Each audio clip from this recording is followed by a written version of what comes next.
Inside the dark castle was dark room lit with crimson-red light. There was nothing in the room except a sizable black bed, a cradle near the bed, and a large mirror facing the bed's head. Arg! A woman dressed in entirely black armor growled, struggling to reach for the child crying in the cradle. She held her stomach in one hand and used the other hand to move toward the child. The baby kept crying for its mother, and only when the woman touched the child it stopped crying. "Come here." Gritting her teeth to fight the pain, he gently lifted the baby from the cradle and placed it on her chest. "Who hurt my butterball?" She kissed the baby as though the baby sensed its mother's pain. It tried to reach out for her face with its tiny soft hands. "My lady." Suddenly, a ghostly figure appeared in the room near the cradle. The ghostly figure resembled a middle-aged man in a butler uniform. His glowing ruby eyes were the main attraction to his face other than his raven black hair. "You're awake. Didn't I tell you stop appearing suddenly?" It freaked him out. Azazel. Yes, the butler was Azazel, and the woman was none other than Gaia. After hearing her complaint, Azazel embarrassedly smiled. "I heard him cry, my lady. How is the funeral?" Gaia's voice was heavy. The question made the smile on Azazel's face fade away instantly. They had lost a valuable member 2 days ago. The entire castle and the army mourned the loss. "The assassins took it pretty hard, my lady," Azazel said as Gaia sighed. "I can't blame them. She practically raised them. May her soul rest in peace." Gaia stood up with the child resting on her chest. Here, with a flick of her wrist, she took out a silver medallion which had the name Arya Atronius engraved in golden letters. "Place this on her grave." A dim light emerged from Azazel's hand, engulfing the medallion. Then, the light disappeared along with the medallion in Gaia's hand. "My lady, we cannot stay here for long. Our informants in the Sky Hall said they dispatched several demigods to siege the castle. I don't think we can hold them off." Gaia's face turned gloomy as the child began to cry again. "No, Butterball. I'm not going to let anyone in your home." She lifted the baby gently in the air and smiled at him. "Visits." For the best no_underscore_understanding experience seeing her smile, the baby stopped crying. "I can take them down if our defenses failed." "No, you cannot, my lady. Not with the curse on your body. You need to rest until my lord finds a way to lift the curse." Azazel's voice almost sounded like he was ordering Gaia. He had seen enough deaths recently and would rather die than see something happens to the Dark Queen. He should be leading the army against that bitch instead of wasting his time trying to lift my curse. Her voice slightly stuttered. "Should I inform my lord about Lady Audria's death, my lady?" "No." Gaia immediately raised her voice as the lights began to flicker. "He still hasn't gotten over Nightmare's death. If you inform him that Arya is dead, he will lose it. We have to give him strength, not weaknesses." Her eyes watered up, thinking that Nightmare was no longer with them. Yet, every time she closed her eyes, she could see her memories of Nightmare flash across her eyes. It felt like yesterday they won Nightmare in a bet against Jane Totonk. In a blink of an eye, 200 years passed by. However, when she thought Nightmare died, defending River Town by himself made her proud. He defended River Town for 3 days from Sky Hall. Even after using almost every resource they had, the Sky Hall failed to take over the River Town. He burned hundreds of half-immortals before falling to the dragon hunters of the Queen. After seeing Nightmare's lifeless body, Gaia went on a killing spree and did not stop until every single dragon hunter lost their head. She thought killing the dragon hunters would make her feel better. But she didn't. The loss of Nightmare was something she could easily handle. Boom. All of a sudden, the entire castle trembled violently as Gaia was thrown off balance. Luckily, she quickly grabbed the bed in one hand to steady herself. Immediately Azazel disappeared from the room to check what was happening. At that time, the baby in her hand began to cry, sensing the danger approaching it. When the tremor stopped, the mirror before the bed flickered, revealing the Dark Lord's face. "Michael." Straight away, his face put a smile on her face. She sighed in relief. "Papa." The baby tried to reach for him. "Hey little guy." Michael smiled at the baby. Despite his smile, Gaia could see the pain in his eyes. Being the Dark Lord wasn't his choice. Rather, the Sky Hall pushed him to be one. They needed a villain so they could be the saviors. The Michael informed of her was not the Michael she met. He was funny, calm and relaxed person. However, ever since he took the mantle of the Dark Lord, he changed into a whole different person. Of course not by choice, but the pressure, danger and the responsibility of saving the world took its toll on both his mind and body. "Gaia, you have to use the key now." The moment Gaia heard these words, her mind went blank. "Visit." For the best no_understanding experience, there is no way, Gaia. The Queen is more powerful than we thought. I don't think I can hold her off much longer. Don't. Don't play with me, human. My lady. Azazel appeared yet again in the room, but unlike before, his ghostly figure kept flickering. My lord. When he noticed Michael in the mirror, Azazel weakly bowed. The elites are there, aren't they? Michael asked as Azazel nodded. Code 0 is a go, Azazel. Gaia saw Azazel's ghostly figure turning red. What is Code 0? Gaia gawked at Azazel and Michael, having no idea of Code 0. But seeing the grave look on their faces, she lost all the color on her face. She held the baby tightly in her arms. It's been an honor serving you, my lord, Azazel's voice stuttered. I wish I had seen him grow up to be a fine young man. Azazel let out a miserable smile as his face was plastered with grief and sadness. Yet, when Gaia looked into his eyes, she saw nothing but fulfillment. Azazel, goodbye, my lady. Boom. Gaia saw Azazel explode into a puff of smoke. Her jaw dropped while her legs turned jelly. Soon, in front of her eyes, the white smoke formed a portal. Use the key on him, Gaia. She dropped to her knees, tears gushing out of her pale face. No, there has to be another way, human. You always find a way. Michael's eyes watered as his eyes watered. This is the only way, Gaia. We can stop everything. We can stop the queen before it came into existence. What about me? What about our child? What about our existence? Gaia's tears rained down on the baby's face. The little one reached out to Gaia's face and wiped off the tears with his little hand. If we don't do this, she will use him to open portals to other universes. He will suffer for eternity, Gaia. Cough. Suddenly, Gaia coughed up blood. The excruciating pain caused by the curse returned. Trust my Gaia. This is the only way. Use the key and send him to Etheria before they get to him. He will cease to exist if I activate the machine before you send him there. Visit. For the best no_underscore_understand experience, Etheria is the universe of anti-hero with a symbiote system. No, no, no. Her voice stuttered. Gaia held the baby as tight as she could. Compared to the pain of leaving her son, the pain caused by the curse was nothing. His innocent face that stared at her blankly without any idea clenched her heart. Boom, boom, boom. The castle yet again trembled violently. If you don't do this, he's good as dead, Gaia. Use that key now. Michael's shout stopped the castle from shaking. His shout just killed hundreds of half-immortals who approached Gaia's room. If he hadn't used his strength trying to revive the ancient gods, he could have single-handedly wiped off the queen's army. However, even with the system's help, it was impossible to kill the queen without the ancient gods and Hunter. Hunter is the MC of Dictator with a badass system. The queen was not a being that belonged to a single universe. Instead, according to ancient god Knight, she split her soul into pieces and sent each piece to a universe. To kill her, one must kill all the soul pieces. Otherwise, she would born again and again until she turns the entire universe into mindless minions whose sole purpose is worshipping her and conquering the worlds. Michael temporarily sealed his universe using 2 billion badass points, preventing the queen from opening portals to the universes she had already conquered. His son held the key to open the universe, and the queen would stop at nothing until she gets to him. With the system offline and half of his army wiped out, sending his son to Etheria and using the Silver Hawk was the only way to stop the queen. Silver Hawk was his reset button. This time Michael would correct the mistakes he made.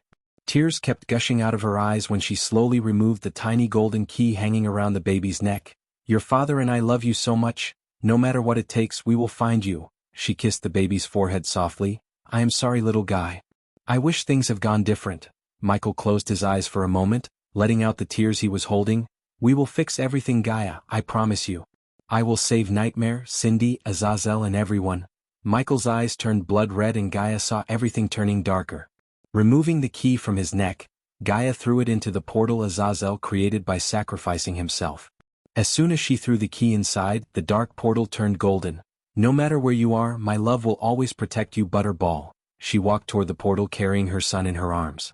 Her body trembled and it took all her strength even to take a step forward.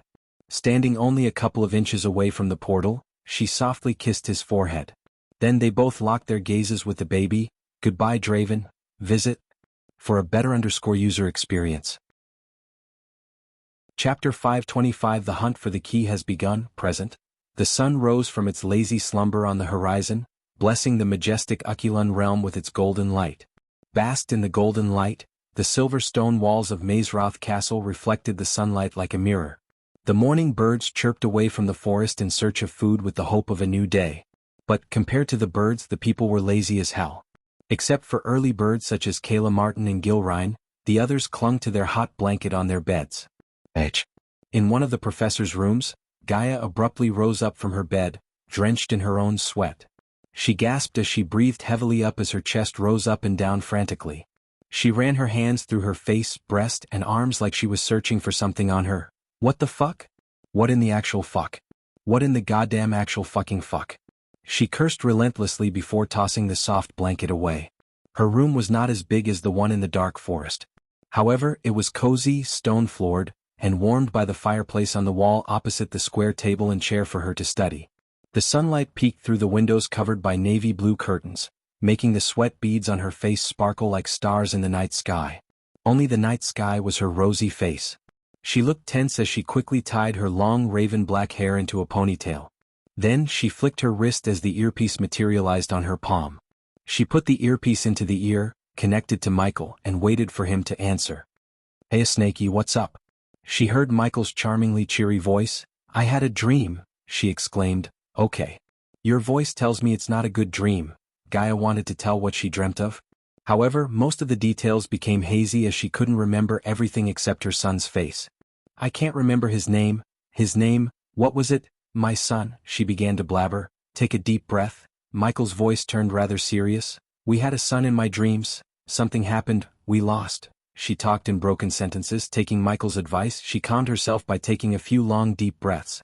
Obviously, she knew what she experienced was a bad dream. Still, it felt so real. The feeling of throwing her son into a golden portal and the sight of Michael's body withering into dust was etched into her mind. "Now tell me what you dreamt," Michael asked after Gaia's breathing became normal. She stood up, walking to the windows. She then slid open the windows to let the morning light shine on her face. The beautiful sight of lush green land, the crystal blue lake, and the forest surrounding the castle soothed her soul. "I can't remember everything, Michael. But it felt so real. We had a son. I can remember his innocent face but not his name. Something happened and I threw him into a golden portal. I can vaguely remember we were at war and I had this pain all over my body. Hey, listen to me. It's just a dream. Last night we were talking about Sky Hall and having a family. That's the reason for your dream. Just don't worry, okay? I am here." His calm words always reassured her and gave her courage. This time wasn't an exception. "Hey, are you talking to Gaia? Let us talk to her. Give that to me." Gaia heard Iag's shout, which put a delicate smile on her face. "Don't make me flick you, Iag. Just wait until I finish." "Okay, but finish quickly. You were talking for hours last night." "It's our turn now." Iag reluctantly agreed not to bother him until he finished talking to Gaia. "What if everything I saw happened human? What if it was the future? You said there's a possibility your future self traveled back in time just like Qingjiu?" Sigh. Gaia heard him sigh. "Listen. If I traveled back in time, the futurists don't exist anymore. The last thing we need is to worry about the future that doesn't even happen. Just calm down and think about what we should do when you return." Gaia sensed a tinge of mischief in his voice. "You're not gonna get anything until we get married. So don't get your hopes up, perv." Gaia giggled, forgetting everything about the dream for a few moments. "Now tell me, where are you?" Gaia asked. "After talking to you, I will return to the ship to join Olivia. Corey's men would be there in an hour." "So what's your cover?" asked Gaia. "Last night they spent talking about the vampires, Sky Hall, and finally having a family where Michael avoided the topic by telling her he feels sleepy. To be honest, Michael had no plans to have kids, especially after knowing everything about his enemies. However, there was no doubt in his mind they would use his child to get to him. On the contrary, Gaia wanted not one but a bunch of them. If he won the war against everyone, he might grant her wish. But not before that. "Well, Corey's men would attack our ship and take me hostage," Michael calmly said. "You can't let Olivia ruin your plans by bringing backup from Elon or informing the Guardians. I will deal with that. You better be back in the dark forest when I return," Gaia threatened him playfully. She couldn't wait to reunite with him. The few weeks without him felt like an eternity. "I don't think getting the key would take more than a week. Since Noah risked his life to save mine, I'd return the favor by saving his little sister." When the elder vampire exploded, Noah jumped in front of him, forming a light shield around Michael. Although Michael could have teleported away from the arena, Noah risked his life to save him. That was the first time someone risked their life to save him. But, for some reason, Michael felt indebted to Noah. He hated that feeling. Hence, he decided to get the key as well as save Sabrina so he could destroy the nagging feeling of being indebted to someone. Little did he know that it wasn't a feeling of being indebted but a little sister's calling for her big brother for help. So even though Michael was separated from his family by Sky Hall, they couldn't completely destroy the bond between him and his family. "Where is Nightmare?" Michael asked, changing the topic. He got into trouble with some other familiars. "Nothing to be worried about, don't meddle with it. He needs to experience life alone." After everything was said and done, Michael gave the earpiece to Vidora. While they were talking to Gaia, Michael focused on brewing a few potions to fight the vampires. Since he planned to go in as Ghost rather than as the Dark Lord, he needed potions to fight the vampires. The dark flames danced over his hand, continuously spitting our crimson-red beads into the air. Michael merged all the beds into one and soon, they all split into several blood-red pills. Looking at the glowing crimson-red pills in the air, Michael grinned. "I shall name you Berserker Pills." Michael placed the pills on the table before removing the black bracelet from his wrist. Then he slid open the cover to reveal an empty box with several runes glowing on the bottom. He slowly picked the pills one by one and placed them into the box. "My lord, my men have seen your ship. I am waiting for your command. Do not attack until I say." Michael fitted the APD around his wrist. "It's showtime." Michael turned around to look at Vidora. "My lord." Out of the blue, Azazel appeared in the room. As usual, the demon butler greeted Michael with a bow. "Monitor and record everything, Azazel." He stood up from his chair. "And Corey, guard the waters all time. Follow me after I get to the target and do not let anyone follow us." "Yes, my lord." Corey agreed as expected. Since Michael had done everything he had to before leaving for Sabrina's ship, he threw a glance at Vidora and Azazel. Then he willed the system to teleport him back to Olivia's ship. Then in a blink of an eye he vanished into thin air, leaving Azazel and Vidora behind. The waves crashed with the ship, continually shaking the ship left and right without giving it a break. Still, Olivia remained on the upper deck watching the raging storm with her emerald green eyes. The clouds cast shadows dark enough to make anyone think it was dawn. At that moment, no one except for Olivia was on the upper deck. The sailors asked her to return to her cabin, but she outright refused them. After what happened in Adrizel, she needed to be alone. The adrenaline kept her from losing her mind in overwhelming terror when she was in the arena. Since the adrenaline rush had died down, the terror slowly clenched her heart. The sight of vampires killing and sucking the victims' necks kept flashing across her eyes. The competition was supposed to be one of the most guarded events considering important people such as Eve Voldegard, Gabriel, and Hendrix were there. Nonetheless, the vampires massacred everyone and killed 80% of the alchemists in Elon and Azair. If she was in the spectator's stand instead of Ghost's side, she might have been a victim of a vampire. The thought gave her chills. "Olivia," she snapped back from her thoughts when he felt a touch on her shoulder. She quickly jerked her head to the side to see Ghost standing beside her. "What are you doing up here? You should be in your quarters." His calm expression held no worries or no trauma, and his eyes looked as calm as ever. He seemed like nothing had happened. "You almost died," Olivia muttered. "You are still in shock." Michael squeezed her shoulder. "The feeling would go away eventually after you reach the sect. The world is a dangerous place, Olivia. That's why you have to be stronger. Both mentally and physically." Michael tried to calm her down while watching the vague silhouette of a ship approaching them. Unfortunately, Olivia couldn't see the ship due to the storm blocking her view. "Are we truly safe anymore? The vampires, they killed Eva's guards like nothing. Even though I didn't know their cultivation level, they might be at least soul refining stage warriors," she shivered. "Everyone has weakness, Olivia, and the vampires aren't an exception. I am pretty sure Noah and his guardian buddies would soon find a way to neutralize the vampire problem. Don't let the fear get to your head." He let his words sink into her brain. "The storm is getting worse." He emphasized the word storm. That was the key word for greenlighting the attack. "As you wish, my lord," he heard Corey's voice in his head. Chapter 526 The One Who Hunted the Vampires to Extinction. Meanwhile, the vampires gathered around in a large spacious hall lit dimly with crimson-red chandeliers. They all stared at the elder vampire standing on the raised platform. The plumy brown-haired vampire paced left and right with his hands behind his back. Just looking at the deep frown on his face, one could tell the elder vampire was concerned about something. "I always had low expectations of him. But holy fuck." The elder vampire sneered as two tall women robed in dark clothes approached him. "Elder Hacken." The two women knelt in front of him as Hacken stopped pacing back and forth for a while. "What is it?" "Elder Saber has reached our He advised you to leave the castle and join him in Kingdom Qinland. One of the women informed Hakan indifferently. Did he tell you anything about what happened in Adrizel? Elder Saber said it's a matter for the council. Hakan exhaled deeply. To be honest, he expected the council to butt in after the stunt Griswold pulled in Adrizel. All the elder vampires wanted payback on Guardians for exposing them, but none of them dared to wage war on them so openly except Griswold. Against all the elder vampires' advice, he attacked the alchemy competition in Adrizel and, shockingly, self-destructed himself. But, since Griswold was one of Hakan's adopted sons, Hakan had to answer the council's questions. Vampires were no different than the rest in terms of politics. Just a simple mishap and the other vampires would be gunning for Hakan's seat at the table.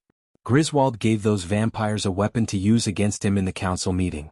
While the situation tensed Hakan, the vampires in the hall gawked at him, having no idea why they were summoned. At least 50 vampires were staring at Hakan for some answers. Tell Saber I'll be on my way after tying up some loose ends in Adrizel. We are here to assist you on that, Elder Hakan, the women said in unison. With a long deep sigh, Hakan finally turned around to look at the vampires in the hall before him. They all went dead silent when they saw Hakan's gaze sweeping over them. Look, I'm not big on speeches. I summoned you all because I have an order for all of you. As you may or may not know, Griswold attacked the alchemy competition and died in the process. Although what he did was extremely stupid, he was one of us. So we have to avenge him and make those who killed him pay. Hakan's cold voice resonated in the hall. Anyone who brings me the heads of Noah, a guardian and ghost, a 5-star alchemist would receive the blessing to become an elder. As soon as the vampires heard Hakan, the vampires gasped in shock. Immediately their eyes were lit with excitement. Being an elder meant bigger hunting grounds and more power. No vampire would say no to those two things. Any vampire would literally kill another vampire to get bigger hunting grounds and power. Noah Winston is on his way to his home in Pentown. Ghost is in a merchant ship named Mary's Weather. According to our spies, his destination is Sunrise Sect in Bradford. Hakan had more information about Ghost to share with his minions. However, before sharing everything, his butler entered the stage through the door behind him. Lord Hakan. Hakan looked over his shoulder to see his butler, a gray-robed white-haired man who seemed thin as a stick. You have to see this, the butler said gravely, sensing the seriousness in his voice. Hakan turned around. Then the old man took out an orb with a flick of his wrist. Hakan and the two women saw the castle's outskirts in the orb. When Hakan looked closer, he saw a black armored figure slaughtering his minions and approaching the castle. What the heck? Hakan was stunned as the black armored figure chopped down his minions' heads like vegetables. We are under attack. The two women stood up to their feet, whereas Hakan began to shiver uncontrollably when he placed his hand on the orb and zoomed into taking a closer look at the figure. It was a woman whose raven black hair danced around her shoulder along with the two dark swords in her hands. The two black swords brought back memories Hakan desperately wanted to forget. He could feel the sweat running down his back as the two women noticed Hakan's breathing getting heavier and heavier. Elder Hakan. Hakan's mind went totally blank as he didn't even hear the two women calling for him. It can't be, she's dead, she's dead. He kept mumbling. Meanwhile, the black armored woman wreaked havoc among the vampires outside.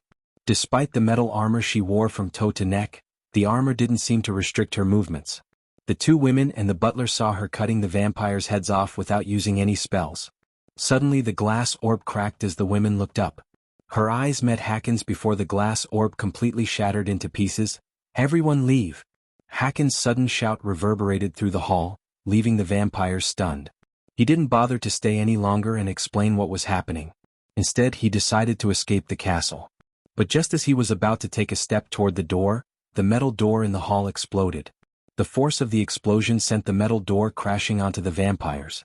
The heavy door crushed a few vampires into a pulpy mess. The vampires jerked around to see a mist of cloud blocking the entrance. A few seconds later, the woman entered the hall through the smoke. The vampires noticed the blood dripping down from her black sword. For a few moments, the vampires remained still like her dark eyes petrified them. Then, quickly the vampires snapped back to reality as they snarled at her, revealing their razor-sharp fangs. Human scum.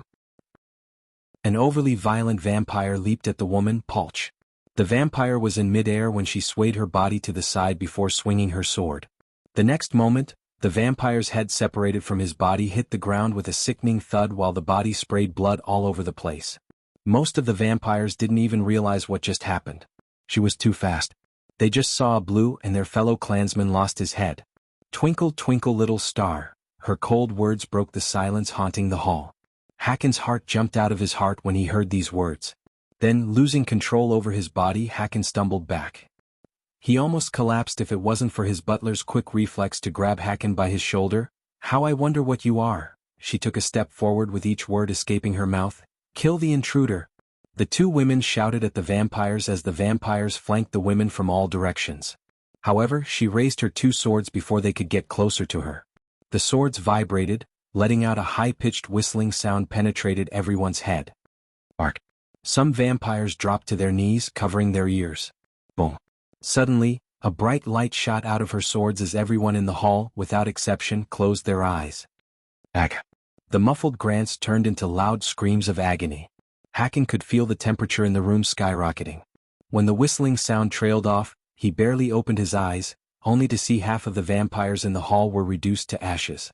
The others all squirmed on the floor, crying and moaning in pain. The smell of burning flesh nauseated Hakan. The bright flames dancing around her swords shocked Hakan more than the pile of ashes. Primordial flames, even from 20 meters away from the woman, Hakan could feel his skin being burnt by the flames. He couldn't keep his gaze locked on the flame as the fire was too bright. Even the sun seemed dim compared to the flames dancing around her sword. Additionally, the flames let out an ominous howling. Up above the world so high, she gracefully walked towards Hakan as the two vampire women poised to attack the black-armored woman. Harriet. Hakan mumbled as he kept walking backward. As she was getting closer to them, the vampires on the ground failed to stop her. That meant saving Elder Hakan has become their responsibility. Hence, the two women closed their eyes as a red mist enveloped them. The next moment, they leaped at Harriet from the stage, showing their razor-sharp fangs. The bloodlust in their eyes made their eyes glow like rubies. The two women were extremely fast as they left after images on the stage. Like a diamond in the sky. Just as they were in midair, Harriet finished her rhyme. The two women were fast, but Harriet was faster. Finally, she just swung her sword, sending a crescent wave of light flames, the only primordial flame that stood beside the dark flames in the power hierarchy. Hakan witnessed Saber's powerful minions burnt to ashes in a mere moment right before his eyes. The two women didn't even have time to scream before they turned into nothing but ashes. Harriet did not stop with killing the two women. Instead, she swirled, sending a stream of light flames out of her swords. Arg! The rest of the vampires' growls and moans were abruptly cut short as they all turned into piles of ashes. 52 vampires were obliterated in a few moments. Who are you? The butler who stood beside Hakan stuttered. 25 years ago, what did I tell you? Harriet asked Hakan. Instead of responding to the butler's question, Hakan's face turned paler than usual as he panted. Whoosh! Harriet raised her sword, pointing at the butler, and burnt him to ashes by firing a quick bolt of light flame. The fire burnt not only the butler but also Hakan's silk robes. Fearing for his life, he stood naked before her. What did I tell you? She uttered each word with frightening killing intent. No. Hakan was one of the most powerful elder vampires yet in front of her. He felt so powerless and couldn't control his body from shivering. Hakan still had nightmares about what happened 25 years ago. Harriet Hunt. Hakan wished to wake up whenever he went to bed without recalling the name. Harriet Hunt was why the vampires called the 9th month of the year the Black Month. Once upon a time, Ar was full of his kind. Until an elder vampire tried to satiate his hunger with the blood of one of the Hunt sisters. Little did the elder vampire know that his actions would get the attention of the most feared woman in all of Ar, Harriet Hunt. She relentlessly hunted his kind to near extinction in a month of time. Hakan and a few others were the only survivors, not because they escaped but because Skyhall brokered peace between Harriet and the council. I told you. She reached the stage with a swift leap. Seeing her up close, he stumbled back and fell to the floor. If you or any of your kind even think of hurting my family, I would hunt you down. Chapter 527 Kidnapping Ghost. Having no idea, his mother just wiped off Hakan and his horde of vampires who were ordered to hunt him down. Michael waited for Corey's men to attack the ship he was on. The storm raged on, forcing them to hold onto the wooden rails. The howling wind partnered up with the heavy rain to create a tornado that grew in size with each passing second. We have to get down. Michael had to raise his voice to make his words reach Olivia's ears. Go! Michael shouted at her. However, the order wasn't only for her but for Corey's men as well. Boom! The thunderclap resonated in the ocean, followed by the lightning crack that looked as though it was splitting open the sky itself. Olivia quickly manipulated the arch energy beneath her feet to fly towards the latch on the ship's center. Boom. Another loud booming sounded throughout the ocean, but this time there was no lightning. Instead, the entire ship trembled violently as Olivia was thrown off onto the wet floor. "We are under attack!" Michael shouted, dashing at Olivia. "Quick, quick, quick!" He helped her up while keeping his head down. Boom, boom, boom. Corey's men bombarded the ship relentlessly. "What's happening?" Olivia shouted. "Someone's attacking the ship." As Michael shouted, Olivia looked over his shoulder to see a man of war slowly emerging through the hazy mist created by the storm. Everyone around them grew darker because of the man of war's shadow. Compared to the huge man of war, their merchant ship looked minuscule. Michael turned around, looking at the man of war slowly getting closer to their merchant ship. "She really want to surprise me," Michael thought while looking at the man of war slowly positioning itself adjacent to the merchant ship so they could jump on board. Meanwhile, the crews who went to rest down decks rushed outside, stunned by the sight of the man of war. The crew shuddered. "Oh my God! A man o' war! Where is the captain? What are we gonna do? They're onboarding us." Michael saw several grappling hooks being thrown at their ship, and a few of them got stuck to the rails. Soon, the crew of man of war reached their ship, sliding through the ropes attached to the grappling hooks. In a few moments, the empty upper deck became crowded with the crews of both ships.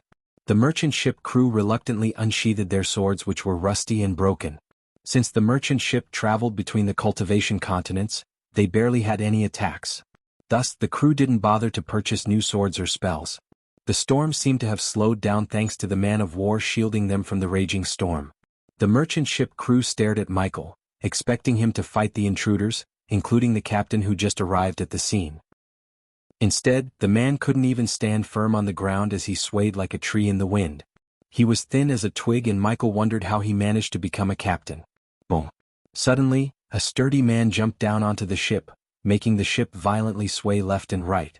Contrary to the merchant ship captain, the man who just jumped the ship looked taller and bulkier than an average human. His exposed upper body was riddled with Mayan tattoos just like Corey. The man had dark brown eyes complementing his brown curly hair. "Give me that man without resisting and I will spare your lives." The man spoke in a thick accent and pointed at Michael. Olivia was terrified by his words. Not a day passed since the Adrisal massacre, yet she saw someone else asking for Ghost. "Who are you?" Michael asked, slowly helping Olivia to her feet. "Come with us." Instead of revealing his identity, the tan-skinned warrior replied to Michael. "Otherwise we will sink everyone to the fucking bottom." "I doubt there are any core formation cultivators among the crew to fly away." The man snickered. He was right. As far as Michael could see, except for him and Olivia, not a single one was above the body refining stage. "Do I have to believe that you would spare them if I agreed to come with you?" Michael asked, tilting his head. "You don't have a choice, Ghost," as the man said. Michael heard creaking noises resonating in the air. He turned his head to see the countless cannons of the man of war slowly poking out. "Who are you people? What do you want with him?" Olivia snarled. She had enough of people threatening her and Ghost for one day. She was about to cast a spell as Michael sensed the arch energy around him fluctuating. But he quickly squeezed her hand. "We have seen enough deaths," Michael whispered. Then he looked back at the man while the merchant ship crew stared at Michael, wordlessly begging him to go with them and save their lives. "You got me," Michael threw his arms in the sky. "Teacher." Olivia growled as she grabbed his hands. Michael turned out with a gentle smile on his face. "I survived worse. Just quit whining and reach home safe." Michael squeezed her arm as a gesture of reassuring her before stepping toward the pirates. When Michael reached his side, the man's gaze swept across the ship. "If you wish to see him alive, don't tell anyone about this," he directed his gaze at Olivia. "Trust me when I say this, people. If you breathe a word about this, we will kill you and your kin." According to Michael's plan, the pirates had no idea Ghost is the Dark Lord. As far as they were concerned, the Dark Lord ordered Corey to capture him, and Corey conveyed the order to them. Even Corey thought Ghost was one of the Dark Lord's targets. "Listen to them. Do not speak a word of it." Olivia didn't nod but stared at him with a blank mind. She only snapped back to reality when the man grabbed Ghost by his collar and leaped back to the man of war. By that time, their figures had disappeared from their sight. After Ghost left the deck, the crew members sighed in relief. Except for Olivia, everyone seemed rather happy. Back on the man of war's upper deck, Michael was surrounded by several pirates with scimitars. They all stared at him menacingly as the captain showed him towards the open latch on the ship's center. "Chill out, bro. I am walking." Michael sped up his pace. Soon, the ship began to move, but he couldn't watch over the merchant ship or Olivia as he was pushed down the ladder leading to the dark lower decks of the ship. The strong stench of rum and moth made him twitch his nose. The pirate captain walked behind him, leading him further into the dimly lit corridors until they reached a tiny room with no windows. Instead, the room had a tiny bed, a hand-size hole on the wall to enable wind flow, and a weakly burning candle. The room was barely 4 feet wide, and if Michael bounced, he would hit his head on the ceiling. But, on the other hand, the bed sheets looked ancient, yellowish, and drenched in fluids that Michael didn't even want to guess what. "Enjoy your stay, Lord," the man chuckled evilly before shoving Michael into the room and closing the door behind him. Michael waited until the footsteps completely went quiet before establishing a connection with Corey. "Is it done?" Michael thickened his voice and asked Corey. "Yes, my lord. My men have captured Ghost without any casualties as you ordered." "What's your next order, my lord?" "Where are you right now?" Instead of giving Corey her next orders, Michael asked about her whereabouts. "Still following the target, my lord," Corey said. As per Michael's orders, Corey delayed the ship Sabrina and the vampires on for a week by destroying the mask with chain shots. Corey and her men plundered the ship, intending to delay their journey. Afterward, Michael asked Corey to leave them alone. It took the vampires another week to repair their ship before resuming their journey. Corey had been following the vampires for 4 days by now. "They are sailing away from the southern continent, my lord. Where is Ghost now?" Michael asked, pretending not to know anything about Ghost's location. "In the Crystal Ocean, my lord. How long do you think it takes for your men to reach your target?" Corey's voice trailed off as Michael heard the sound of papers ruffling. A few seconds later she responded, "A day if the wind's with them and day and a half if it isn't." Michael rubbed his chin for a moment. "Hey, race, what you're gonna do? Order your men to sail to your location and then follow the target together. When the target anchors somewhere, throw Ghost over to the target." "My lord, what if they reached their destination before my men could reach me?" "Then note the location and inform me right away. Remember, no matter what, do not lose them," Michael coldly said to Corey. "Understood, my lord, and tell your men to stay away from Ghost." "As you wish, my lord." Michael was glad to hear Corey abiding by his orders without asking a question. After dealing with Sabrina and the key, Michael decided to deal with the 2 pirate lords. Currently, Pirate Lord Vance rejected Michael's offer to join his army, which was a pretty stupid move if one asked Michael. The most powerful pirate, Lord Blackmane, was yet to be found by Corey, and after which, Michael would give him the same offer he gave Vance. Michael would be forced to destroy them if they rejected his generous offer. He had so many things to do, and playing tug-of-war with weaklings such as Vance was not something he would spend more time on. "It seems like I have some time to kill." After closing the connection with Corey, Michael turned his focus to the dirty bed beside him. He accessed his system storage to take out a thick blanket and put it on the bed. Only then did he lunge onto the bed. After a long few days of planning and killing, Michael decided to get some sleep. However, he doubted he would get any sleep or rest after reaching where the vampires were traveling to. Chapter 528 Cage Sabrina. "It's kinda relaxing." Michael snuggled under the warm blanket, talking to Gaia through the earpiece. He felt like a teenager who talks to his girlfriend hiding under the blanket. "What's relaxing?" asked Gaia. "Everything, Snake. The storm outside, this cozy room, the warm blanket, everything. Enjoy while it lasts. Who knows what would happen after you get to Sabrina." Michael heaved a long breath of sigh, staring at the moth-covered ceiling. "By the way, why aren't you going as the Dark Lord?"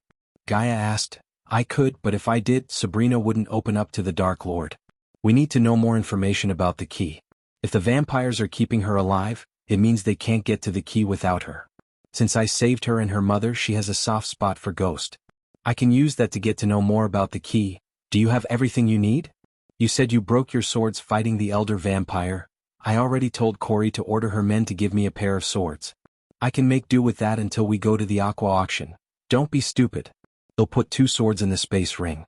Take them with you." Gaia raised her voice, yelling at him like a concerned mother. "Oh?" Michael quickly sent a sliver of arch energy to the silver ring on his middle finger as the ring began to glow dimly. Then a pair of swords materialized above him and floated in the air. Each of the 2 identical swords had a long, thick, warped blade made of iron held by a grip wrapped in shiny red scaled leather. With a single, sharp edge, the sword would protect him from incoming blows while also giving him the ability to shred his enemies to pieces. The blade had a jagged, twisted crossguard, offering plenty of protection to his hands and thus his life. Although the crossguard had a decorative crow head on each side, the cost of forging the swords must have been high. A massive pommel was decorated with gilded linings. No expense was spared for the gorgeous swords in front of him. The blade itself was engraved as countless symbols have been delicately etched into the blade, which only added to the elegance of this weapon and its cost. Where did you get them? Michael was surprised by the swords. Although he liked the black swords more because he liked black, the 2 silver swords weren't inferior to his previous 2 swords by any means. Where else? From Maze Roth Armory. Do you know they have an entire hall filled with old used weapons the students could use for free? Those fuckers are really rich and resourceful. He couldn't believe they threw these 2 beautiful swords into the waste room and let the students take them for free. If these 2 swords were to be used for free, imagine the things in their protected vault. It would be nice to rob them blind one day, Michael exhaled. To others, earning 20 to 25 million a month was a huge deal. Not even many nobles would earn that much. However, compared to Emazaroth, the noble families in R, and some cultivators such as Hendrix, he was poor as a sewer rat. Nonetheless, it would soon change when the scarcity of alchemists hit the 2 continents like a raging tsunami. The vampires did him a huge favor by killing 80% of the alchemists in Elon and Azair. Besides, he ended Gabriel's life. Thus, his value just skyrocketed through the roof. The exclusive clients of Gabriel would have to look for another alchemist and Michael would be their only choice. He already decided to raise the prices since it was the logical thing to do. We are still way weaker than our enemies. Just get to the soul refining stage quicker, Snake.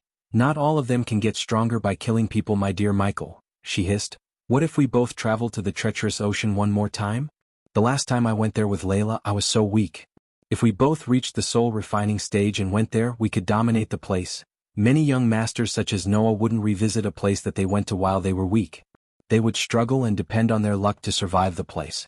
But after surviving, they wouldn't return to the place. However, Michael planned to visit the treacherous ocean. Now he had more tools and was stronger than he was when he last visited. He was confident that he could dominate the treacherous ocean and harvest all the resources there to get stronger. Why not? I'll be like a post-engagement honeymoon, Gaia chuckled. Oh shit, I have to go meet Gilrine. Suddenly Gaia remembered she had to accompany Gilrine to the Black Forest. Alright, be safe. I'll get some sleep and I'll update you after I reach the destination. Don't die on me, okay? Just get home safe with the key human. Amua, I love you. Gaia kissed him. I love you too, Gaia, Michael softly said before cutting the connection between them. After everything was said and done, Michael closed his eyes, trying to get some sleep. While Michael was sleeping peacefully, Sabrina curled into a ball on the floor, trying to fight the cold.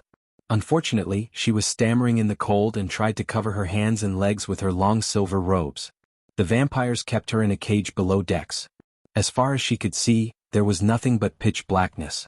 The water leaked through the holes and gaps above her and drenched her dress. Rowena, Noah, where are you? Sabrina sobbed. She may be strong, but she was still young and innocent. So when Peyton recruited her to chase down Victor, she thought it would give her real-world experience. Sabina didn't believe she could become a fearless warrior by studying books and fighting dummies in Holy Trident Academy. Instead, she wanted to fight real enemies and get a real battle experience like her brother Noah. However, everything changed when a monster of a man attacked their safe house in the southern continent. Even in her current condition, where they caged her like an animal and fed her only once every 2 days, she thought about Peyton. She slowly opened her palm as a dim golden light brightened her face. Her puffy eyes, due to sobbing so much and paleness, became visible in the light. Until recently, Sabrina was oblivious to the golden rune on her right palm. However, the rune began to glow when she came across an ancient parchment in a dungeon that appeared in Kingdom Mohan. The parchment contained words written in an ancient language. Unfortunately, she couldn't make out any words except the name Aurora, which was written in their language. Sabrina wanted to take the parchment to her elders in Holy Trident, but the parchment turned into a flash of light and entered her brain. Ever since then, Sabrina could recall the way to something called the key. She only shared the information with her teacher at Holy Trident Academy. Little did she know that her teacher was an elder vampire disguised as a teacher in Holy Trident. Because of him, Sabrina was captured by the vampires and forced to show them the way to the key. Otherwise, they threatened Sabrina by telling her they would massacre her family overnight. Now she had no choice but to guide them through the maze to get to the key. Even if it cost her her life, she wouldn't let anything happen to her family. But deep down, she wished either Rowena or Noah would come and save her from the monsters above her. I want my big brother. She sobbed like a little girl in fear and despair. Creak. She shuddered when she heard the door creak open as she saw the light peeking through the door to her cage. Get up, bitch. The island is nearby. A figure dressed in black robes rattled the cage with the wooden stick he used to beat Sabrina for fun. Even in the pitch-black darkness, she could see his ruby-red eyes menacingly looking at her. He licked his lips as Sabrina shuddered. She had seen him bite a youngster's neck and drink all his blood until the youngster was mummified. She could still feel the pain in her back due to the beating he had given her a few days ago. Up, she stuttered as she tried to pick herself up. But the shackles around her wrist made standing up a difficult task. Meanwhile, the vampire took the keychain hanging on his waist and unlocked Sabrina's cage. As soon as he opened the cage door, he kicked Sabrina in the gut with enough force to make her throw up blood. Ah, the smell of blood. The vampire licked his lips again. Cough, cough. Sabrina kept coughing up blood. Her vision went blue because of the pain in her stomach. The next moment he grabbed her hair and dragged her out of the cage. Thud. The vampire leaped through the opening and threw Sabrina onto the wooden rails when they reached under the open latch. Sabrina's eyes hurt as she saw the daylight after a long time. As her vision cleared, she noticed several black-robed figures surrounding her. Remove her shackles. If she tried to escape, cut her arms, she jerked her head right to see a tall, lean and mean-looking man walking towards her. Contrary to the rest, he didn't cover his head with a dark cloak. So she could clearly see his pale oval face, crimson-red eyes, and the two fangs that protruded when he grinned like a devil. Hearing the man's question, the one who dragged Sabrina to the upper deck stepped toward her. Please try to escape. He slowly ran his wooden stick across Sabrina's face. Under the vampire's gazes, he grabbed the iron shackles around her wrist. When he touched the shackles, they just vanished into thin air. Elijah, look there. Suddenly, the vampire stopped feeling her face with his wooden stick when they heard the vampire in the crow nest. Sabrina saw the vampires looking behind her. Because of the beating she received, she was terrified even to move an inch. Still, she looked over her shoulder through the gap between the wooden rails to see a large man-of-war ship sailing in their direction. Instead of anchoring the ship and jumping onto the tiny sandy island in front of them, they just stared at the man-of-war. Chapter 529 Big Brother Michael to the rescue. Get to the island. The tall greater vampire ordered his minions as they quickly leaped from the ship to the island with a swift jump. Come here, bitch. Ah! Sabrina shouted as the vampire with the wooden stick grabbed her messy golden hair. In a few moments, all the 30 vampires landed on the tiny empty island floating in the sea. Except for the vampires and Sabrina, there was only a coconut tree in the center. Other than that, not even crabs inhabited the island. Is this the place? The tall vampire put on his cloak as the clouds moved away, no longer obstructing the sunlight. If they tried anything funny, board them and kill them, the tall greater vampire named Elijah said, looking at the approaching man-of-war. He then slowly moved his gaze to Sabrina, who was still under the hold of Zeke. Get her to work, Elijah ordered Zeke, who slowly licked Sabrina's neck with a devilish grin. Elijah felt proud of Zeke because just in a few weeks he broke Sabrina's warrior spirit. Not only that, but he also controlled his bloodlust. Zeke was the most violent and bloodthirsty vampire among everyone on the island. Elijah had lost count of how many humans and beastmen Zeke bought from the slave market just to torture and drink their blood. Sabrina squirmed, trying to escape Zeke's hold only to get slapped by Zeke. A bright light flashed across her eyes as everything became blurry because of the slap. The vampires meticulously tortured her for the last few weeks to break her warrior spirit. Of course, they couldn't destroy it completely, but they certainly broke it. Thus, Sabrina obeyed their orders like a doll without showing any kind of resistance. Zeke grabbed her neck without giving her time to steady herself. Where to? Sabrina pointed at the lone coconut tree in the center. While getting pushed towards the tree, she prayed deep down someone from the approaching man-of-war would save her from the vampires. But after looking at the 30 vampires around her, she just sighed inside. She had witnessed how they cast spells and used arch-energy inside the void line. The ability to use arch-energy made the vampires absolute gods in the southern continent. So Sabrina knew even if the entire crew of man-of-war chose to attack them, the vampires would feast on them in a couple of minutes. At that moment, Sabrina would give anything to see her big brother or big sister. So while the man-of-war was slowly sailing towards them, Sabrina went to the coconut tree. As she got closer to the tree, the brighter the rune glowed on her palm. Surprisingly, when she approached the coconut tree, the island trembled slightly. Then, a rune resembling the letter D slowly appeared on the tree. It glowed in golden color and pulsated powerful energy. The energy was nothing like they had ever felt. Each time it pulsated, a shock wave swept across the island. After every pulse of energy, they heard a whistling sound resonating on the island. Meanwhile, the man of war reached close enough to cast its shadow on the island. The vampires were poised to leap onto the man of war, but instead, they saw a hook being fired onto the island from one of the upper deck cannons. Elijah moved to the front expecting a battle. He waited for the humans to attack them, licking his lips. Contrary to his expectations, he saw a dark-robed human sliding through the rope towards them. For a moment, Elijah mistook the human for a vampire. Just like them, he dressed in full black, his long black coat fluttering in the wind. He had a beard that was neither too busy nor too stubble, and the most eye-catching feature about him was the two swords crisscrossed on his back, forming an X behind his back. As he was sliding towards them, he looked over his shoulder and showed his middle finger to the man of war. As a result of his offensive gesture, someone from the upper deck cut the rope. They all expected the young man to fall into the water, but instead, they saw him leap into the air, roll, and land comfortably on the sandy shore like a cat. He cracked his neck, dusted the sand on his black robes, and looked at the vampires lining in front of him. When his gaze swept across them, Elijah saw a tinge of surprise in his eyes, especially when he saw Sabrina. Ghost? Sabrina shouted in joy when she saw a familiar face. Without her control, her legs dashed at him only to get pulled back by Zeke by her hair. The moment Michael saw Zeke slap Sabrina, something primal awoke in him.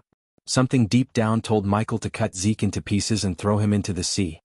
Kill him. While Zeke was dragging Sabrina to the tree by pulling her hair, Elijah ordered the others to kill Michael. Michael on the other hand couldn't take his eyes off Sabrina. His hatred for the Guardian Guild reached another level. They knew Sabrina was with the vampires, yet they didn't even raise a finger. For them, the key was more important than Sabrina's life. Just by looking at her bruises and the messy state of Sabrina, Michael could guess what she went through. Even in front of him, the vampire handled her like she was a rag doll. "Don't you idiots know who she is?" Michael asked Elijah instead of surrendering to his bloodlust. "I said kill him." Without answering Michael, Elijah growled at the vampires, revealing his fangs and crimson-red eyes to Michael. "Vampires?" Michael pretended to be surprised.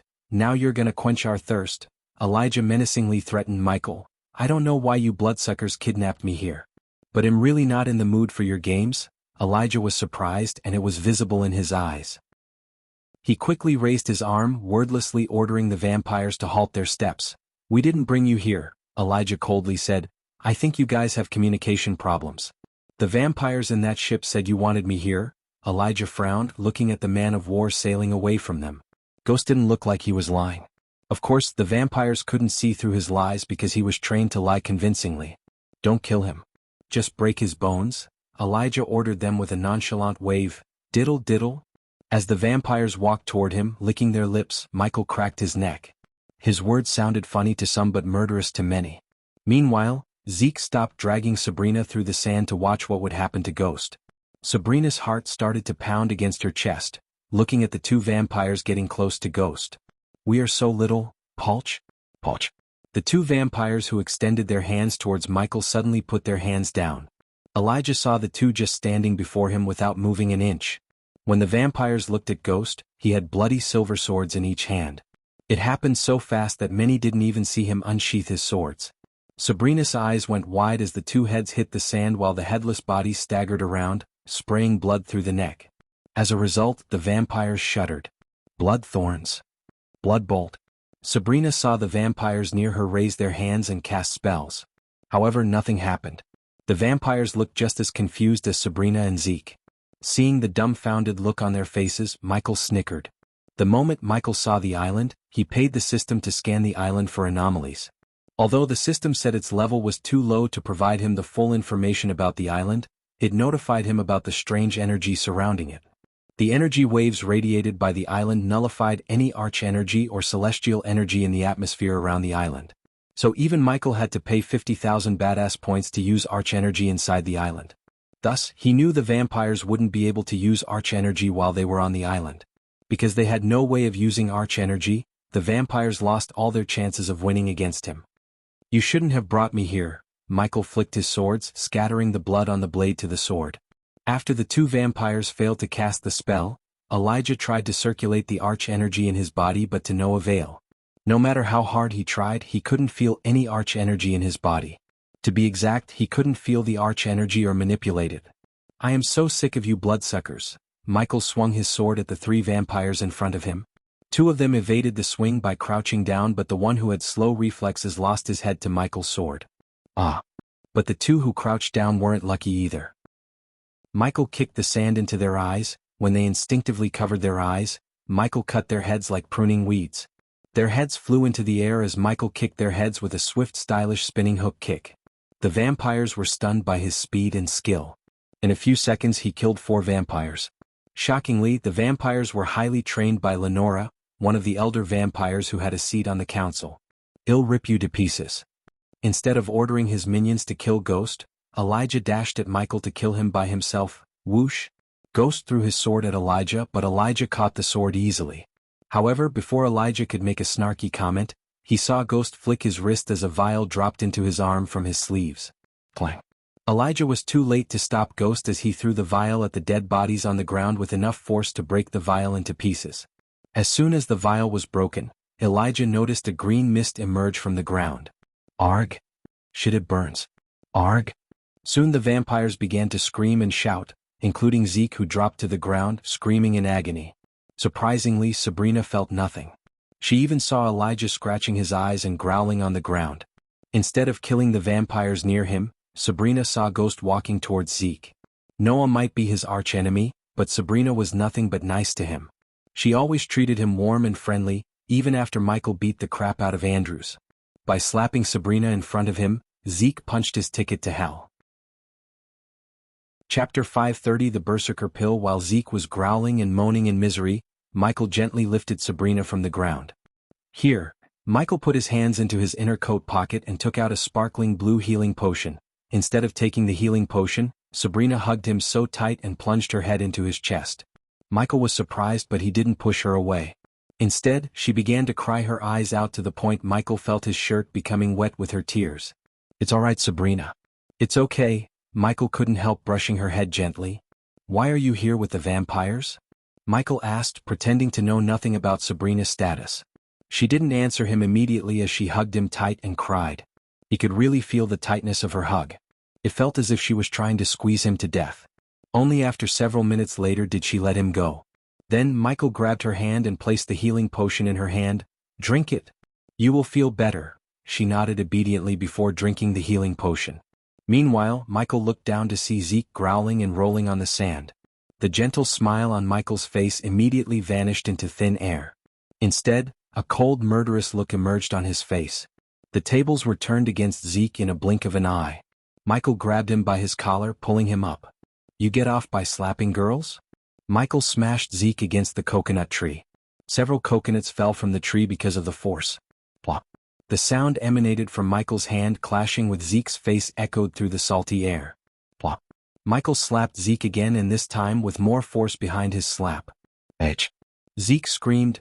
"Kill him," Sabrina coldly said, picking up Zeke's wooden stick that looked like a mini baseball bat from the ground. Michael turned his head to see Sabrina extending the wooden stick to him. Since she consumed the healing potion, the rosiness returned to her face. Plus, the bruises and puffiness had completely disappeared from her face. Bang!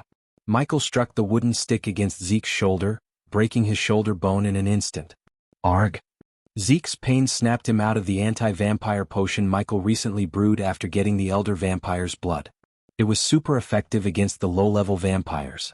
However, when inhaled, the potion would slowly eat the organs from inside for a couple of minutes. As a result, they would feel excruciating pain. Michael had no test subjects to test the potion until now. However, he kept an eye on the greater vampire, growling and moaning less than the rest. He wanted to test how long the potion's effects would last. After breaking Zeke's left shoulder, Michael released him as he collapsed to the ground. Then, Michael switched the wooden stick from the left hand to the right hand. The moment he switched the wooden stick, he hit Zeke's other shoulder, putting more force than before. Hence, Zeke's shoulder bones snapped with a sickening crushing sound. But it was music to Sabrina's ears. "How does it feel?" Michael bent down to meet Zeke's eyes. The vampire snarled, showing his teeth and fangs. Poch! The vampire spat on Michael's face. Michael just smiled, but not a gentle, calm smile. On the contrary, it was the smile of a cold-blooded killer. "Wrong move." Michael stood up and put his feet on Zeke's shoulder. Please be advised that the following events contain blood and gore. Please close your eyes if you are lighthearted. Michael mimicked the tone of commentators.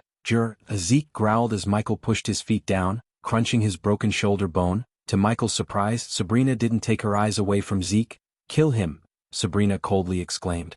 For the last few weeks, Zeke beat and tortured her every chance he got. If vampires had reproductive organs, Sabrina had no doubt that the vampire would have taken the torture to a new level. After experiencing all the torture and beatings, Sabrina had no mercy left in her towards Zeke. She was innocent but not a saint. Good, Michael nodded at Sabrina. Then he kicked Zeke right in the face. Gerbang, bang, bang. Michael repeatedly kicked Zeke until Zeke's skull cracked and caved in. Michael felt the squishiness of Zeke's brain but didn't stop till he turned Zeke's head into a mashed potato. Normally Sabrina would have thrown up at the gory sight. But at that moment she had no food in her belly. Secondly, she had seen worse things done to humans captured by the vampires when she was in the cage. Ghost, Sabrina looked over her shoulder to see the vampires slowly getting back to their feet, including the greater vampire. The excruciating pain in their bodies slowly lessened with time. Zeke, Elijah clenched his feet, looking at Zeke's headless body which was still twitching under the neck. 24 versus 1. The odds are against you, Michael said, cracking his neck left and right, facing the murderous gazes of the vampires. Michael stepped in front of Sabrina, shielding her with his body. I can fight, Sabrina stuttered. The broken warrior spirit wanted her to fight so it could heal. No, you cannot, Michael immediately shut her off. Michael noticed the difference between the Sabrina before him and the Sabrina he first met with just a single look. There was no way in hell she could face the vampires without some serious therapy. He then threw the bloody wooden stick to the ground and grabbed his sword, sticking it into the sand. I'm going to enjoy killing you and sucking you dry, Elijah snarled. You know what? Michael sheathed his swords. Since you fuckers pissed me so much, no quick death for any of you. Michael cracked his knuckles. Then he flicked his wrist as a red pill bumped onto his left arm and directly went into his mouth. The berserker pill instantly melted in his mouth and was consumed by his body. As a result, his pupils constricted, muscles tightened, and his eyes showed a tint of redness. Since Sabrina was standing close to him, she noticed his muscles and height growth. He looked a few inches taller and broader than he was a few seconds ago. At that time, 2 vampires dashed at him from the right and 2 from the left. Contrary to Michael, the vampires took out the daggers hanging on their waists. Since they could use arch energy, none of them bothered to buy a sword or a spear but just had a dagger for cutting open anyone except their own kind. Michael stunned the vampires by dashing at the vampires approaching from the right at an inhuman speed. He grabbed the hand of the vampire, which held the dagger, bent the hand, and stabbed the vampire's chest with his own dagger. Poch, poch, poch, poch. Michael rapidly stabbed the vampire's chest until he decided to slit his throat. Then he kicked the body towards the vampires flanking from the left, which left 1 vampire on his right. The vampire swung his dagger while another 6 surrounded him. He swiftly swayed his body, easily evading the dagger. Then in a blink of an eye, Michael threw an uppercut to the vampire's lower chin. His inhuman strength produced by consuming the berserker pill dislocated the vampire's jaw in an instant. Additionally, the vampire's few teeth and blood mixed with saliva sprayed out of his mouth. Michael grabbed the 2 teeth and slammed them against the vampire's eye socket. Then, without giving the vampire the time to regain his balance, Michael grabbed his head and snapped it like a twig.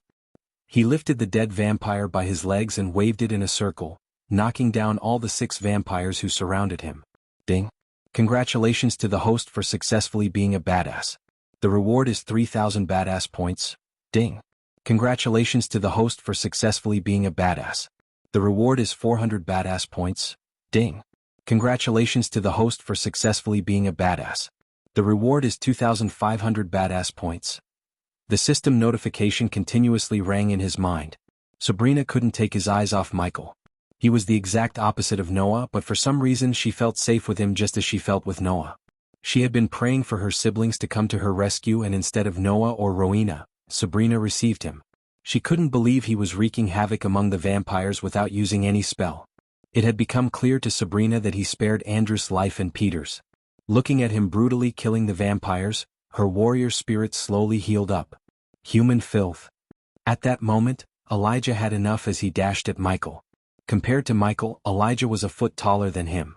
He tried to grab Michael by his neck, but Elijah had no idea the extent of raw strength Michael possessed. When Elijah reached out to grab Michael, he bent backward, unsheathed his sword, and swung the sword straight across Elijah's neck.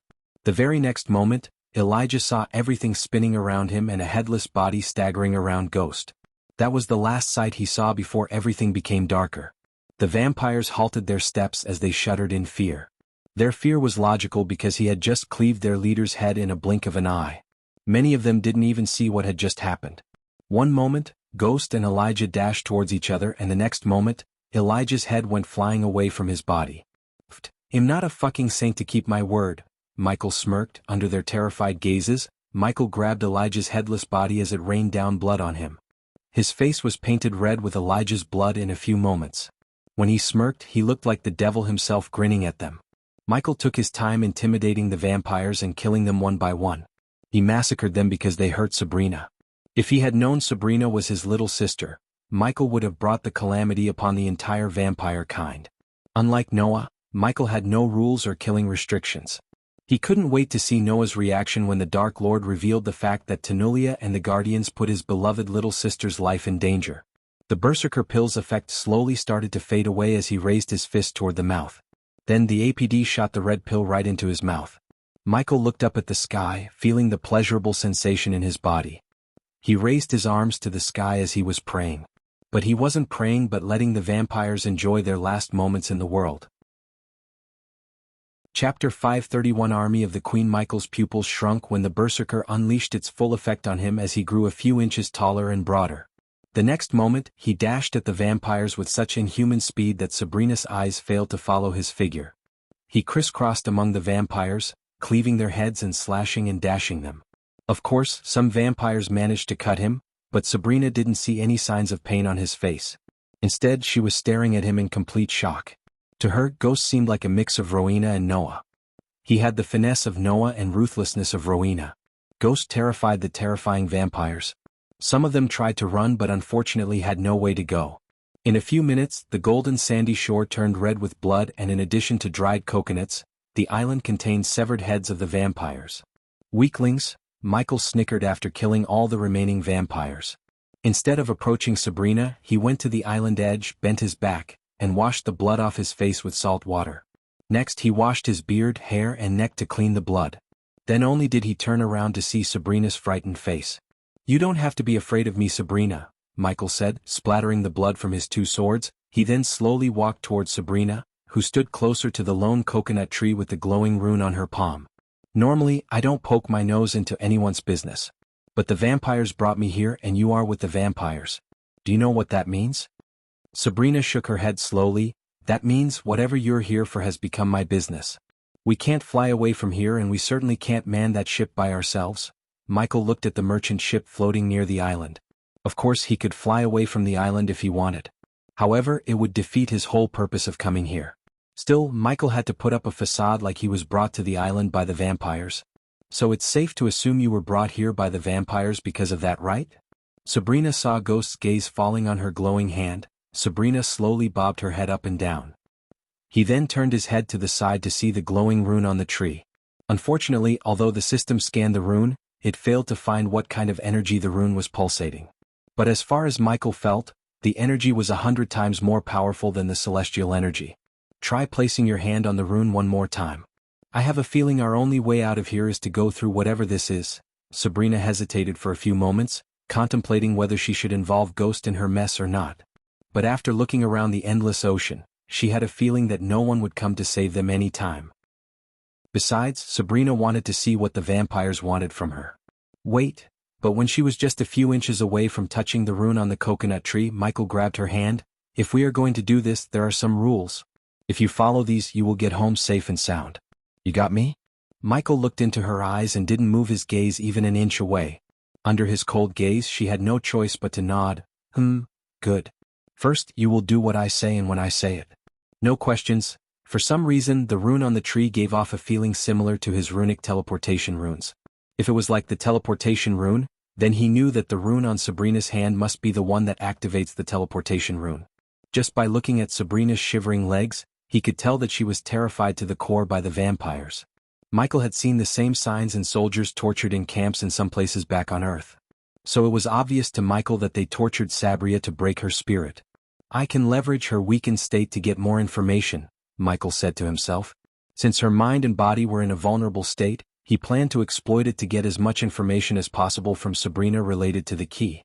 Second, no lone wolf bullshit. You're not in the shape to fight alone. So let me do the fighting. You will stay close to me all the time, but no buts. I'm giving you a golden opportunity here, Sabrina. You can watch and learn from the best. You can either accept it or throw it away.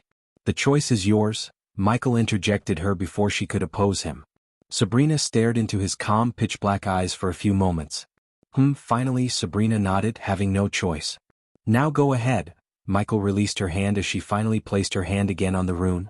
As soon as both runes came into contact, the runes created a powerful shock wave that circled out of the island, forming a strong wave in the sea against the wind. It almost knocked down Michael but blasted the dead bodies into the sea.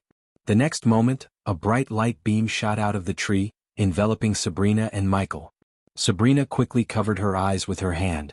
When she opened her eyes, she was standing in a gloomy place void of any color except black and white. She looked up to see nothing but a black sky. She saw nothing but dark walls engraved with countless runes and symbols when she looked around her. Hearing a sudden rustling sound, she jerked her head to the right to see Ghost running his hand through the symbols. The hallway she was standing in was at least 15 meters wide. She slowly made her way towards Ghost, who was busy checking out the symbols and engravings on the wall. The place gave her an eerie feeling with its black and white ambience. Michael, on the other hand, was focused on the engravings and symbols on the wall to the point he didn't even notice Sabrina standing behind him. The seemingly chaotic engravings formed a drawing when looked closer. He could vaguely make out a lion with wings roaring at a woman with a giant woman with several arms. What drew his attention the most was the figure standing beside the lion. He seemed to be holding a sword and a hammer resembling the Doombringer. Is that me? Michael asked himself. Ghost? He snapped back to reality when Sabrina placed her hand on his shoulder. You have any idea about this place? Michael asked Sabrina. He felt like he was dropped into a black and white movie. Even the gems in her dress lost their glow and looked gray. The floor was paved with rough stones which were also used in the walls. The sky was pitch black void of any stars or moons. Michael wondered where the light was coming from but to no avail. Surprisingly, Sabrina responded to his question with a nod. Shadow Realm. The plane between the worlds, Sabrina said, looking around. She read about the Shadow Realm while scouring through the ancient scripts in the Holy Academy library. Among all the realms, the Shadow Realm was the most mysterious and many believed it was just a myth. However, after looking around the place she had no doubts. What might possibly tempt the vampires in this place? Michael slowly walked along the walls as Sabrina followed him behind. Can you remember anything the vampires said that could help us? Calm yourself and think. Michael urged her to spill more information about the key. Not only the vampires but also the guardians were interested in the key. Which could only mean one thing. The key would open the gateway to something much more powerful. Sabrina, however, remained silent without opening her mouth. Michael looked over his shoulder to see her opening and closing her mouth as though she was contemplating whether she should tell him or not. Instead of pushing her too hard, Michael decided to give her some time. Check this out. Michael suddenly halted his steps and pointed at the engravings to Sabrina. She stepped closer to Michael, looking at the symbols he was pointing at. While she was looking at the random place Michael showed her, Michael took out several spiders and drones and let them fly out in all directions to get the place's layout. Am I looking at something? Sabrina asked after a while. No matter how close she looked, she couldn't make out anything but just random shapes and symbols. It's a maze, Michael mumbled under his breath when the drones and spiders formed a map of the place. They were literally standing in the middle of a maze. The drones were still flying as the layout of the place confused Michael as a maze should. I need to come up with a plan, Michael thought. But, of course, Sabrina was the best source to know more about the place. Was Sabrina. What else do you know about this Shadow Realm? Any time difference between us and our world? According to the scripts I read, time stays still in the Shadow Realm. Finally, Michael felt a little bit relieved. In case the time stood still, as she said, he could attend the Aqua Clan auction without missing it. Besides, he didn't have to worry about missing the rest of his studies in Mazeroth. His train of thoughts was abruptly interrupted by a whistling wind. They both felt a gust of wind passing through them. Michael immediately unsheathed his swords while scanning the surroundings. His environmental scanning map didn't reveal any hostiles near him until he vaguely saw a few silhouettes materializing out of thin air surrounding them. System scan them, Michael quickly ordered the system as the creatures walked out from the shadows, revealing their full form. As soon as Michael's gaze swept across them, he creased his brows. They were some kind of humanoid creatures with no skin covering their bodies. The creatures hissed at Michael. To him, they resembled the skinless anatomy dummies in science labs. Sabrina, who had less tolerance for horrifying creatures, immediately felt her stomach growling as her face turned green. Army of the Queen? Surprisingly, Michael heard the system's voice flickering as though something was disarraying the system. Army of the Queen? Michael was surprised. He expected more information from the system other than some cryptic words. Fortunately, Michael was able to feel his arch and celestial energy. Do you have any defense spells? Michael asked Sabrina in a husky voice while watching the skinless humanoid creatures cautiously. Sabrina nodded as he expected. Cast it on yourself and stay close to me. Michael shielded Sabrina with his body by moving closer to her. The fact she felt safe when she was with him surprised Sabrina deep down. She had only experienced this feeling when she was with her family. Hence, she contemplated how she could experience the same feeling with Ghost. Meanwhile, the creatures seemed to be hesitating to attack Michael. They were taking a step forward and back again and again. Trident cross. Sabrina waved her hand as a ghostly golden trident materialized over her head. Then from the trident's end, a translucent shield shot out to cover Sabrina. Michael counted 12 creatures around him. He wanted to know how powerful they were before unleashing his full power. Ignitia. Michael raised his sword as the lightning bolt traveled through the sword and went straight through the creature standing 15 meters away from him. As soon as the lightning bolt entered its head, the creature's head exploded into red mist, which startled the others. Ding. Congratulations to the host for killing a low-level queen worshipper. The reward is 10,000 experience points and 1,000 badass points. The system sounded fine except when it said the word queen. It felt like there was something else after the queen, but he couldn't hear the word. The static prevented Michael from hearing the word clearly. So weak, Michael mumbled after the headless creature collapsed to the ground. The other creatures angrily hissed at Michael. But since they had no skin on their body or face, there was no expression. So the only sign of anger they could make was hissing. Ring of Fire. Since they were standing in a circle around him, Michael simply cast the Ring of Fire to burn them all with a single spell. Ding. Congratulations to the host for killing a low-level queen worshipper. The reward is 10,000 experience points and 1,000 badass points. Ding. Congratulations to the host for killing a low-level queen worshipper. The reward is 10,000 experience points and 1,000 badass points. Ding. Congratulations to the host for killing a low-level queen worshipper. The reward is 10,000 experience points and 1,000 badass points. Visit. For the best no experience. Congratulations to the host for killing a low-level queen worshipper. The reward is 10,000 experience points and 1,000 badass points. The creatures squirmed and growled on the ground, getting barbecued by the flame. However, since Michael avoided using the dark flames, they didn't completely turn into a pile of ashes. We should move. I have a feeling they are just scouts. Michael didn't waste any time lingering around but dragged Sabrina into the dark hallway in front of him. Just as Michael grabbed her hand, he noticed the rune on her hand glowing brighter and brighter. Wait a minute. Sabrina was confused as she let Ghost move her hand in a circle. As he was moving her hand, Michael noticed the rune was glowing brighter when he pointed her arm in one direction and dimmed while he was pointing on the opposite side. The rune, it's showing us the way, Michael said to Sabrina. This must be why the vampires wanted you with them. His words made sense to Sabrina, and they made more sense when they began to walk. After almost 15 minutes of walking in utter silence, the straight hallway branched into several paths. Point your arm towards each and every path, Michael instructed Sabrina.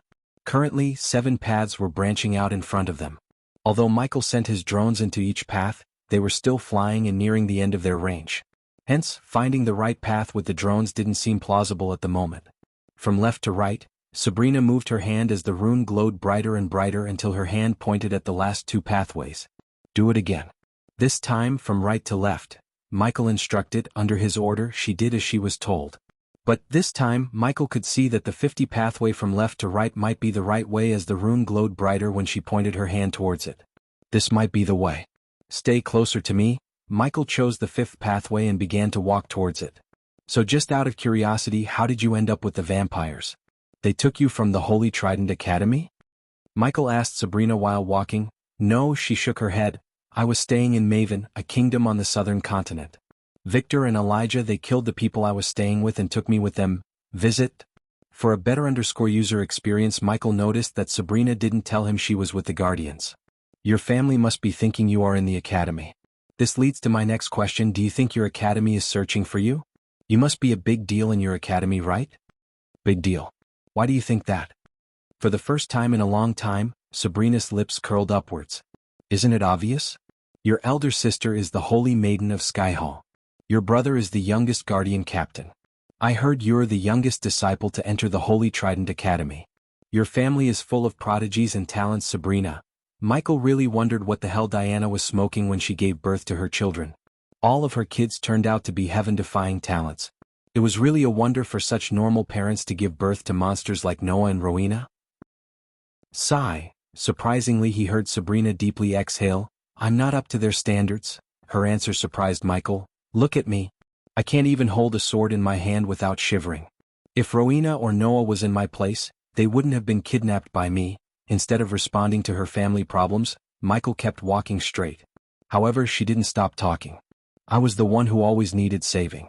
Even now, if you hadn't come, I still would have been a slave to the vampires. Michael sensed a major inferiority complex from Sabrina, but he couldn't blame her completely.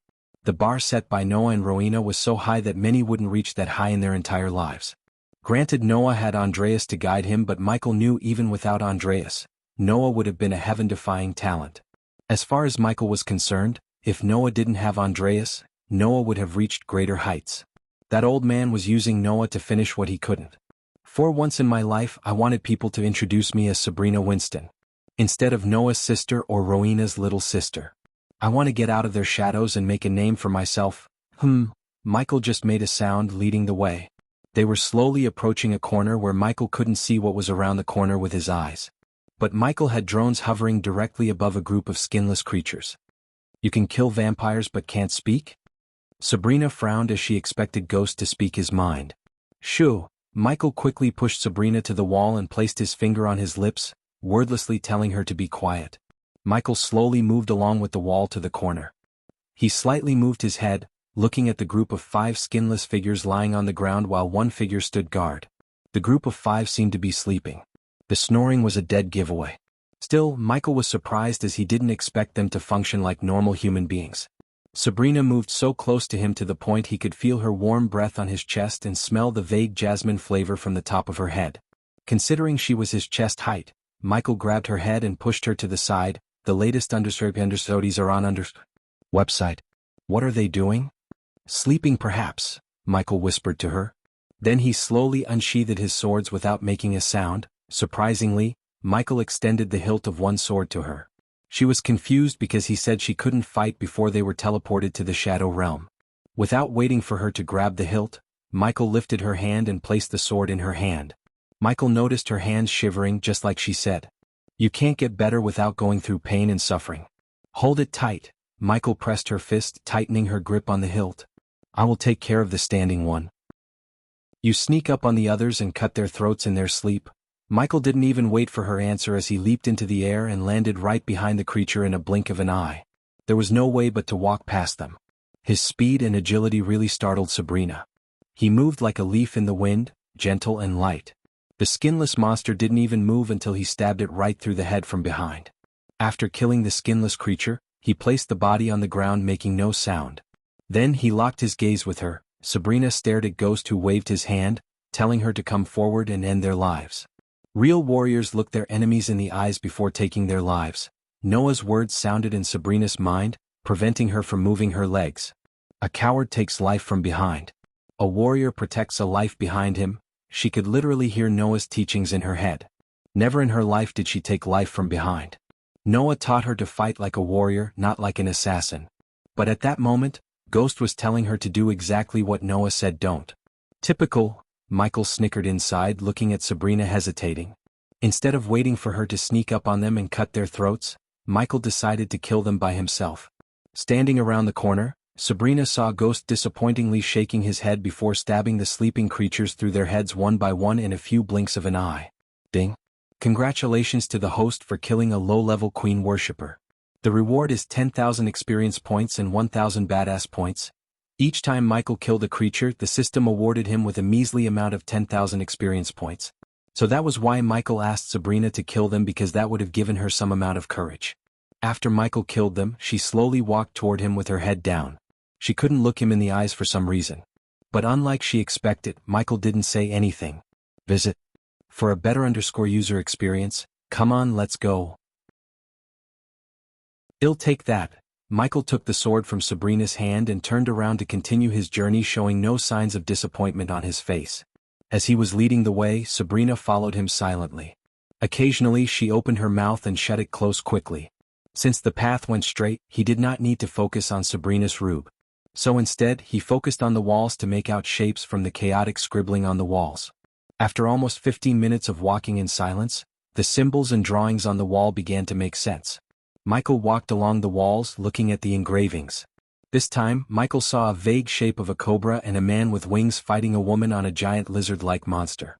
Shit. When Michael touched the man, he felt a sudden bolt of electricity running through his finger. What the hell?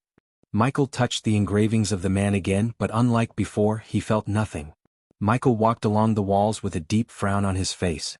Who is he? Michael asked himself, looking at the man with the wings in the wall. On the other hand, Sabrina saw nothing but scribblings and chaotic shapes on the wall. Nothing made sense to her. She walked behind him until he suddenly halted his steps. She wanted to ask why he stopped, but he raised his finger, wordlessly telling her to not speak. He looked closer at a potion of engravings where the man with the wings was fighting a giant 5-headed hydra. The man looked tiny compared to the hydra. What piqued Michael's curiosity was the vague shape of a human watching the fight from the shadows. The mysterious figure almost resembled his full Lucifer form. Is that me? Michael looked at the figure closely, but suddenly, he felt a gust of wind brushing past him. Ding! In a blink of an eye, Michael moved his head to the side as an arrow went into the wall, cutting a few strands of his hair. Sling! Michael unsheathed his swords, pushing Sabrina against the wall so she wouldn't be attacked from behind. Ding! Visit. For a better _user experience, ding. This time, Michael deflected the arrows with the two swords. Why don't you show yourself? Let me guess, you're too ugly, Michael sneered. Sabrina looked around, trying to find where the arrows were coming from. But after she heard Ghost's words, she saw a figure slowly appearing near the wall on the other side.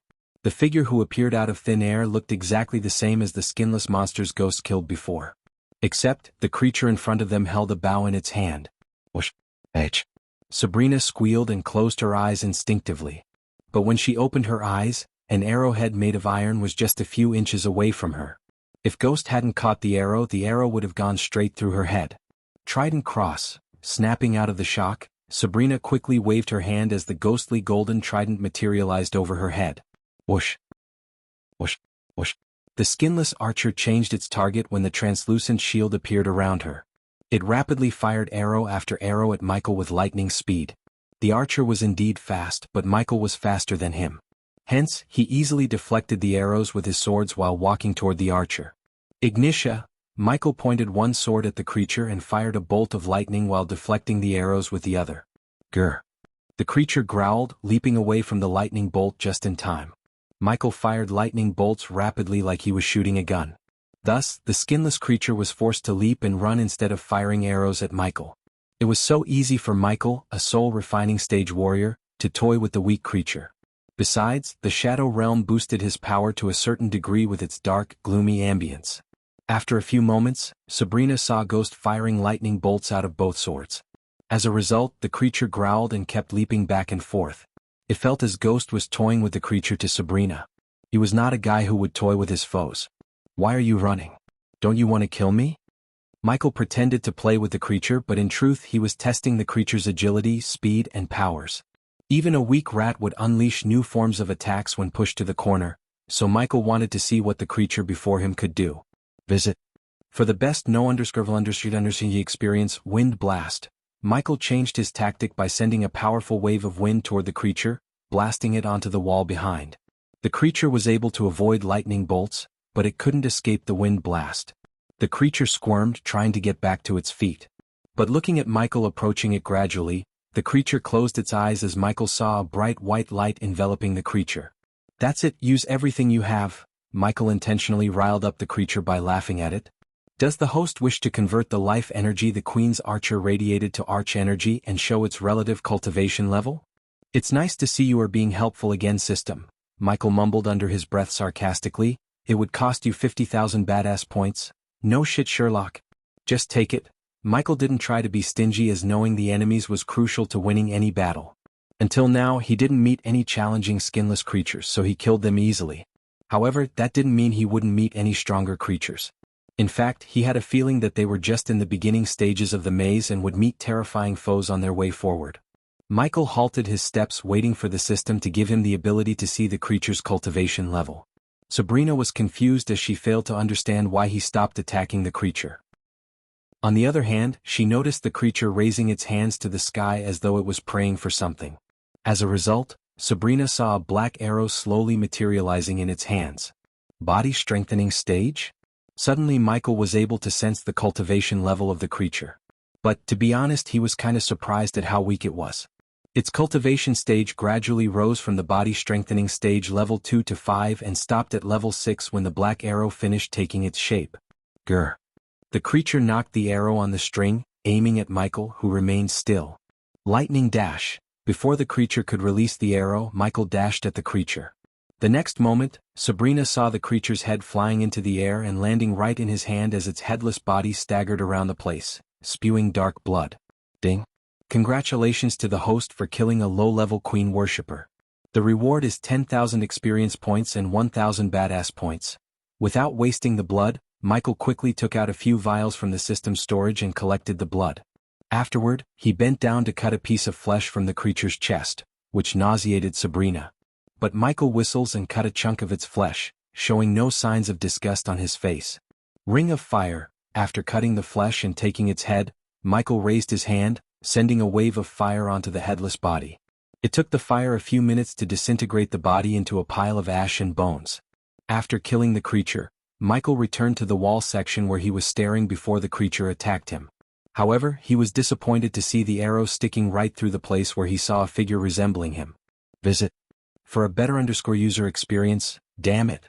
Michael punched the wall, shocking Sabrina. What was that? She asked, breaking her long silence. Nothing. Come on, let's go. Meanwhile, somewhere else in Sabar was sitting behind an oak table with moonlight pouring on him through the window behind him. He closed the thick book he was reading and took a long sip of red liquid from the glass in his hand. One would expect the liquid to be wine, but in truth, it was human blood. What else could an elder vampire like him drink on a beautiful night like this? His eyes were too tired to the point he wanted to cancel his night hunt and go to sleep. However, when he was about to stand up, he heard someone knocking on his door. Come in, Saber calmly said as a young girl wearing a black top and a white miniskirt entered the room carrying a wooden box. Lord Saber, someone has sent you this? Saber creased his brows as he smelled a familiar scent from within the wooden box. Leave it here.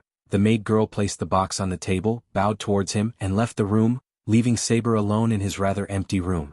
Saber waited until the footsteps were completely unhearable. Then, looking at the wooden box, Saber exhaled. Then he slowly lifted up the wooden box to see the bloody severed head of Hakan staring at him. Hakan, even at that moment when a fellow elder vampire's dead eyes were coldly staring at him, Saber didn't lose his calmness. Instead, he closed Hakan's eyes and picked up the letter beside the head.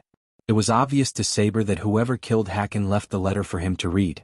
So, he didn't waste any time but picked up the letter and opened it. Dear Saber, I hope you are enjoying your evening in the Ara continent, the land of the rich. If you wish to continue your life by leeching onto wealthy nobles, you may do so. However, the moment you step outside Ara, I will end your pathetic life, just like I did to your friend Hakan. Yours truly, the one who's holding your life. Chill. Out of the blue, the windows behind him shattered as an arrow went straight through his shoulder. Saber jerked around to see no one in the sky. He dashed outside, but there was no one in the area as far as he could see and sense. Who are you? Floating in midair, Hakan asked himself. The latest _IP_SODIES are on the website. Am I being hunted?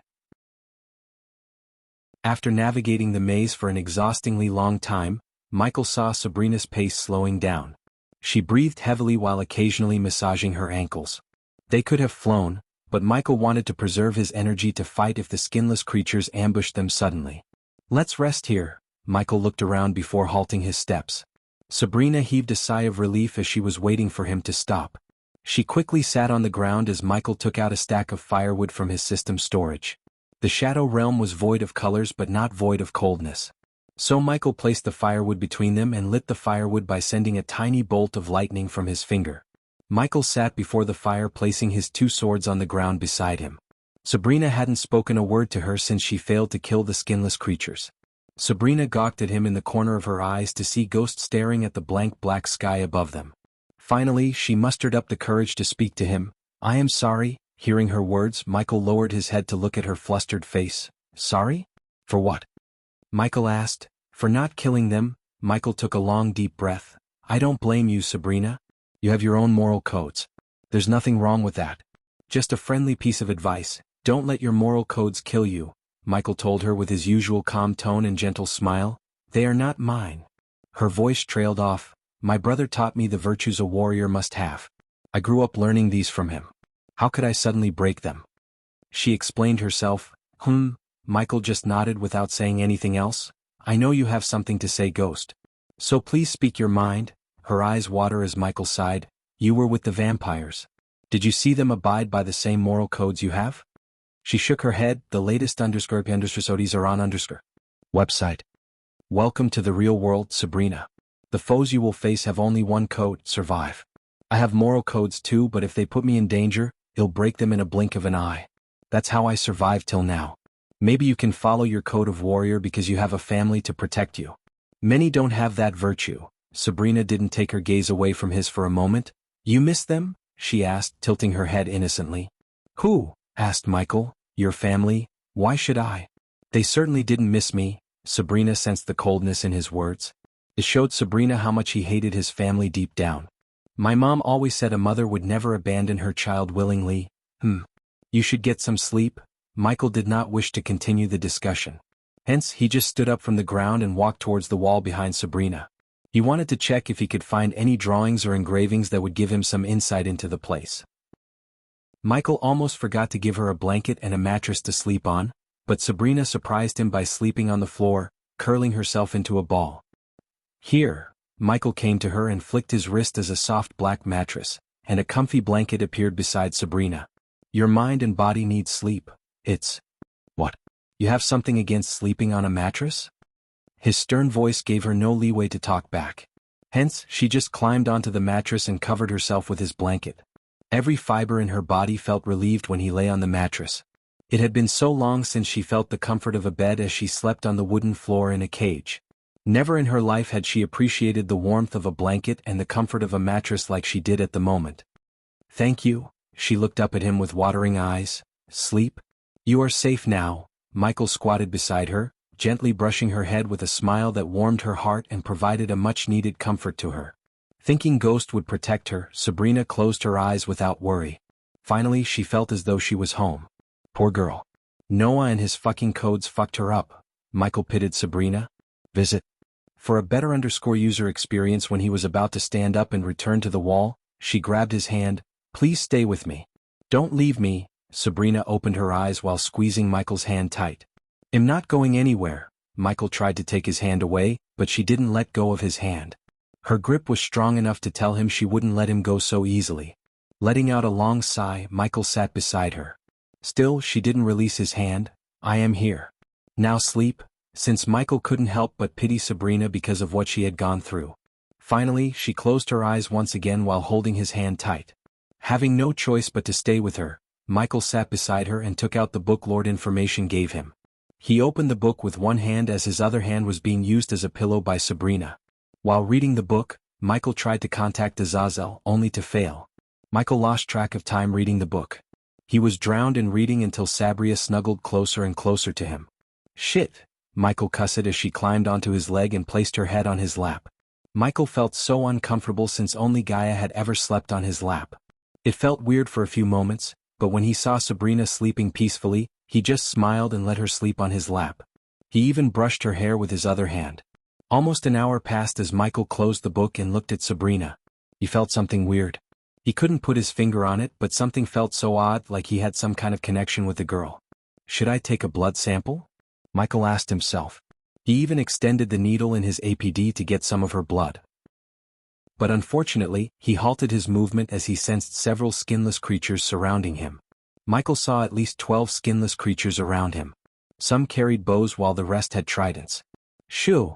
Michael put his finger on his lips. The skinless creatures around him were at the core formation stage level 3. These mindless creatures were nothing but an annoyance to Michael. He gently lifted Sabrina's head and placed it on the book, replacing his lap with the book. He extended his hand towards the swords a few meters away as the swords flew into his hands. "She is sleeping, so keep it down," Michael whispered to the skinless creatures. Something told Michael that they understood their language. Dash, but one of the skinless creatures that held a trident tried to growl. However, its growl was cut close by Michael. In a blink of an eye, he needed its life by sending a lightning bolt through its throat. While the skinless creatures were startled by the quickness of his kill, Michael looked down at Sabrina to see her still sleeping without moving an inch. After making sure she was still sleeping, Michael looked up at the sky and raised his sword. A glint of shock emerged in their eyes. Michael saw a heat signature in the sky. Although it was invisible, he knew there was someone watching him. He had the feeling of someone watching him since he was teleported to the Shadow Realm, but only now could he see a heat signature. Visit. For a better user experience, as soon as he raised his sword, the heat signature vanished into thin air. Kill him. Surprisingly, Michael heard an echo after the heat signature disappeared. It was a demonic voice 100 times more frightening than his Lucifer voice. Queen. For the first time, Michael heard a word coming out of the creature's mouth. Sabrina squirmed after they made a sound, but Michael quickly sent a soft wave of wind, brushing her head. Queen Ha. Michael looked around the skinless creatures. He took a step forward as all the archers rained down arrows on him. Then, without even blinking an eye, Michael cast the wind blast.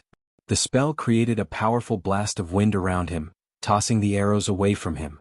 But before Sabrina could wake up, he took out a sleeping pill and threw it near Sabrina's nose. The pill immediately turned into a vapor and entered her nostrils. As a result, she started to snore and fall into the deepest pits of sleep. Now we can start the party, Michael snickered. But instead of dashing toward them and fighting like earlier, Michael accessed his system storage to retrieve a dark potion.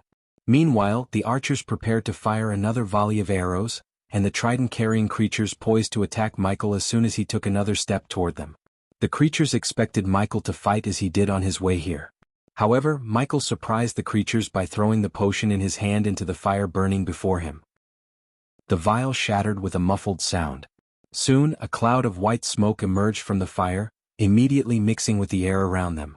Michael felt nothing even after inhaling the smoke. However, the skinless creatures growled as they grabbed their throats. They kept growling as most of them dropped the weapons in their hands to the ground.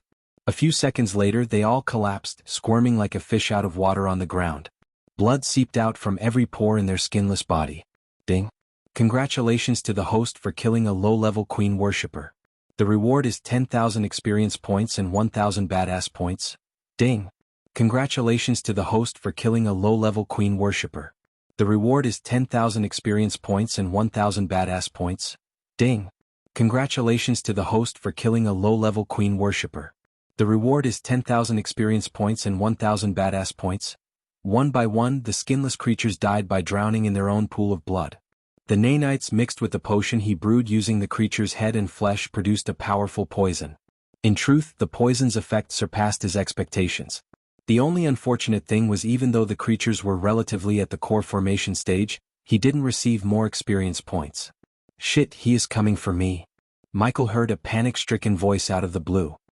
He jerked his head away in the direction but saw no one in the area. He scanned the area and tuned his X-ray vision. But still, Michael saw no life signs around him except Sabrina, who was sleeping peacefully. Arrest him. Michael heard another voice of a woman with a British accent. He is hunting me. Michael heard the first voice he heard again, Draven. Visit. For a better user experience. Michael was so confused by the voices. No matter how much he looked around, he couldn't find the source of these voices until he noticed a small glimmer in the wall behind Sabrina. He slowly and cautiously made his way to the wall. The part of the wall he noticed a glimmer had a crack, and finally he found out that the voices coming through the crack. He leaned closer to the wall, placing his ear against the crack to listen to the voice. However, the moment he placed his ear on the wall, he felt a sudden force pulling him into the crack. What the fuck? Michael tried to pull himself free from the force but he failed. He couldn't even move an inch. System, Michael called for the system's help, except the system did not respond to him. The next moment, everything around him became pitch black. Michael heard an otherworldly humming as he saw the light in front of him a few hundred meters away. He wondered where he was and tried to contact the system, but it didn't respond. He felt like he was soaring through the air like a rocket. The feeling was familiar to Michael. He felt the same when he was transmigrated to this world from Earth. Hence, Michael could vaguely guess he was being transmigrated somewhere else. But he wondered why and how. He didn't panic as he got closer and closer to the light at the end of the dark place. When he reached the light, everything around him changed. The black and white ambience of the shadow realm vanished as the colors returned to the world before him. Put me in the super prison. Michael heard the shouting voice again. At that moment, Michael noticed he was floating inside what seemed to be a command center that had a semi-modern and fantasy vibe. The numerous men and women sat in front of a glass that resembled modern monitors, but the people themselves wore medieval robes. The walls and floor were built with some kind of gray wood which, coupled with the blue light radiated by the mirrors, gave the place a vibe of a law enforcement command center. Didn't you hear me? He is coming for me. Michael heard the voice, and he jerked his head in the direction to see a shocking sight. A man with 6 hands shouting at a man on the elevated platform at the hall's back. He had 2 human hands and 4 hands protruding out of his back. Compared to his human hands, the hands coming out of his back were longer and seemed rubbery. In addition to his surprising 6 arms, the man wore dark goggles covering half of his face. On the contrary to the man with 6 hands, the man he was shouting at looked normal, calm, and composed. Instead, the dark-skinned man radiated a domineering aura. Michael turned his gaze at the mirrors for a moment to see various pictures of people and images of places running on. Suddenly, the mirrors went blank as they flickered with red light. What's happening? The dark-skinned man on the platform asked in a thick accent. Soon, 5 figures dressed in various superhero costumes entered the hall through the door behind the dark-skinned man. The men and women in the hall waved their hands. They kept touching the various symbols appearing on the mirrors until the mirrors stopped flickering with red light. Visit. For a better user experience, I don't know General. Suddenly the Etherian energy readings went off the charts. A young man said as the man with 6 arms shivered, "It's him. You have to save me." When the man with 6 arms stuttered, the 5 figures who had just entered the room poised to attack the man. Among the 5, 2 youngsters didn't wear any masks. One was a dark-skinned young man with a muscular physique and tall. He wore a jade t-shirt and a pair of spiky gloves. Meanwhile, the other was a strikingly beautiful blonde girl who tied her hair into a short ponytail. She moved her mouth as though she was chewing a piece of gum inside. The remaining 3 all wore latex costumes, and all looked different and unique from one another. The man leading the group wore a suit resembling the suit of a Spider-Man, except his crimson-red suit was sleeveless. The girl behind him wore a yellow suit with black stripes resembling a Bengal tiger. Except for the ponytail striking out of her mask, the suit covered every part of her body. The last group member wore a half mask covering the face above his mouth.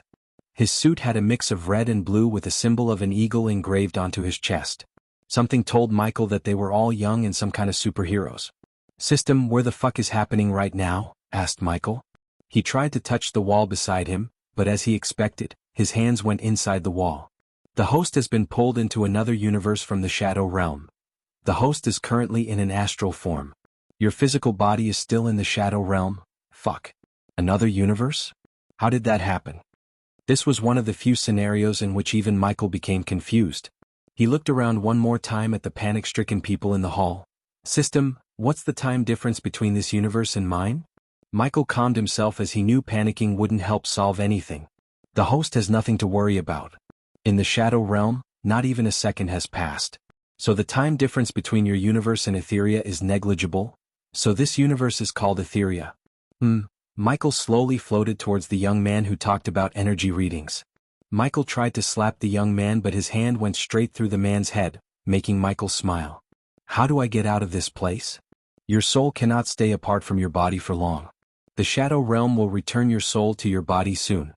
Michael was relieved to hear that he could return to his universe soon. Of course, he was curious and wanted to know more about Etheria, but he had his own problems to deal with and things to finish before thinking of conquering Etheria. "Why am I here though?" The system level is too low to answer the host's question. "You know, you have been less useful recently. The latest _sodies are on _ website. Says the host who doesn't upgrade the system more often.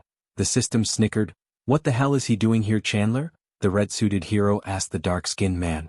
Unlike the latex-suited youngsters, the man wore a long black coat with crimson-red lining and had wavy neck-length hair. Stand down, the man raised his hand. He's here to surrender. Surrender? The tall, muscular guy opened his eyes wide. No, I am not buying it, Chandler. He's trying to pull something. The girl chewing the bubble gum looked skeptical, as well as the muscular guy. Since Michael had nothing else to do, he wanted to see what was happening. He floated towards the group. Run a full scan of the ship. I don't want to get caught with my pants down. Instead of responding to the angry youngster, the man ordered his crew. For God's sake, put me in jail or call the Supreme Ones. Michael noticed the man with 6 arms shivering uncontrollably and sweating like a pig. Calm down, Fergus. You're safe here. Michael turned back to see a young woman in black Kevlar armor walking towards them. She almost walked through Michael. General Atkins, she placed her 3 fingers on her chest and bowed towards Chandler. We have searched through the ship. We are safe and secure, General. After hearing the lady, Fergus deeply exhaled. He looked a little bit relieved. Now will you tell us why he suddenly changed his mind? Michael saw the sleeveless hero ask. The Reaper. The entire hall went silent when Chandler said the name the Reaper. No one uttered a word, and Michael saw fear and terror in everyone's eyes except Chandler and the lady who entered the hall lastly. Fergus believes the Reaper is going to kill him next, Chandler said. Believes? Fuck you, Chandler. What do you think happened to Poison Lenora? Fergus asked, looking at the 5 youngsters. According to the UFH records, she disappeared. The girl chewing a gum answered Fergus as he snickered. Disappeared my ass. She was killed. No, not killed. The Reaper slaughtered her. As soon as Fergus spoke these words, the youngsters gasped in shock. Visit. For the best no_vil__ng experience, the youngsters were stunned. Michael could sense the shock in their hearts despite their masks covering their faces. What the hell is he talking about, General? The girl wearing a tiger suit asked. What happened to her was strictly need to know. I have a feeling that you have a reason to share this information with us now. Michael turned his gaze towards the young man with an eagle emblem on his chest. His voice had a rather soothing effect as he spoke so calmly. You're going to escort Fergus to Supreme One's headquarters? No. Both the sleeveless guy and Fergus shouted at the same time, disagreeing with Chandler. Why can't you take me there? Or get the Supreme Ones to take me? I'm not going to go with these amateurs. The Reaper would massacre them in minutes. The muscular young man threw him a threatening glance at Fergus, but he didn't give a damn. Bringing you ourselves to them is like flashing our location to the Reaper, Michael heard Chandler. But by looking at his eyes, Michael could tell Chandler was lying. The real reason why he was ordering the youngsters to escort Fergus was definitely something else. Michael was 100% sure. Alert! Alert! Alert! Suddenly, a mechanical voice resonated in the ship as the room turned red. What's happening? The lady behind General Chandler shouted. Michael noticed the images running on the mirrors slowly transforming into a wolf's head. General Chandler, we've been hijacked by the lone wolf, the young man from before shouted at General Chandler. I knew it. I knew coming here was a mistake. I am out of here. Fergus frantically shook his head before trying to get out of the platform, but the 5 youngsters blocked his way. You're not going anywhere, the sleeveless hero exclaimed. Visit. For a better user experience, get her out of my ship. General Chandler raised his voice as the men and women in the hall began to work like bees. Then, General Chandler turned around to look at the lady. Captain Ivy, get your team ready and meet me here in 5 minutes. I have a feeling the Reaper is coming here for his life. The crew of General Chandler began to work like worker bees. Michael flew around the hall, trying to better understand how the mirrors worked. They looked like some kind of hybrid of magic and technology. Michael noticed every mirror had a glass cube with a bright light glowing within. What kind of energy source is this? Michael asked himself. He also saw wires running into and out of the glass cube to a copper box with several components and a complex web of wires inside. General Chandler. Michael stopped hovering around when he heard a loud mechanical voice echoing through the hall. Hand over Fergus to us. Michael saw the crew looking flustered, trying to free their systems from the hacker. He didn't know this world was familiar with the term hacking, but they were undoubtedly hacked by someone. Everything happening in front of him piqued his curiosity to the next level. It was kinda relaxing to sit back and watch the chaos someone else had been creating. Instead, he was excited to see what would happen next while pondering why the Shadow Realm teleported him to Etheria. That's not going to happen, General Chandler calmly said. They all waited for the hacker to respond, but they simply didn't. But Suddenly the ship jerked as something just hit the ship from above. The ship's defense systems have been deactivated. Michael heard the mechanical voice of the ship resonate in the hall. He could feel his excitement rising within his heart. "Captain Ivy, go," General Chandler ordered Eve as she rushed out of the hall. "Everyone," after sending Ivy away, General Chandler called out his crew, "Go to the hangar bay." The crew members immediately stood up from their seats. They left for the door on the other side in an orderly manner without raising any objection to his word. "General Chandler, what's happening here?" the tall, muscular guy asked, bewildered. "Visit. For the best no understand experience, you idiot. Don't you get it? He's here." Fergus snapped, "Let me go." Fergus had no courage to stay with the UFH's recruits anymore. When he decided to surrender, he thought UFH would send him to the super prison or the Supreme Ones. However, he never expected General Chandler would ask a bunch of amateurs to guard him. Fergus had better chances to survive alone than with the newbies. Thus, he made up his mind to get the hell out of the place before the Reaper could reach him. Michael flew back to the elevated platform where he saw Captain Ivy returning to General along with a group of white armored soldiers carrying crossbows and spears. "Harry," General Chandler turned his gaze to the youngster wearing sleeveless latex armor. "Escort Fergus to Bay 15. Captain Ivy - boom." The ship shook again and they all heard a loud explosion coming from somewhere in the ship. "Go." General Chandler raised his voice as the group quickly turned around to leave the command center. However, they didn't even take a few steps toward the door when the door closed automatically. "We are trapped," Fergus panted. His breathing turned heavier and heavier as he looked pale. Michael noticed Fergus kneading his hands nervously. The soldiers behind Captain Ivy climbed down the stairs on each side of the platform to surround the hall. The room was lit with red light, giving an eerie feeling to Michael. Boom. Yet again they heard another sound reverberating in the hall. Though this time, it wasn't the sound of an explosion but sounded like someone banging the ceiling above them. "Prepare for battle," General Chandler gravely said. Michael could see the dark frowns on his face. He seemed confident and calm, but his voice had a tinge of concern. The more Michael saw their reactions, the more curious he became. He wanted to see who the Reaper was and how they fought in Etheria. Bang! The ship trembled yet again, and the mirrors flickered until they turned black. The room turned gloomier and darker after the mirrors went off. The latest _sodies are on the website. Afterward, the banging sound finally stopped. The eerie silence haunted the room, making every passing second a daunting experience. "Let's see what makes this Reaper a big deal," the muscular guy cracked his knuckles. "Harry, do you think your team is ready?" General Chandler asked Harry without turning back. He still looked at the empty command center before him. "I think we are gonna find out." Harry sounded a little bit nervous. "We are all dead." Fergus just collapsed to the ground. There was no fight left in him. However, Lenora was several times more powerful than him and she was a gifted one. She not only possessed the power of charm, which puts people under her influence, but also the power to make plant life do as she wishes. She could kill anyone with a single kiss by sending the deadly toxins in her body into her prey. She was one of the most feared supervillains in all Etheria, yet Fergus saw the Reaper slaughtering her like cattle. She stood no chance against him, none at all. Bang! The ship trembled violently as a huge chunk of the wooden ceiling came down, crushing several mirrors under and creating a cloud of dust in the center of the room. Captain Ivy and her men immediately surrounded the cloud of mist as Michael vaguely saw a silhouette standing in the mist. Ivy and her men slowly approached the center when they saw the shadow of wings appearing in the wall behind the mist. The man with the wings? Michael recalled the engravings on the wall he saw. The wings and the silhouette of the figure looked precisely the same as the engraving. Now Michael wondered who the other person in the drawing was, the one who was watching the man with the wings battling a lady with hundreds of arms. "The Reaper," Fergus mumbled, and when Michael looked down, he noticed a wet spot enlarging on his brown pants. Fergus had literally pissed himself just by looking at the Reaper. It was apparent to Michael that whoever the Reaper was, he put the fear of gods in his enemies' hearts. Boom! Ivy and her men were just a few meters away from the Reaper when he flapped his feathery wings. The next moment, a powerful shock wave created by the flap of his wings sent Ivy and her men crashing onto the wall behind them. Although Michael was not in his physical form to feel the shock wave, he could guess the force by looking at the trembling platform. The youngsters and General Chandler had to hold onto the rails to avoid stumbling down. Michael looked around to see Ivy and her men lying on the ground without any movements.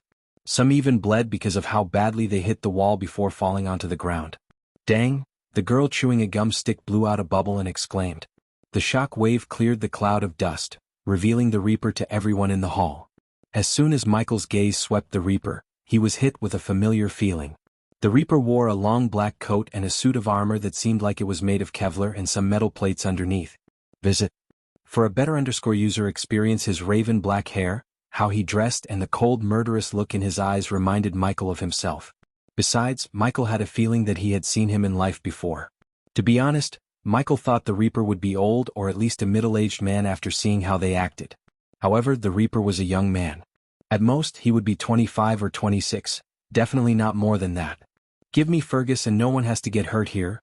The Reaper's voice sounded like a death bell, clear, loud, and dosed and full of killing intent. "Except you." The tall muscular guy leaped from the platform and landed a few meters away from the Reaper. "Carl!" Harry shouted, trying to stop him, but it was too late. Carl walked towards the Reaper, cracking his knuckles. "Get ready to taste my knuckle sandwich," Carl snickered. When Carl got a hand-reaching distance to the Reaper, he closed his fist and threw a punch. Regardless of his size, Carl surprised Michael with his speed. However, the Reaper surprised him more by easily evading the punch with a sway of his body. Poch! The next moment, Carl caught up blood. "Carl!" his team shouted as they saw a black sword sticking out of Carl's back. Harry and the others were stunned beyond words. Their minds went blank as they had never seen Carl bleed until now. Carl was the team's defender whose power was super strength and impenetrable skin.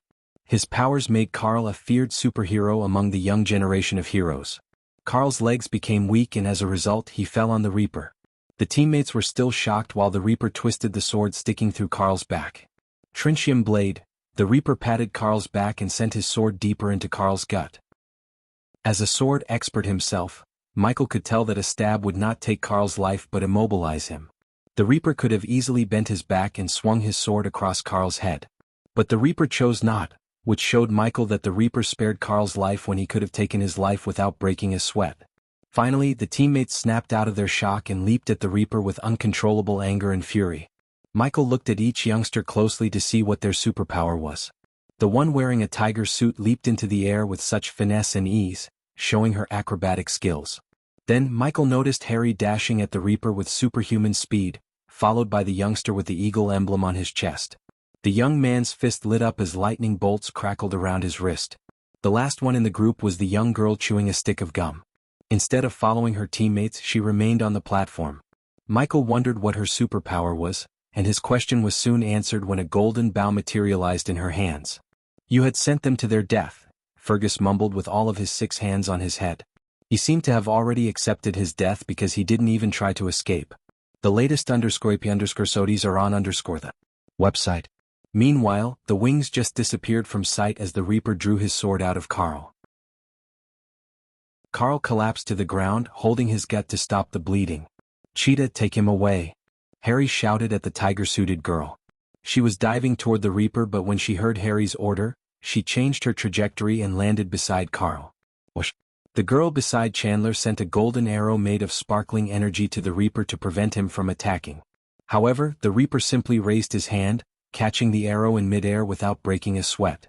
At that time, the youngster with the eagle emblem shot into the air, leaving a trace of blue light behind him.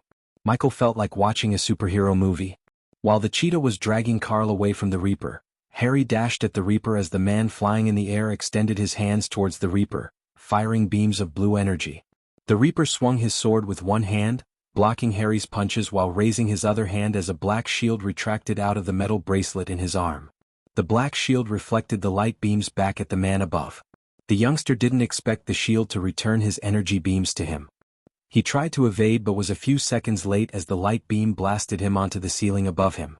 "Neon!" Harry shouted, seeing Neon hitting the ceiling sling. Harry was still in shock when the Reaper swung his fist, sending the shield flying towards the girl, firing arrows from the elevated platform. Boom! Michael saw the black shield crashing onto the girl and sending her flying back. The bow and arrow in her arms vanished into thin air, and surprisingly, the shield bounced onto the wall behind the girl and flew back to the Reaper. While looking at the battle, Michael understood one thing. The superhero team wasn't amateurs, but the Reaper had superior battle experience than them. He was calculating everyone's move even before they could make it. Despite the youngsters showing good teamwork and coordination, the Reaper had the upper hand because of battle awareness. As the shield returned to his hand, the Reaper turned his full focus to Harry, who fought without any weapons. Michael saw the shield retracting into the bracelet rather than disappearing as Michael initially expected. The device on the Reaper's arm gave him the idea to build something like that so he could defend himself in a physical fight. Until now, Michael depended on his superior close combat skills and sword master to defend himself in a battle with no spells involved. Although Michael felt no need for a shield as it would cramp his fighting style, he decided to build a device like the one the Reaper has. Neon and the archer girl were picking themselves from the ground as Harry fought the Reaper single-handedly. Michael couldn't take his eyes off the Reaper and Harry. It was like watching a kung fu movie where two masters fought to the death. Visit. For a better user experience compared to the rest, Harry seemed to have more battle experience. He almost reacted as fast as the Reaper and blocked his punches and kicks. I can do this all day, Harry said, blocking the Reaper's punches. I don't have all day, the Reaper snickered. The very next moment, the Reaper vanished into thin air, shocking everyone except Chandler. However, Michael noticed Chandler's face showed no signs of shock. If Michael was right, Chandler knew about the Reaper's powers unlike the rest. Harry was stunned when the Reaper vanished into thin air. He jerked his head around to locate him but failed to do so. Then, suddenly he appeared behind Harry. Although Harry possessed the power to sense dangers, his reflex failed him because the Reaper was too fast. He sweep-kicked Harry to make him lose balance, and then, the Reaper roundhouse kicked Harry in the head with enough force to create a small shock wave around them. Harry, Neon, the archer girl, and the cheetah all shouted as they dashed at the Reaper. The Reaper stomped on Harry's chest as he coughed up blood through his mask. The archer girl and Neon repeatedly fired arrows and energy beams at the Reaper. At the same time, the cheetah dashed at him with her claws growing several inches from her fingers. The cheetah swung her steel-like claws at the Reaper, only to be blocked by the shield on the Reaper's hand. Her claw produced sparks when they clashed with the shield. Unfortunately for the cheetah, she was not on the same level, or her claws were sharp enough to cut his armor. Hence, he simply let her scratch his chest, and when she did, he easily grabbed her hands. Whoosh. At that exact moment, the archer girl fired an arrow. Little did she know that the Reaper would use the cheetah as his shield. Poch. The arrow pierced the cheetah's back. Cheetah! The girl shouted and panicked at what she had done. Meanwhile, the Reaper showed his ruthless side of him by pushing the arrow sticking out of the cheetah's back further into her. He did not stop with that. Instead, he unsheathed his black sword from his behind lightning quick and stabbed the cheetah in the gut. Just like before, Michael noticed he didn't go for the kill but stabbed her just to immobilize her. Neon didn't fire energy beams because Cheetah stood so close to the Reaper. After Michael pushed aside the cheetah, Neon flew towards her instead of attacking the Reaper. Visit. For a better user experience, he flew towards the cheetah as fast as possible and tried to fly away from the Reaper with the cheetah in his arms. The Reaper, however, had a different idea. The Reaper grabbed Neon by his legs when Neon flew closer to him and pulled Neon towards him. The Reaper was too strong as Neon couldn't fly away. As his feet touched the ground, the Reaper grabbed Neon by his neck and punched him in the face. Jurch, Harry growled, but the Reaper knocked him out once again with a stomp on Harry's head. Bang, bang, bang. The Reaper repeatedly punched Neon in the face as Michael saw blood splashing out of Neon's mouth along with a few teeth. Seeing her teammates getting slaughtered, the archer girl lost her calm composure. She leaped from the platform. In midair, she fired arrows after arrows and didn't stop raining down arrows even after her feet touched the ground. She was really talented with the bow. Otherwise, she would have hit Neon instead of the Reaper. Her arrows hit the Reaper without missing. But none of the arrows could penetrate his armor. She moved closer and closer to the Reaper to the point she swung her fist in uncontrollable anger. However, the anger blinded her and lowered her intelligence. She was an archer, not a close combat fighter like Harry or the cheetah. Even they couldn't beat the Reaper, let alone an archer and a delicate girl like her. When she tried to beat him with the energy bow, the Reaper released Neon's neck as he collapsed to the ground. You should have gone for the head, the Reaper coldly said before grabbing both her arms. Bang. The Reaper headbutted the archer with enough force to knock her out instantly. Then, when all the five were on the ground, either knocked out cold or bleeding, the Reaper finally turned his gaze at Chandler. Michael followed the Reaper behind as he suddenly vanished into thin air. A second later, he appeared behind Chandler. No, no, no, no, no. Fergus began to stutter in fear. Chandler slowly turned around to see the Reaper staring at him. Draven, Chandler called the Reaper by his name. Unlike Fergus, who shivered and looked pale, Chandler remained calm and composed. You are walking a dangerous path, Draven, Chandler said in a grave tone, but Draven didn't reply. The latest studies are on Website. You are doing more harm to Etheria than good, Draven. You can't clean this world by killing everyone you think needs to be killed. A whole lot of good you're doing, Chandler, Draven snickered. I am talking to the Draven I know, the Angel of Lotus. Not to the Reaper you had become. Ha! Surprisingly, Michael saw Draven burst into laughter. High scold laughter echoed through the eerie hall until he stopped laughing. The Angel of Lotus is long dead. They slaughtered my family in front of my eyes, and when I need the UFH most, you took away my powers. Draven grabbed Chandler by his neck and lifted him off his feet. Your people catch villains at the cost of innocent lives and they call them heroes. I kill a villain to save those innocent lives and you call me evil. It's not fair. Your ways are wrong, Draven. There is no difference between what you do and what the people you kill do. Chandler struggled to speak those words. If anyone follows me, I won't be merciful next time. Draven punched Chandler in the face without holding back his strength. As soon as his fist met Chandler's face, Chandler's nose cracked with a sickening crunching sound. Draven threw Chandler off the platform and looked down at Fergus. Don't kill me. Fergus crawled back in fear. Crack. Michael saw Draven step on Fergus' feet, applying pressure until Fergus screamed in agony. Then Michael could hear the bones in Fergus' feet crushing under Draven's boots. How does it feel? Draven asked coldly as Fergus kept screaming as loud as he could. Michael saw tears gushing out of Fergus' bloodshot eyes and blood seeping out of his feet. Do you remember her face, Fergus? Do you remember how she begged you to let her go? Michael heard Draven stutter, and for the first time ever, Michael noticed Draven's face show a sign of despair. When Michael looked Draven in his eyes, he could see the immense grief Draven had been holding in his heart. Please, let me go. Fergus screamed in agony, but Draven showed no mercy. After crushing Fergus' feet, Draven lifted him off by his collar. Crack. Visit. For a better user experience, the moment Fergus stood up, Draven broke Fergus' right hand. Arga. You and I are gonna spend so much time quality together. After everything was said and done, Draven grabbed Fergus by his hand and closed his eyes for a second. At that time, Michael noticed a golden light around Draven. Does the host wish to follow Draven? The system asked Michael, and to be honest, Michael was slightly surprised by the system's sudden question. Instead of answering quickly, Michael looked around the place for a few moments. Why not? Michael firmly believed he was in Etheria for a reason. Something told him Draven held the answer to his question. Besides, Michael couldn't help feeling a strong connection with Draven. It was a sense of familiarity that he had never experienced before. When Draven opened his eyes, Michael saw a golden scroll in his hand. Teleportation scroll, Michael mumbled, recognizing the parchment. The system requires 5,000 points to lock onto Draven. Do it, Michael ordered the system. As soon as the system consumed his 5,000 badass points, he was pulled towards Draven.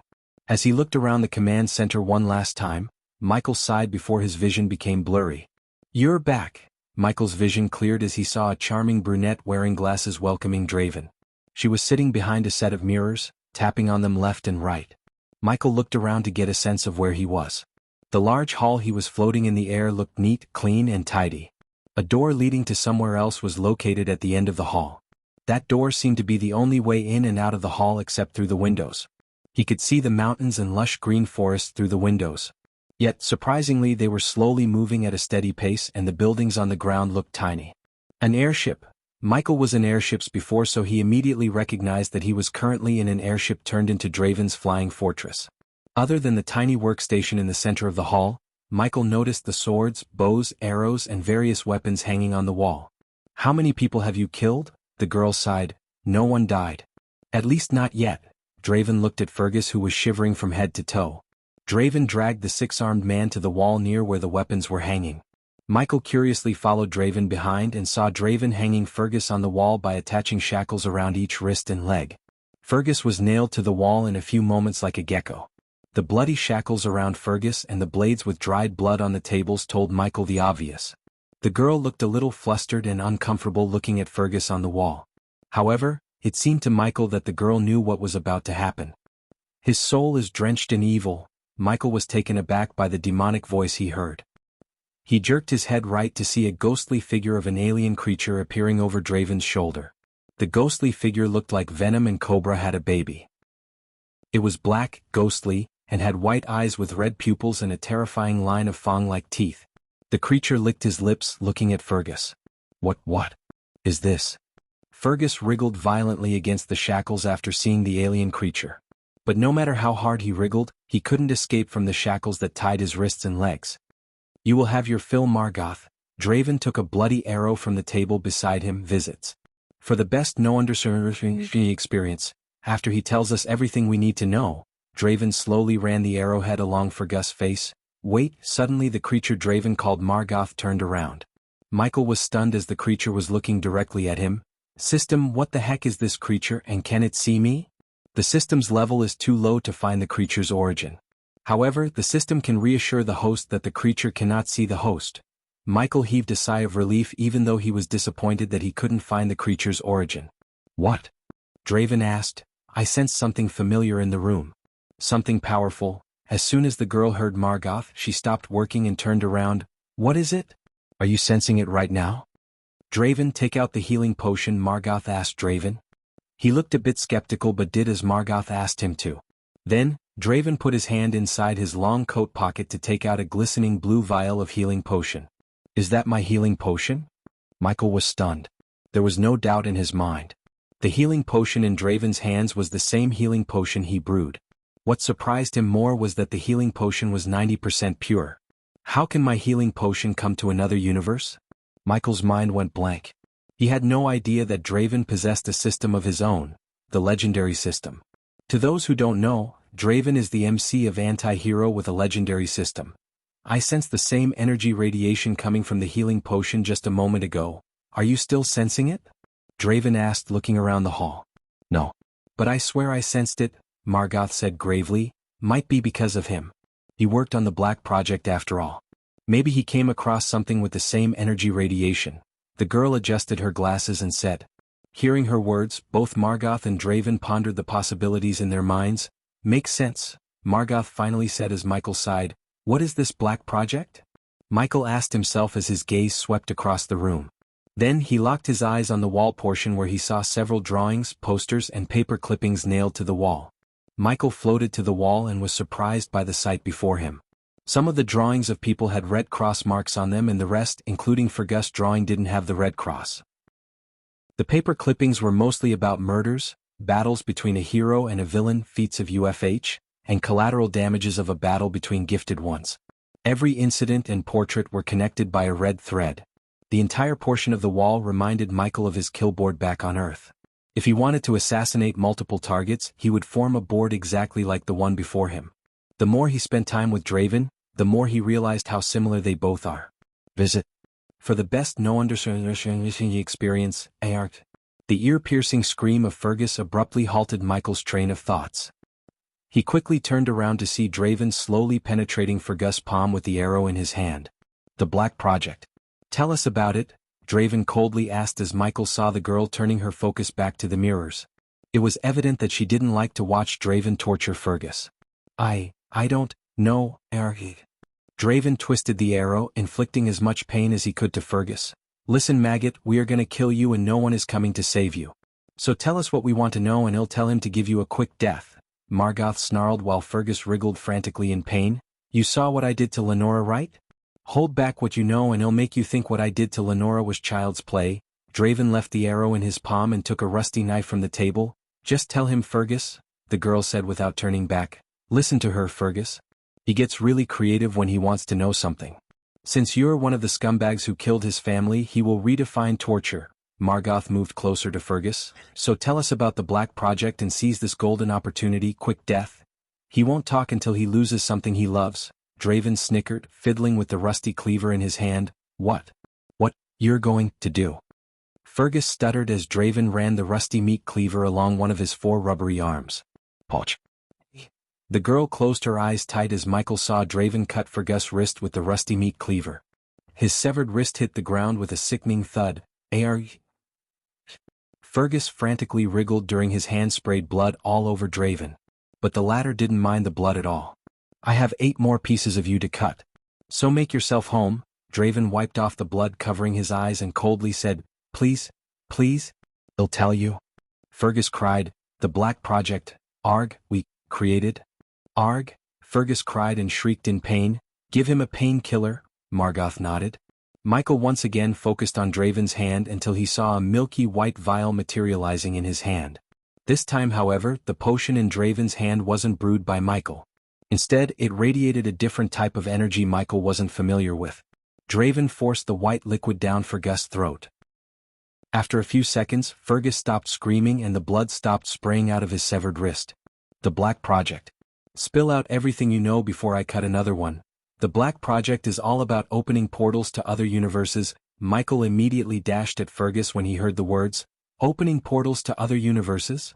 The girl couldn't stay still, so she left her workstation and came to Fergus despite all the blood and gore. I thought other universes are just a myth. The latest understudies are on website. Where do you think we met Sarah? Margoth asked the girl. Isn't Void just a pocket dimension? I thought so too. But no, the Void is the place between universes. Michael heard Draven. Did I tell you to stop? Margoth growled at Fergus as he continued to spill everything he knew about the Black Project. The Demon's Touch device doesn't just take your powers. It sends your powers to the Void. Those who built the device didn't know that until... Fergus' voice trailed off. Until? Sarah asked, looking at Fergus swallowing a mouthful of saliva nervously. Until what happened to you? Something interfered with the device that day. Whatever that was, it caused the device to open a portal to the Void temporarily, so that's why the Sinisters attacked UFH and tried to steal the device. They want to open a portal to the Void. After a few minutes of silence, Sarah opened her mouth. Fergus nodded. Apparently not only the Sinisters, Margoth exclaimed as Sarah creased her brows. What do you know about the Supreme Ones working on the Black Project? I don't know, I just heard some rumors. Fergus was terrified to say that he didn't know. Thus, he quickly decided to tell them about the rumor he heard when he was with the Sinisters before Draven cut his another hand. They want to find another Krypton in another universe. Michael didn't know what happened, but Draven immediately grabbed Fergus' neck. What do you mean another Krypton in another universe? They believe there's another universe similar to Etheria where the Krypton is still alive. Michael may not possess the ability to read minds. Still, when he heard Fergus' words and saw how Draven reacted, he knew Draven's mind thought about finding his deceased family members in another universe. The host doesn't have to panic. There is no other universe similar to yours and there is no other you. Michael heaved a long breath of sigh and even smiled. But what about Etheria? The system requires 10,000 badass points to answer the host. Now you're asking for payment to answer my questions? Geesh, okay, take it. Michael waited a couple of seconds for the system to finally answer his question. Visit. For a better user experience. There is another universe similar to Etheria. This doesn't mean there is another Draven or another legendary system. Another Etheria? Michael mumbled under his breath. Deep down, Michael was glad there was no universe similar to his. He liked to be unique. However, that didn't seem to be the case for Etheria. Still, the system said similar, not exactly the same. His gut feeling told him there was no other Draven. It felt like Draven was the main character of Etheria just like he was to his universe. Another Krypton? Draven frowned. Since Michael was new to Etheria, he had no idea about the war that happened between Etheria and the Demon King's army. Krypton was the most powerful hero in the whole Etheria. Granted, Draven rivaled Krypton when he was at his peak, but unfortunately, Draven lost all his powers. Why do they need another Krypton? Sarah asked Fergus. I don't Clang. Fergus was about to say I don't know when Draven flicked the rusty cleaver. No, Fergus stuttered. Raiden? Michael noticed the dark frown on Draven's face. The trio became silent and Sarah looked terrified. What about him? Draven coldly asked Fergus. Raiden was just a low-level general of the Demon King. Demon King? That's cringe. Michael rolled his eyes. Low-level general? Sarah shrieked. She still had nightmares about the invasion and how many people had lost their lives. What do you mean a low-level general? That guy destroyed half of Etheria and killed countless gifted ones like they were nothing. Margoth's already serious demonic voice sounded more serious. Michael wondered who the hell is this Demon King. Also, in the corner of his mind, he recalled the mysterious figure on the engraving.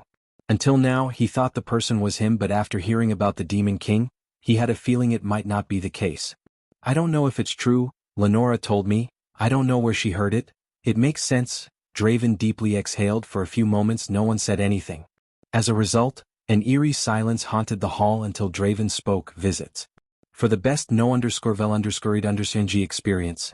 If what he said is true, the Supreme Ones can't win against another invasion without Krypton. Invasion, another universe, Demon King. Man, this guy is in serious trouble. Michael felt pity for Draven without realizing Draven was his son. Michael didn't even try to communicate with Draven and the group. The future Dark Lord sent Draven to Etheria so he could live without being hunted by the Queen and his enemies. Unfortunately, although at that time Etheria was safe from the Queen, the citizens of Etheria managed to mess up and become vulnerable to the Queen. The only thing the Queen failed to grasp was the future Dark Lord planned everything. As a result, he never lost control of the situation. Even when Nightmare died, the future Dark Lord didn't lose control of himself because he was in control all the time. We need to capture a Supreme One Draven. We can get more information on the Black Project from them, said Margoth. They have the device and the resources to recreate what happened to me. So what's stopping them from opening a portal back to the void? Draven asked, looking at Margoth and Sarah, but to Michael, it seemed like he was questioning himself. They managed to modify the device to make it usable once a year from once every 100 years. Draven and Margoth nodded at Sarah. But Michael saw Draven thinking deeply. Indeed, Draven was thinking about something. He recalled everything Lenora said before he killed her. Before I killed her, Lenora said something about a key. As soon as Draven said these words, Michael was stunned. He immediately turned his full focus to Draven. It couldn't be just a coincidence Michael was searching for the key and Draven was also talking about a key. It wouldn't take a genius to figure out that both keys are the same. A key. Sarah tilted her head. I scoured through all UFH servers but didn't find anything about a key. Do you need anything more? Margoth turned his head towards Fergus. Please just kill me quick. At this point, Fergus lost all the will to live and was exhausted both mentally and physically. He just wanted a quick death. After seeing what Draven did to his fellow Sinisters, quick death from him would be a blessing. Did you give my sister a quick death? Ask him about the key. Michael shouted, but they didn't hear him. Where is the key? Yet again Michael shouted at Fergus while Draven pressed the rusty meat cleaver against Fergus' shoulder. The latest _IP_SODIs are on the website. I am going to my room for a moment. Sarah quickly took her gaze away from Fergus and stepped away from the scene. You're still such a soft girl. I told you, Draven, we have to take her outside and let her fight for a change. Damn you ugly. Sarah showed Margoth the middle finger. Fergus began to scream again as Michael saw blood drizzling down from Fergus' shoulder and onto the rusty meat cleaver. Boom. Just when Sarah was about to take another step, the entire ship trembled. Michael looked outside and saw the sky getting darker and darker as though they were flying into a storm. The day sky turned darker in a few blinks of an eye. Additionally, Michael could hear the thunderclaps and the howling sound of the wind. What the heck? Sarah staggered towards her workstation. All of a sudden, the glass windows shattered as a figure clouded in bolts of lightning landed in the hall's center. Stormbringer. Fergus screamed as the cloud of lightning slowly disappeared, revealing the Stormbringer. The Stormbringer wore sleeveless silver metal armor with archaic engravings and a dark blue cape that fluttered in the wind. Her striking blonde hair danced around her shoulder with the wind while the golden helmet covered her delicate face. Her muscular arms and the heavy sword on her back radiated a warrior vibe. Although she wasn't the prettiest woman Michael had seen, she was the toughest-looking one. Sarah's face lost all color as she looked pale. On the other hand, Fergus, who was about to greet death, became so excited. He yet again began to wriggle against the chains in joy. Do you know who I am? Stormbringer's hard as steel voice echoed through the hall. Would you believe me if I said no? Despite facing one of the strongest members of the Supremes, Draven didn't lose his calmness. It was expected of Draven. After all, Michael was his father. Release him and surrender yourself, Stormbringer said. I heard that so many times today. I assume you know what happened to those who said that? Stormbringer gritted her teeth as the sky outside turned darker and Michael saw more and more flashes of lightning followed by loud thunderclaps. Today you will answer for your crimes, Reaper. She slowly unsheathed her heavy sword. The sword was thrice the size of a normal sword. It was almost 5 feet tall and a foot wide. She could easily rush a child with that sword. She held the sword using both arms as bolts of lightning coiled around the sword. You are dead, fucker. Ha! Fergus began to laugh like a maniac. After seeing Stormbringer, Fergus regained his hope to live again. The Sinisters had connections within the super prisons. So it was only a matter of time before he breaks out of there again and continues his life of crime. Visit. For the best no_vel_ed_shinji experience. This was why the supervillains and the Sinisters were terrified of Draven more than UFH or the Supreme ones. If the latter caught them, they would just throw them in prison. It wasn't the case for Draven. If they got caught by Draven, there was no prison, only hell awaited them. Funny, Draven's snicker abrupt put a stop to Fergus' maniacal laughter. Don't? The Stormbringer growled when Draven was about to move his hand, but after seeing him just lift his hand without reaching for his weapon, the Stormbringer didn't dash at him. Click. Draven just snapped, growling. It wasn't even a second passed after his snap when Fergus began to growl. Michael saw Fergus desperately gasping for air. If Michael's guess was right, the white liquid they gave Fergus wasn't just a painkiller but poison. Draven planned everything just like Michael. Arg! The Stormbringer let out a battle cry before dashing at Draven with the heavy sword in her hand. She wanted to save Fergus. They were about to clash when Michael felt an invisible force pulling him back. She tried to fight back, but the force was too powerful. The sight of Draven and the Stormbringer grew smaller and smaller until everything around him became pitch black. He traveled in darkness for a while and then he saw a light at the end. Little by little he got close to the light and saw his body. It took Michael a few more seconds to settle in his body and become whole again. Michael gasped for air, feeling an excruciating headache for a few moments. His face turned green as Michael felt an urge to throw up, and he did. For a few moments he coughed up blood. As a result, his face became pale. Quickly the APD injected him with a healing potion to make him feel good. Michael looked into the crack, seeing nothing but darkness. He then slowly turned around to see Sabrina peacefully sleeping on the mattress and still holding the book under her head. So the key opens up portals to other universes? Michael finally solved the long mystery of what the key opens. Now he needed to find the key and get to it before the Guardians. The last thing Michael wanted was the Guardians to get stronger by conquering other universes. Where is the key? Michael asked himself. Although Michael gained nothing tangible through his visit to Etheria, he gained an idea to build a shield device similar to Draven's. The Dark Lord did not need a shield since he could unleash his full power to destroy his enemies. However, Ghost needed a shield. Since Sabrina was still sleeping and he felt exhausted, Michael took a parchment and a quill from the system storage before sitting beside Sabrina. He recalled Draven's shield for a moment and began to sketch a device similar to his on the parchment. With his inventor skill and Elidor, he was confident he could make a device that would make Draven's shield look like a cheap toy. Visit for a better user experience. After finishing the sketch for the new retractable shield in a gauntlet, Michael fell asleep on the ground. He was exhausted to the soul level and couldn't stay awake. A long while later, Sabrina slowly opened her eyes. She felt rejuvenated after a long nap. As the sleepiness faded away from her eyes, she searched for Ghost and found him sleeping on the ground a few meters away from her. Looking at Ghost on the ground, Sabrina stood up. For a few moments she looked around the place to make sure no one was around them. Then she brought the blanket to Michael and covered him with the blanket. She made sure the blanket covers him from neck to toe. While Michael was peacefully sleeping, Sabrina kindled the fire and sat beside the fire. The gloomy hallway was haunted with silence. The only sound Sabrina heard was firewood crackling under flames. In the gloomy silence, she recalled everything she went through over the last couple of weeks. The vampires took turns beating and torturing her, especially Zeke. He took pleasure in inflicting her pain. They cut her back and arms just to make her bleed. Then the vampires collected her blood and drank it like wine. At first, she tried to fight, but without arch energy she had no chance of defeating them. She just wanted to prove herself. That was why she took part in the Guardian operation. Her gut feeling told her not to go with Peyton. However, Noah always instructed her to take risks. She could still hear the Guardian's screams. Elijah slaughtered the Guardians, showing no mercy. It only took him a couple of minutes to slaughter them. However, he did not only slaughter them, he drank them until they were mummified. The last thing she remembered was another greater vampire dragging Peyton by her hair. Even now, Sabrina prayed for Peyton. She did not wish Peyton to suffer the same fate she did. Yet, Sabrina was oblivious to the fact Peyton and Tanulia planned everything. Otherwise, they wouldn't have let Sabrina suffer at the hands of vampires.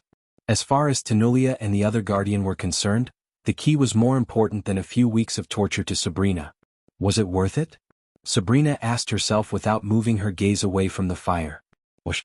All of a sudden a gust of wind put out the fire. She quickly snapped back to reality and jerked her head around to see several skinless creatures appearing out of thin air. When she saw the creatures, her heart skipped a beat and her body began to tremble. She crawled backward in fear. She searched for a weapon but found nothing. The vampires took her space ring, which contained all her books, weapons and dress. Hence, she had nothing to defend herself. The overwhelming fear blinded her mind. That was why she didn't think to shout at Ghost. Seeing her without any weapons, the skinless opened their mouths, revealing a line of yellow teeth. Since they had no skin, she couldn't identify or figure out their reaction. But if she had to guess, she would say they are grinning. While a group of skinless creatures was targeting Sabrina, another group sneaked toward Ghost. They wanted to cut his throat in his sleep. Go dash, she tried to shout, but she was too late. A skinless creature shut her mouth from behind. She squirmed and wriggled to escape, yet she was too weak. Her eyes opened as wide as they could. She wriggled her head until another skinless creature held her legs tight. Visit. For a better user experience, she screamed, but not even a muffled cry escaped her mouth through the skinless creature's hand. Welcome to the real world, Sabrina. Ghost's words resonated in her mind again. Her warrior code taught her not to kill from behind or sneak up on her enemies. Instead, the creatures were doing precisely what her moral codes forbade her. Welcome to the real world, Sabrina heard his voice again. But this time, his voice didn't resonate in her mind alone. On the contrary, he actually opened his eyes. Boom. Michael pointed his finger towards the skinless creature behind Sabrina. The lightning bolt shot out of his fingers, penetrating its brain and bathing Sabrina with its blood. As soon as the creatures realized that he had woken up, the other creatures shuddered. Before they could react, Michael sent a powerful gust of wind, blasting the creatures onto the wall behind them. Michael kicked up from the ground and stretched his arms, yawning. Did you see Sabrina?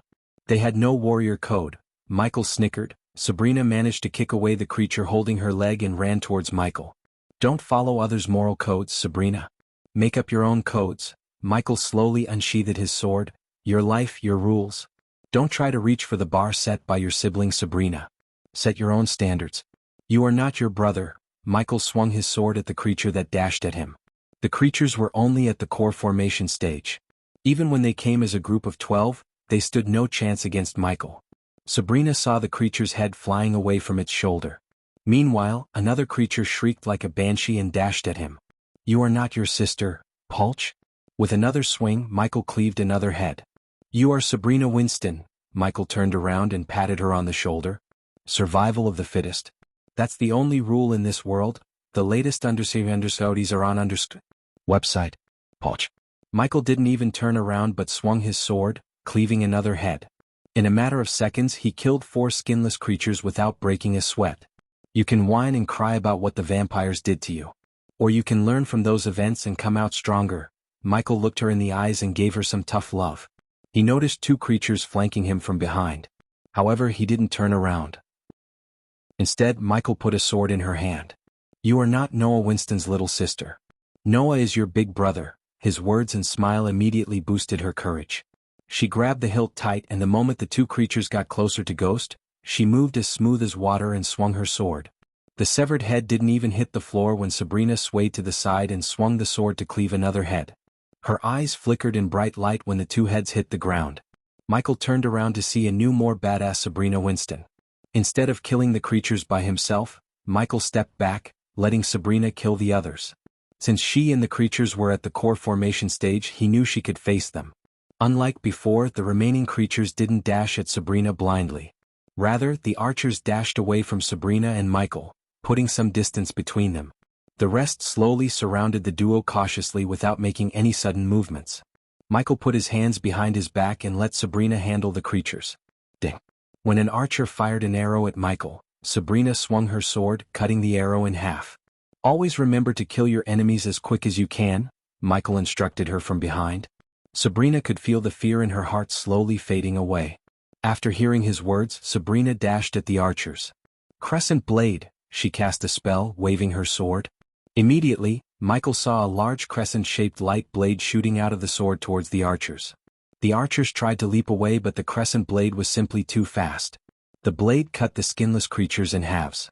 When their bodies hit the ground, Sabrina leaped into the air using the wall as a booster. She turned her body acrobatically before diving down like a meteor. Boom. The latest _studies are on the website. Her landing created a shockwave that knocked out the creatures surrounding Michael. Poch. Poch. Poch. Sabrina didn't wait for the creatures to get back to their feet. Instead, she stabbed them through the head, showing no mercy. Show them you are not the one to be messed with. Show them your ruthless side, Michael taught her from behind. A few minutes ago, when Sabrina covered him with the blanket, he was about to wake up. Hence, he saw her gesture and felt a warmth in his heart. That was the only reason Michael changed his mind about helping her. Noah taught her how she should live, but Michael was teaching her how to survive. Meanwhile, Sabrina was down to 4 enemies. When she reached a skinless creature that tried to get to his feet, Sabrina stomped on its head. She stomped again and again repeatedly until she crushed its head into a pulpy mess. Seeing the brutal death of their kin, the skinless creatures crawled backward. Inflict maximum fear onto your foes. Your priority in every battle should be to win without even fighting. With her face covered in blood, she looked like a pissed-off goddess of war. Until that moment, she was a delicate flower who took pride in her talent. But when she stomped a creature to death and drenched in blood, she looked like Michael's sister. Granted, Noah loved his little sister dearly and protected her to the best of his abilities. Still, he failed to teach her the reality of the world outside. On the contrary, Michael would have taught her the world before teaching her anything. To survive in the world of killers like him, she needed to be ruthless and brutal. The code of warriors Noah taught her put her in a cage. The life lessons Michael was teaching her would ensure that never happens again. Arga die. Learn to control your anger, Michael said when she began to shout and stomp the already dead creature. Never let your anger cloud your mind. Your mind is your greatest weapon. Michael nodded in approval when she took a deep breath to calm her mind.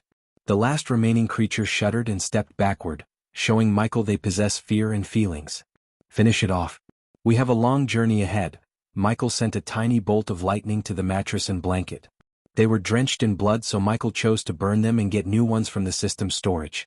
Michael walked forward as Sabrina threw the sword, aiming at the creature's head. In a blink of an eye, the sword went straight through its head. Visit. For the best no understanding experience, do you feel better now? Michael asked, catching the sword by its hilt in midair. I do really. Michael looked around the headless creatures, giving Sabrina a nod of approval. Then, finally, Sabrina began to come out of the trauma instead of whining and living in the past. Keep the sword with you until our journey ends. When Sabrina held out the sword, Michael closed her fist around the sword hilt. He wanted Sabrina to have a sword not only to protect herself but to mend the warrior's spirit broken by the vampires. You'll need it? Thank you, Ghost. She surprised him with a tight hug. Can you do me a favor, Sabrina? Asked Michael when gently brushing her head. Anything? Don't tell anyone you met me here. Sabrina let him go and took a step back. She then looked in him the yes with a bewildered face. Why? Just don't tell anyone. Me and the Guardians are not on friendly terms. The last thing I want is meddling with their business. For a few moments, Sabrina pondered before sighing heavily. I understand. I think you and our family have some connection, Ghost. You have been saving a Winston always. Sabrina let out a miserable chuckle. Well, you Winstons have the tendency to get into trouble. Michael smiled and walked the path before him with Sabrina. Can I ask you something? After a few minutes of walking down the gloomy path, Sabrina asked Ghost. Go ahead. How do you feel after taking a life? I mean, not these creatures but actual human beings. Glad. Michael's answer completely caught her off guard. She was stunned. Glad? What? She asked, tilting her head. Visit. For the best no understand experience, I don't go around killing people unnecessarily. If I kill someone, that means I have no choice. They'll feel glad because after taking the life, I have one less enemy who wanted to take my life. Don't you feel any remorse? Sabrina asked him another question. How many people have you killed, Sabrina? Michael asked her instead of answering her question. A few. But they deserved it. Then why do you want to know how I feel? I told you, Sabrina, live for yourself. End of the day, if you're happy, that's all it matters. She sped her steps, came in front of him, and walked backward looking at Michael. My brother said every time you take a life you lose a bit of yourself. Yeah, some people say that. I'm not one of them. Either I kill and lose a bit of myself or not kill and lose the whole of me. I didn't work my ass off to this point to get myself killed. Michael massaged the back of his neck while talking to her. What's your ambition? What do you want to be in your life? She looked curious to know Michael's answer. For some reason, Sabrina felt good talking to Ghost. When she talked to Rowena or Noah, she always felt some kind of pressure from them. They both expected Sabrina to be what they wanted. However, Ghost encouraged her to be herself rather than trying to satisfy someone else. Of course, Sabrina had no idea Ghost was her big brother at this moment in time. Otherwise, she would have felt 100 times more pressure because Ghost was at the stage where Noah seemed pale in comparison to him. If Michael knew Sabrina was his little sister, he wouldn't have messed her mind with stupid warrior codes. Instead, Michael would have taught her how the real world works. What everyone wants, immortality. I am gonna sit back and enjoy everything this world has to offer. Congratulations on your engagement, by the way. Michael was kinda surprised by her words. How did you know? As far as Michael could remember, only Claire and the elders knew about his engagement to Gaia. He wanted to share the news with everyone at Hades. But before he could do that, they were attacked by the ninjas. The ring. Sabrina pointed at the engagement ring on his finger. It didn't look like a space ring. So you were either wearing it for fashion or you're engaged to someone, most probably to Elia? Took a guess, huh? Yep. Sabrina nodded. It was astonishing to see how quickly she changed. A few hours ago she was a broken, cowardly girl, and now she had turned into a cheery, joyful girl. Visit. For a better user experience, all she needed was a bit of tough love and a few skinless creatures. I heard a rumor you're not going to marry anyone else. Any truth to that?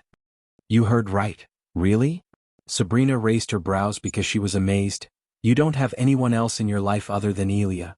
I know I am asking about your personal life, but I am really surprised. This is the first time I heard a prodigy like you have only one girl in his life. What's wrong with that? Michael couldn't help chuckling after looking at her reaction. Nothing. It's just too surprising. Take my brother for example. He has a few girls in his life. A few? Michael raised his brows. Yeah, a few. Sabrina giggled, recalling the number of girls in Noah's harem. Although Michael met only 3 girls in Noah's harem, he knew there were several more. To his knowledge, there was Alicia, Zanali, and Edith. In addition, Olivia would have joined his harem if Michael didn't pull her out of the pit. In my view, the more girls you have in your harem, the less you know about each of them. I don't say harem is wrong. It's just I can't love anyone other than Elia. She is really a lucky girl. It's me who's really lucky to have her. Michael gently smiled, thinking about Gaia. He couldn't even imagine a life without her. He was deeply in love with her. When he was with her, even the catastrophic problems seemed minuscule. He would rather have Gaia by his side than hundreds of heaven-defying beauties like Layla. While they were walking further and further into the gloomy path before them, Michael noticed symbols and shapes creating something he could make sense of. Sabrina saw Michael suddenly turn his gaze towards the wall and walk towards it. You see something? Sabrina asked. She looked closer at the wall but saw nothing but indistinguishable shapes and symbols. Michael on the other hand saw the woman with thousands of arms in the wall yet again. But this time she was under someone's feet. The man with a long cape fluttering in the wind brushed her neck with his boot while raising his arm to the sky. Michael followed his hand and saw what looked like a meteor down on her. Looking at the drawing, Michael creased his brows. He thought the Thousand Arms woman might be the queen. He wondered who might be the man crushing the almighty queen under his feet like she was a bug. Besides the man, he also noticed a dog. He looked closer as the dog resembled a German shepherd but with wings. Both the dog and the man seemed to be laughing. Michael slowly walked along the wall to see more and more engravings, and all of them had the man and the dog. I still can't see anything, Sabrina said. The latest _episodes are on website. Look over there. Maybe you might see something that I can't. Michael sent away Sabrina and focused on the engravings on the wall before him. On one particular portion of the wall, Michael saw engravings of thousands of soldiers running toward the man and the dog. In the next portion following the soldiers, Michael saw all the soldiers on the ground, obviously dead. He saw the dog ripping off the soldier's armor. Who is he? Michael touched the man and asked himself. Previously, Michael saw the engravings of Draven. Surprisingly, he was pulled into Etheria and Michael had actually met Draven. Now Michael saw the man in a long coat and a thieving pet dog. He wondered if he was going to pull into another universe. Hunter. Suddenly, the entire maze trembled as a shrieking voice echoed through the dark hallways. What was that? Sabrina held onto the wall beside her, balancing herself. The maze continued to tremble as there was a powerful earthquake. Did you hear that? Sabrina asked Michael. It was surprising to him that Sabrina heard the shout. Michael had never heard a shout filled with such anger and outrage. Every man has a past. Michael heard another calm voice reverberate in the hallways following the angry shout. The voice was calm, clear, and dominant. Sabrina frantically looked around to locate the source but failed. After hearing the voice, Michael felt he had heard the voice somewhere before, yet he couldn't remember exactly where. I have a history. The tremor slowly lost its power as Sabria steadied herself. It's no wrong if you kill thousands of enemies. But letting one traitor live is... Michael heard the same voice again after a few seconds. I am sure I'm the villain in everyone's stories. I am the fucking hero in mine. As soon as the voice shouted, Michael and Sabrina were thrown into the air by a powerful gust of wind. They were sent flying several meters backward before they could steady themselves. Hunter! Michael heard the demonic scream yet again. This time the shout was louder, but the maze didn't tremble like earlier. I'm certainly not good. I'm not bad either. I am just evil. Michael was absolutely positive he heard the voice again. In fact, he heard the exact same sentence back on Earth. Visit. For the best no understanding experience as soon as he recognized the voice's owner, Michael saw the wall beside him cracking. Then he felt the wall pulling him in. Oh shit, here we go again. The force was several times stronger than before. He just closed his eyes and prepared himself to jump into another universe. Deep down he was excited. Because when he met Draven he learned more about the key and got an idea of a new device. So he wondered what he might get in the universe he was going to. Michael was the #1 hitman in the world, and if Michael was right, he was about to meet the most powerful and dangerous man to ever live on Earth. The city of Ravenfort was built at the base of a rugged mountain called Raven Mountain and was truly a contemporary wonder. Its charm was matched by the backdrop of lush fields of grass and endless forests which had helped shape the city into what it is today. The trade resources these fields and forests brought were of great importance. Still, they were also influential when it came to architectural designs, as the vast majority of buildings have been built with an abundance of large windows to mimic the openness of fields. The skyline was riddled with peculiar buildings and their beauty was only matched by each other. Parks and gardens were flourishing in Ravenfort, attracting a lot of attention. So many dukes and noble families had left their mark on Ravenfort. But only one man changed the city into a buzzing neon city of Kingdom Dawnguard. Where the heck am I now? Unlike in Etheria, Michael was thrown into an open street as he floated above the middle of the street. He looked around and was truly astonished by sight. For a few moments he was baffled by the sight. The place in his sight looked like something directly pulled out from an anime and sprinkled with neon lights to make it look like a fantasy medievalish Vegas. The street was buzzing with people in fancy clothes. The neon signs and the decoration each building had coupled with the starry sky gave off a quiet charm. Anyone would want to lose themselves in the city without a second thought. Michael could count several casinos, restaurants, theaters, and surprisingly, strip clubs. It's definitely his work. Michael shook his head, chuckling. Michael continued to float above the crowd, aimlessly watching the streets. While roaming the streets, Michael noticed how clean the streets were. Then he looked at the raven-shaped mountain looking down at the city. Damn it. I lost 100,000 today. Dude, you know what they say. The house always wins. Michael turned his gaze towards a couple of elves walking out of a casino. The building resembled a miniature pyramid, and their shout was loud enough for many pedestrians to turn their gazes at them. I am sick of losing my astral coins in this place. The elf leading the group, who had blonde hair and pointy ears, stomped on the street. The elves looked exactly the same as the elves from Michael's universe. Except these elves had pointier ears and were taller than the humans in the streets. They also looked more dominant. Then why do you keep going to this place? There are countless casinos in Ravenfort, the elf following the angry elf said. Sigh, the elf sighed, because they have 6 services. Especially the girls, dang. The elf licked his lips before mingling with the crowd. Michael followed the crowd of streets towards the castle in the distance right beneath the mountain. Visit. For the best no undersing experience, get your daily dose of news here. Newsflash. The Dark Mage has decimated Grass Grave, the school of astral magic. The royal mages are scouring the kingdom for the Dark Mage. Michael turned his head immediately towards a couple of street urchins shouting at the crowd standing on a stack of crates. The Dark Mage strikes again. Want to know about the Dark Mage?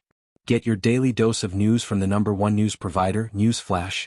Michael saw several people, including elves, dwarves, and humans, rushing toward the street urchins to get a copy of the newspaper in their hands. The Dark Mage. Michael felt curious about the Dark Mage. He wondered whether the Dark Mage and the man who crushed the queen under his boots were the same people or not. Dear God, it says the Dark Mage has killed every single disciple in the school. A human lady wearing a feather hat read the newspaper and gasped in shock. Why is he hunting the mages? Not mages. The mage schools allied with the Church of Goddess Aditi. This is the 5th school he had wiped out of existence. What the fuck is the Royal Mages and the Ministry of Warriors doing? The crowd murmured among themselves. Michael noticed every single one who talked about the Dark Mage looked pale and flustered. Look. Suddenly many of the crowd pointed at the sky as Michael looked up to see a man-of-war ship flying towards the castle in the sky. Even from a distance, the ship looked massive and threatening. Visit. For a better user experience, Michael quickly shot into the sky as he had a feeling the ship was the place he should be right now instead of listening to gossip. Only when he came closer to the ship did he realize the actual size of this beast. If the ship was put beside a cargo airplane, the latter would look smaller, let alone Michael. Since he was not in his physical form, Michael was able to pass through all the defense arrays placed on the hull and went straight through the hull. Michael followed his instincts and the environmental scanning map to reach a spacious room where Michael saw several black armored soldiers standing around a marble table. All the soldiers wore what seemed to be shiny metal black armor that perfectly fit their bodies. They were armored from toe to neck and had their black helmets and cloak on the table. They were too focused on the blueprint on the table and didn't even sense Michael looking over their shoulder. What surprised Michael was the soldiers contained all the races. He could see an elf, dwarf, half-elf, human girl, and an orc who looked 7 feet tall and had green skin. "Where is Hunter?" the elf asked the others. A few seconds later, the door to the room opened as a handsomely devilish man with striking raven black hair entered the room with 2 black swords in his hand. He was taller than an average human and had a physique that rivals Ghost himself. His shoulder-length black hair fluttered in the wind while his sword sparked fire every time he brushed them together. "Is everyone ready?" Hunter asked with a smirk. "Yes, Captain." Despite their different races, all the soldiers bowed their heads toward Hunter, who was a human. "You better be. I had enough of that vile creature. I am planning to wake up on his bed with his women beside me." Hunter devilishly grinned. His perfect jaw structure and an alluring row of perfectly set teeth made even his devilish grin look dashing. "Remember, guys, we are not sneaking up on him. That's his style. We are doing this in my style, loud and sexy. He has to know we are coming for him." Hunter cracked his neck, sheathing his swords into the sheaths on his back. "Arlen, walk us through the plan again," Hunter said to the elf. "All right, listen." The elf put his finger on the highest point of the castle. "Our inside man has already disabled the defenses around the castle and opened the roof way. So we are diving through that roof, which will lead us straight to the throne hall." The elf took a break and continued, "After we reach the throne hall, we will meet his personal guard, a group of highly trained orcs. We have information that this group contains 5 mages and 7 warriors, all at the sentinel stage." Michael listened to the elf with his arms crossed. "Ogrel, that's where you come in." The elf looked at the orc. "The moment we enter the hall, use the void crystal." The orc unzipped the pouch hanging on his waist and took out a dark crystal. "The latest understudies are on website. But." The rock put the crystal on the table and nodded as Michael saw a puff of steam coming out of the orc's nostrils. "The crystal will suppress everyone's cultivation stage to sage level except us. As long as we are wearing this," Arlen tapped his chest, "we are immune to the void crystal. 6 paladins versus a bunch of sages. I like that odds. Hello, we can massacre them in a couple of minutes." The half-elf giggled, playing with her golden hair. "What about him, our target?" Michael looked down to see a dwarf chugging a large bottle of wine down his throat. "Dude, how many times do we have to tell you? Don't drink before a mission?" The half-elf shook her head disappointedly. "Especially that poison made by our target?" Arlen creased his brows as the dwarf wiped the red wine off of his long bushy beard. "Dinna judge me. After we chop off his head, who's gonna make this god's drink? Ye have ta give it ta him. He may be a vile evil one son o' a bitch, but he knows how ta brew this heavenly wine." The dwarf kissed the glass bottle in his hand. "Just give it a taste. Hunter, here, take a sip." The dwarf extended the bottle to Hunter, but he just shook his head. "I prefer not to drink poisons, Habrit. So killing, thieving, and humping like a dog be okay, but nay drinking?"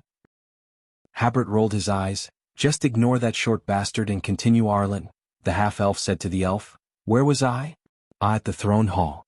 So after Ogrel activates the void crystal and suppresses everyone's cultivation, well, just kill them and teleport the target to our base." "What the fuck?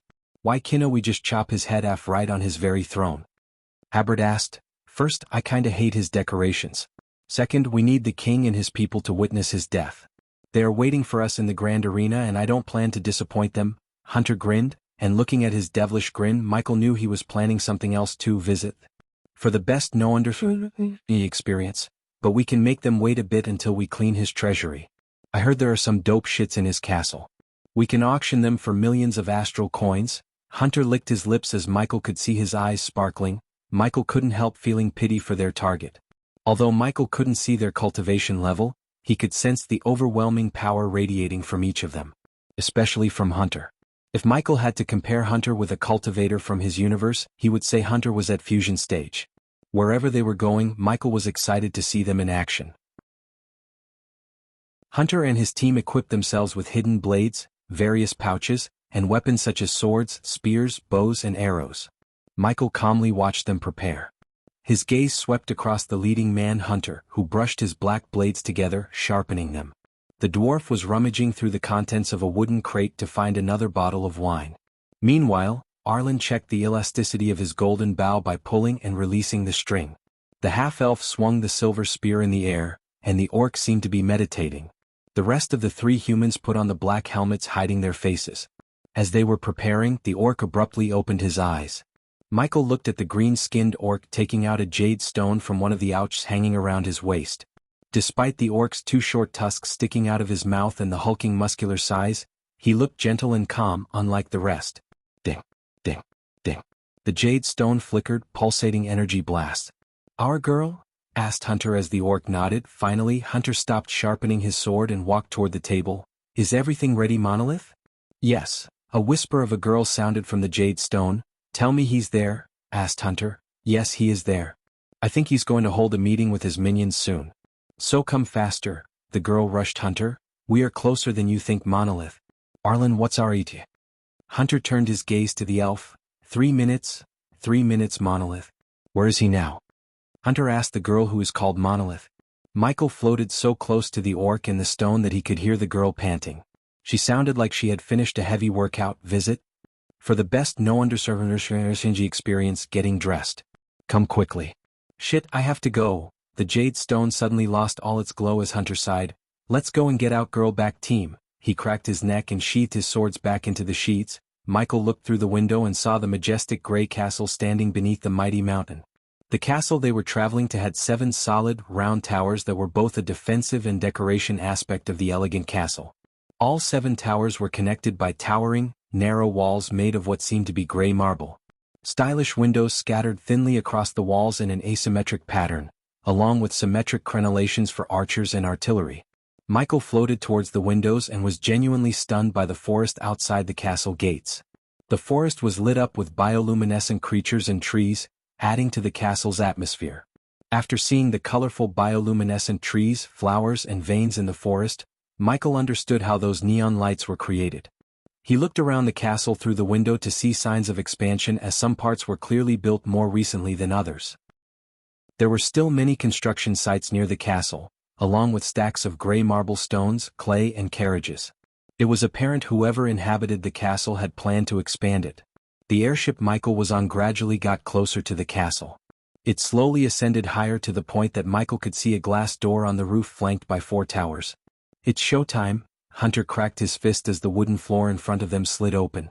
Without wasting any time, Hunter jumped through the opening followed by the dwarf. Then one by one all the team members jumped out of the ship, diving towards the castle opening. "Let's see Hunter in action."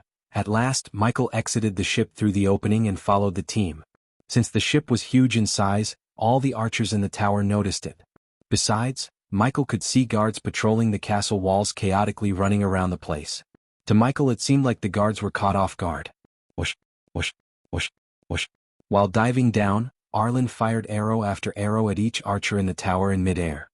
"He's good," Michael praised the elf's archery skills. Each arrow he fired went straight through his targets' heads. Without inhuman skills, it would be impossible to hit the targets while diving through the air and facing the wind resistance. Of course, Gaia could do the same. When it comes to archery, she surpassed Michael. That didn't mean Michael was behind her in the accuracy department. What made Gaia a better archer was her talent for calculating wind resistance. Michael could easily buy an archery book and match her skills if he wanted.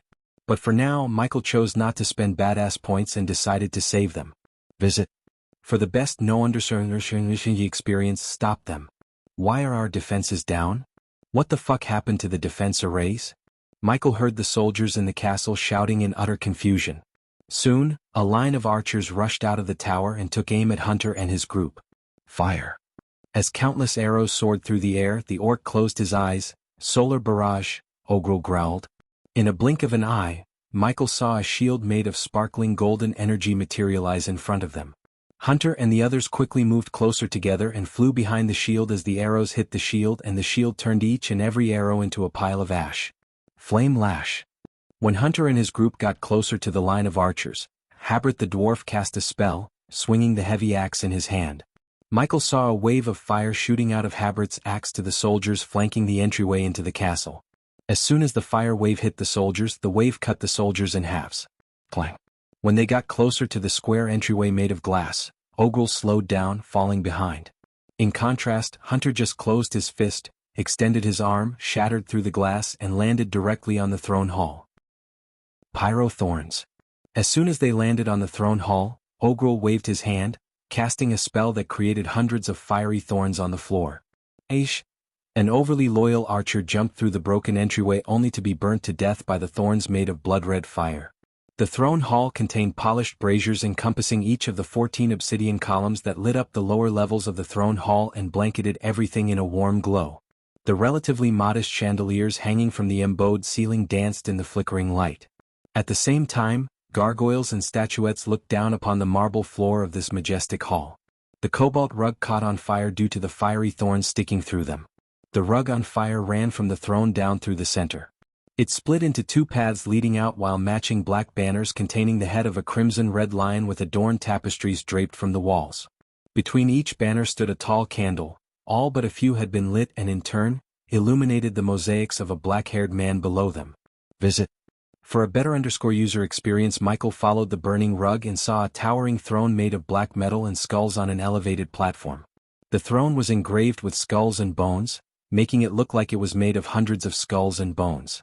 The rug on fire encircled the throne and through the flames, Michael saw a young man sitting on the throne, resting his head on his fist. Despite the chaos and the fire around him, Michael didn't see any signs of shock or fear on that young man's face. Michael lost his focus on the young man when several soldiers wearing black steampunk frock suits rushed into the throne hall. Ogrel! Arlen shouted as the orc quickly took out the dark crystal from his pouch and shattered the crystal on the ground. As soon as Ogrel shattered the crystal, Michael saw a dark wave blasting everyone in the throne hall except the young man on the throne. Clang. Hunter unsheathed his two swords and dashed at the guards. While looking at the soldiers who wore black steampunk frock coats, he couldn't help praising their fashion sense. Coupled with the fedora hat on their heads, they looked like the soldiers of a mafia family. But they soon lost their hats along with their heads when Hunter weeded their heads like a weed with his two swords. His fast, deadly and precise sword work wreaked havoc among the soldiers. Flame Lash. The dwarf cast the spell yet again as a lash made of fire cut the soldiers who tried to dash at them in halves. In a matter of a few seconds, Hunter had reduced the number of soldiers by half. He was a killing machine and every time he swung his swords he took a life or two. Every single one in Hunter's team massacred the soldiers so effortlessly. Ogrel had his hands towards the sky as Michael noticed a sliver of light shooting out of his chest and going into the floor. He was right, the silver of light was the energy of this universe. In simple words, Michael's universe had arch energy, and Hunter's universe had astral energy. After several minutes, the hall had countless heads rolling around and headless bodies. The previously marble floor was flooded with thick blood. When the rug finished burning, and the fiery thrones disappeared, there was no one in the hall but Hunter, his group and the young man on the throne. Felling. Hunter flicked his wrist, scattering the blood on his two swords before sheathing them. Looking at the young man on the throne, Hunter cracked his neck. "You messed with the wrong Hunter, bitch," Hunter snickered as Ogrel waved his hand, swirling like a tornado. While the orc was swirling, Michael saw a golden parchment materializing in his hand. Soon, the orc tore the parchment in half as a golden light shot out of the parchment enveloping the entire throne hall and everyone in it. The latest _IP_SODIES are on the website. The next moment, Michael saw a vortex opening above them and felt he was being sucked into the vortex. Then, in a few blinks of an eye, everyone in the throne hall just vanished into thin air.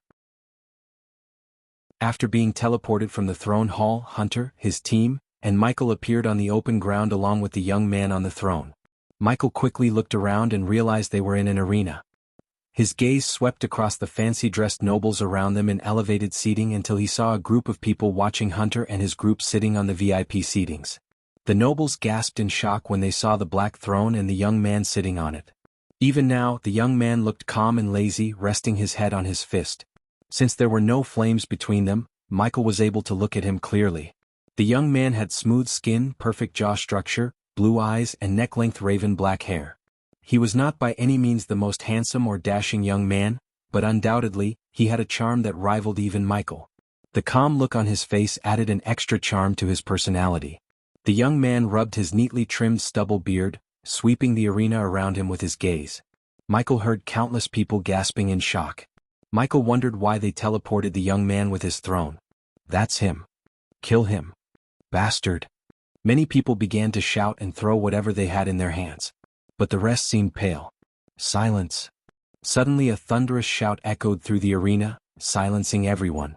Michael looked in the direction of the shout to see a red-robed man standing up with a golden crown on his head. The man radiated a kingly aura with his neatly pruned gray beard, shoulder-length wavy black hair with strips of gray hair, and broad shoulders. If you may court mage, Michael saw a white-robed old man walking toward the king with a long white beard. He carried an ancient-looking wooden staff in his hand. When he reached the king's side, he raised his staff in the air and pointed the end towards the young man. Mystic bounds, Hunter and his group took a step back, looking at the chains made of silvery astral energy flying towards the young man from the court mage's staff. The chains coiled around the young man like a snake. Still, the young man remained calm without showing any signs of distress or fear. "He is secured, your majesty," the old man bowed deeply as the king nodded. Then the king turned his gaze towards Hunter and his group. Hunter stepped forwards. "You and your team had done this kingdom a great service by capturing him. It's an honor to serve this great nation, your majesty," Hunter bowed. "Visit."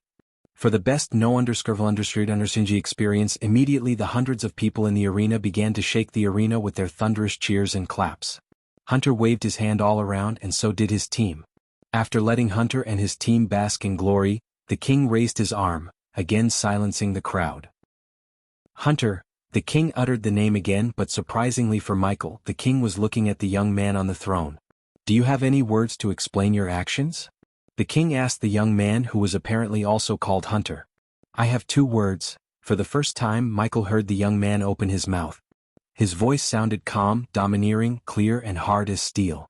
"Thank you." The young man stood from his throne, stretched his arms and cracked his neck. Just like Michael, Hunter also wore a black long coat with crimson-red linings. In addition, he wore a tight black shirt underneath his coat, hiding the chiseled chest and muscular abs. Hunter's words confused the king and everyone in the arena. "What are you devil blabbering?" The court mage growled. "Haha." Hunter broke into a short burst of laughter. "Court mage Alistair, I am not the devil." Hunter cracked his knuckles, disregarding the white chains around him. "I am the guy that when I wake up, the devil says, 'Oh shit, he's up.'" A devilish grin appeared on Hunter's face as he grabbed the astral chains around him. He locked his gaze with the court mage and the old man's eyes went wide when Hunter crushed the chain out of existence. "Impossible." The court mage gasped in shock. The black-armored Hunter and his team quickly lost their prideful grin. The latest _IP_SODIes are on _the website. Dogzilla. Hunter near the throne whistled. Boom. Only several seconds passed after he whistled when something hit the ground a couple of inches away from Hunter's throne. Michael looked up to be surprised by a German shepherd with majestic golden wings hovering in the sky. "Say hello to our little friend fuckers, woof woof." Michael raised his brows, hearing the dog cursing everyone in the arena. In a blink of an eye, the royal guards, armed to the teeth with silver armor, surrounded the king and the court mage. Meanwhile, Hunter and his group took a step back and were poised to attack. However, they were all confused by the black metal object in front of Hunter, except Michael. He knew what it was and was genuinely stunned. The black metal object was a .50 caliber machine gun mounted on a metal base. Ketcha. Hunter grabbed the machine gun and pulled it towards him. When he pulled closer, the metal base retracted and merged with the throne. "You can have my name." Hunter, holding the trigger, turned his gaze and the barrel of the .50 caliber gun towards the other Hunter. Since these people had no idea what this beast was capable of, the people remained still instead of running for their lives. Each bullet fired from the gun could tear through an armored vehicle like egg shells, and if Hunter fired at the people around them, it would turn the people around into a pulpy mess.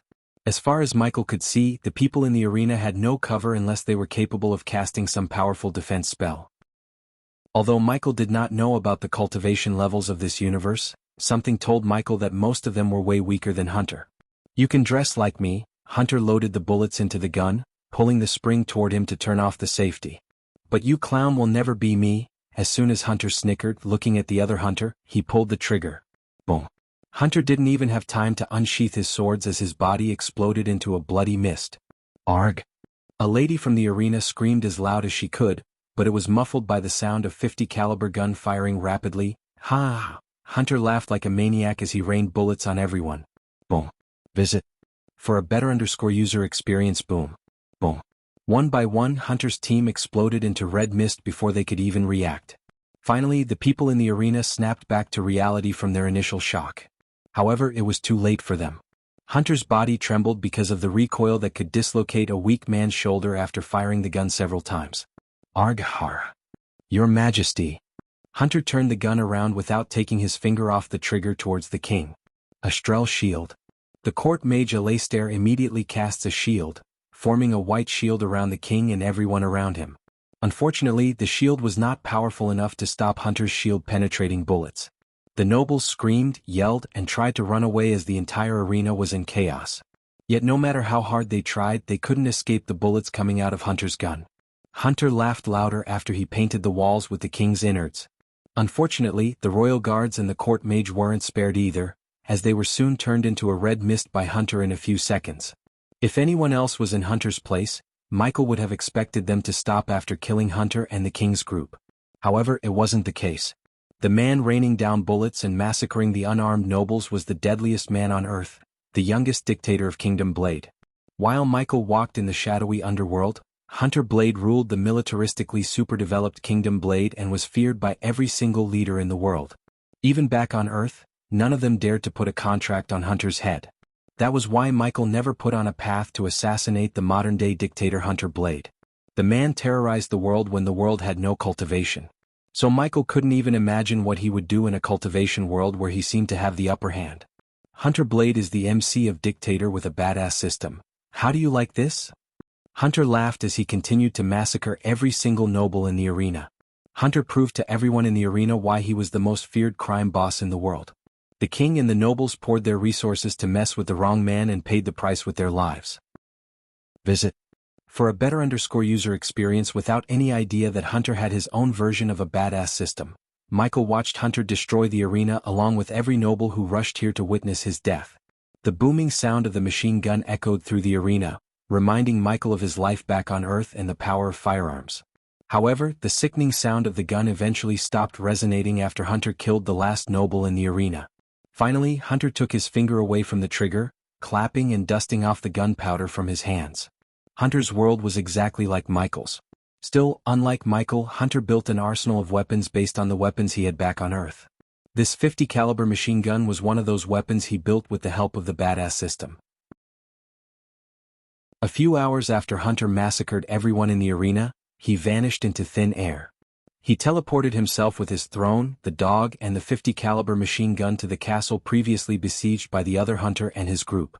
Luckily, Michael hitched on his teleportation and arrived right at Hunter's room in the castle. Michael's room in the dark forest was gloomy, dark, and lit with crimson red light. On the contrary, Hunter's room was lavish, brightly lit with a grandeur chandelier, and filled with fancy furniture, including the elegant round bed in the center. The golden curtains draped over the glass windows, preventing the beautiful view of the kingdom beneath the castle. However, since Hunter's room was on the castle's highest floor, Michael could see almost the entire city of Ravenfort. The room had a mixed vibe of fantasy, medieval, and modern. The walls were painted charcoal black while the Victorian-era furniture gave off a certain charm to the room. In addition, there was also a large oak table and a throne behind the table just beside the fireplace. The fireplace lit the room with golden-orange light reflecting the armors, portraits of Hunter, and weapons hanging on the wall. At that moment, Michael would rather watch the city outside than Hunter's bed. Moaning sounds echoed through the air as Michael avoided turning his gaze towards the golden-haired woman on top of Hunter. It wasn't that Michael had never been with a woman, but he felt uncomfortable looking at someone else making love. Although Michael could not block the sounds from reaching his ears, he focused on various weapons and parchment on the oak table to get some sense of the universe. Michael still hadn't figured out why he was in Hunter's universe. Thus, he was trying to get some information to answer his question. While reading the parchments on the table, Michael came across the word astral energy several times. It was apparent to Michael that this universe contained astral energy just like they had arch energy. Comparing to see which energy was more powerful was borderline pointless. Hence, Michael focused more on if he could find anything related to the queen or the key. Meanwhile, the moaning sound started to get louder and louder to the point it annoyed Michael. Fortunately, several minutes later, the girl stopped moaning and finally fell beside Hunter. "Wow, that was great, Ayano," Hunter panted as the girl breathed heavily. For a few moments the girl couldn't utter any words. Just by hearing her heavy breaths, one could tell how exhausted she was. After the intense lovemaking, no one would blame her for being exhausted. "You didn't tell me where you put the prisoners, Hunter?" Ayano, the golden-haired beauty who currently laid beside Hunter half-naked under the blanket, asked. "Is this your version of pillow talk?" Hunter smiled. Hunter's words made Michael chuckle a bit. Just a few hours ago, Hunter massacred hundreds of people without showing a shred of mercy. Anyone else in his shoes would have at least shown some remorse or some kind of feelings. But instead, Hunter came back to his room and made love to Ayano. He even killed a king without thinking about the consequences. However, Michael had a feeling that Hunter planned everything from the beginning. Visit. For the best no_vel_read_G experience. Unlike the other Hunter thought, they were not trapping Hunter, but Hunter was trapping them, including the king. Michael didn't blame Hunter though, because those nobles and the king were there to execute him. The other Hunter was literally planning to loot Hunter's castle and bed the girls in the castle. So they were not saints who didn't deserve death. It was only that Michael would have chosen an elegant way to kill them all, or killed only a few prominent figures such as the king to make a statement. That was Michael's style. Hunter, on the other hand, preferred to root out his enemies no matter the cost. After reading the parchments on the table, Michael learned that Hunter may be looking to build a criminal empire spanning the entire world. "He's creating a criminal underworld," Michael said to himself. Apparently, many of the parchments contained logs, information about underground pathways, and a list of criminals and corrupt officials in each kingdom. "I just want to see who dared to siege my prince." Ayano cuddled Hunter and played with his raven black hair. "Is that so?" Hunter asked with a gentle smile on his face. When he smiled, Hunter looked so gentle and kind. No one would believe it if one said he just massacred hundreds of people in cold blood. Ayano nodded as she rested her head on Hunter's chiseled chest. "Did you know they sent Hunter to hunt the hunter?" Hunter was amused, recalling how he killed one of the best soldiers Sentinel Prime had. "Really?" Ayano quickly raised her head to look Hunter directly in his blue eyes. "Yep. Where are they? I mean, where did you put them?" Ayano seemed weirdly interested in where Hunter sent his prisoners. In fact, Michael also wondered what happened to the flying man-of-war ship and who was Hunter's inside man within Dictator Hunter's organization. "There is a snake among us, Ayano." Hunter's voice turned grave. "Snake? Among us? What makes you say that, Hunter?" As the girl was expecting an answer from Hunter, he rolled to the side and picked up the bottle of wine from the table beside the bed. Then Hunter chugged the wine down his throat without even using a mug. He finished the entire bottle in a couple of seconds. "Traitors are more dangerous than enemies, Ayano," Hunter said, showing no emotion in his voice. "Visits. For a better user experience, I love treason, but damn, I hate traitors," Hunter growled. "Ah, look at me." Suddenly Hunter slapped his forehead playfully. "You asked me where I put Hunter and his group, right?" Ayano nodded as Hunter rolled to the side yet again. This time he grabbed a vial with blood inside from under the bed. Hunter tossed the vial to Ayano as she grabbed the vial and looked bewildered. "That's what's left of Hunter." Hunter rubbed his chin. "It might be that dwarf or the orc. Fuck it, this was all I found at where I killed him." Michael finally couldn't keep his eyes on the table as he looked up at Ayano and Hunter. Though the latter looked calm and showed a smirky smile, Ayano looked pale and flabbergasted like she had seen a ghost. This. Ayano stuttered, her hands shivered as Hunter took a last sip from the wine bottle. "Sorry for your loss, Ayano." Hunter brushed her hair, then he tilted his head as a devilish grin emerged on his face. "Or should I say Sentinel Agent Monolith?" Hunter asked. Suddenly he just broke the wine bottle on the bed frame and stabbed Ayano in the neck at lightning speed. She grabbed her neck as blood sprayed out all over the place, turning the white sheets into red. She squirmed and wriggled frantically while Hunter stabbed her again and again until she stopped twitching forever. "Softness to traitors will destroy us all." Hunter threw the broken glass away and looked at Ayano's lifeless body soaking the bed beside him. Michael was truly stunned by Hunter's ruthlessness. He was just making love with the girl a moment ago. Even the sweat on their bodies didn't dry, but he just stabbed her to death. The latest _AP_SODIES are on the website. After stabbing Ayano aka Sentinel Prime Agent Monolith to death, Hunter removed the blanket and left the bed whistling like nothing happened. He grabbed a white towel, swiped his face and flicked his wrist as all the blood on his just vanished. While Hunter was putting on some clothes, Michael floated towards the girl and sighed. Of course, Michael didn't feel sympathy for the girl since she was actually working for the other Hunter organization and disabled the defenses. Unfortunately, she played a deadly game and lost it. When dealing with a man like Hunter, one must be utmost cautious. As a dictator, Hunter faced death threats and assassination attempts on his life on a daily basis. As a result, he gained the skill to read people and spot traitors in a few seconds. How did he end up here? Did he die and transmigrate to this world with a system? The mere thought of Hunter having a system sent chills running through his spine. The last thing this universe needed was a killing maniac like Hunter to have a system. No host. Hunter does not have a system. The system surprised Michael by answering him all of a sudden. Michael sighed in relief as Hunter finally finished putting on his black robes. I look good. Hunter stood before a mirror, combing his hair to make it look perfect.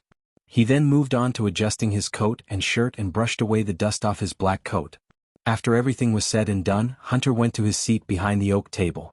But instead of sitting, he pulled aside the curtains, revealing the city sparkling under the night sky outside. You can stop looking at the naked girl now. Michael was stunned, hearing Hunter's words. For a few moments, Michael looked around to see if he was talking to someone else. Being in soul form doesn't mean no one can see you, Hunter said without even turning around. His gaze was still locked on the neon city he created. System, can he see me? It seems so. The system's voice trailed off. The moment something goes wrong, do whatever you need and teleport me to safety, Michael ordered the system before slowly floating towards the table. Visit. For the best no_vel_underscored_G experience. Hunter waited till Michael floated beside him. Yes, I can see you, Hunter calmly said to Michael when he arrived at his side. Hunter looked at the city before him and talked to Michael. Michael was still in shock at how the heck Hunter could see him. He asked the system only to receive no answers from it. Isn't it beautiful? Hunter asked Michael, looking at the neon city before him. It took me years to create this place. But they are trying to decimate it in a few days. Hunter's gaze became as sharp as a sword. She was one of them? For the first time, Michael talked to Hunter. Hunter nodded.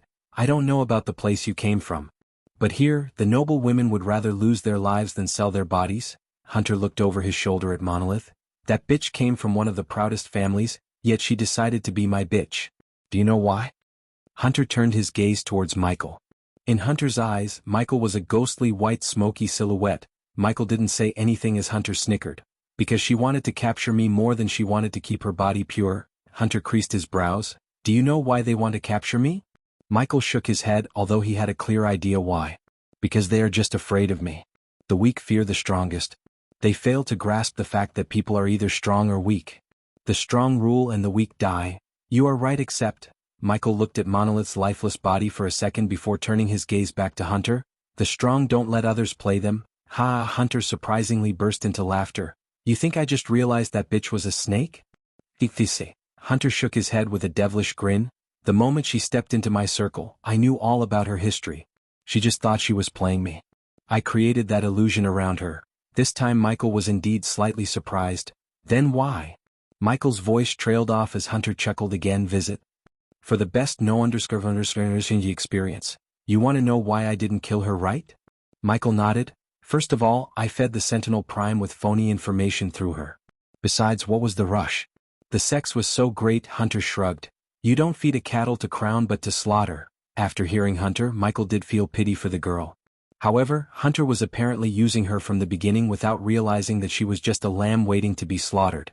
If the same thing happened to Michael as the Guardian Guild sent a spy to him, he would have killed the spy. However, Hunter was ruthless and evil enough to bed them, feed them with phony information, and finally slaughter them in the bed with a broken bottle.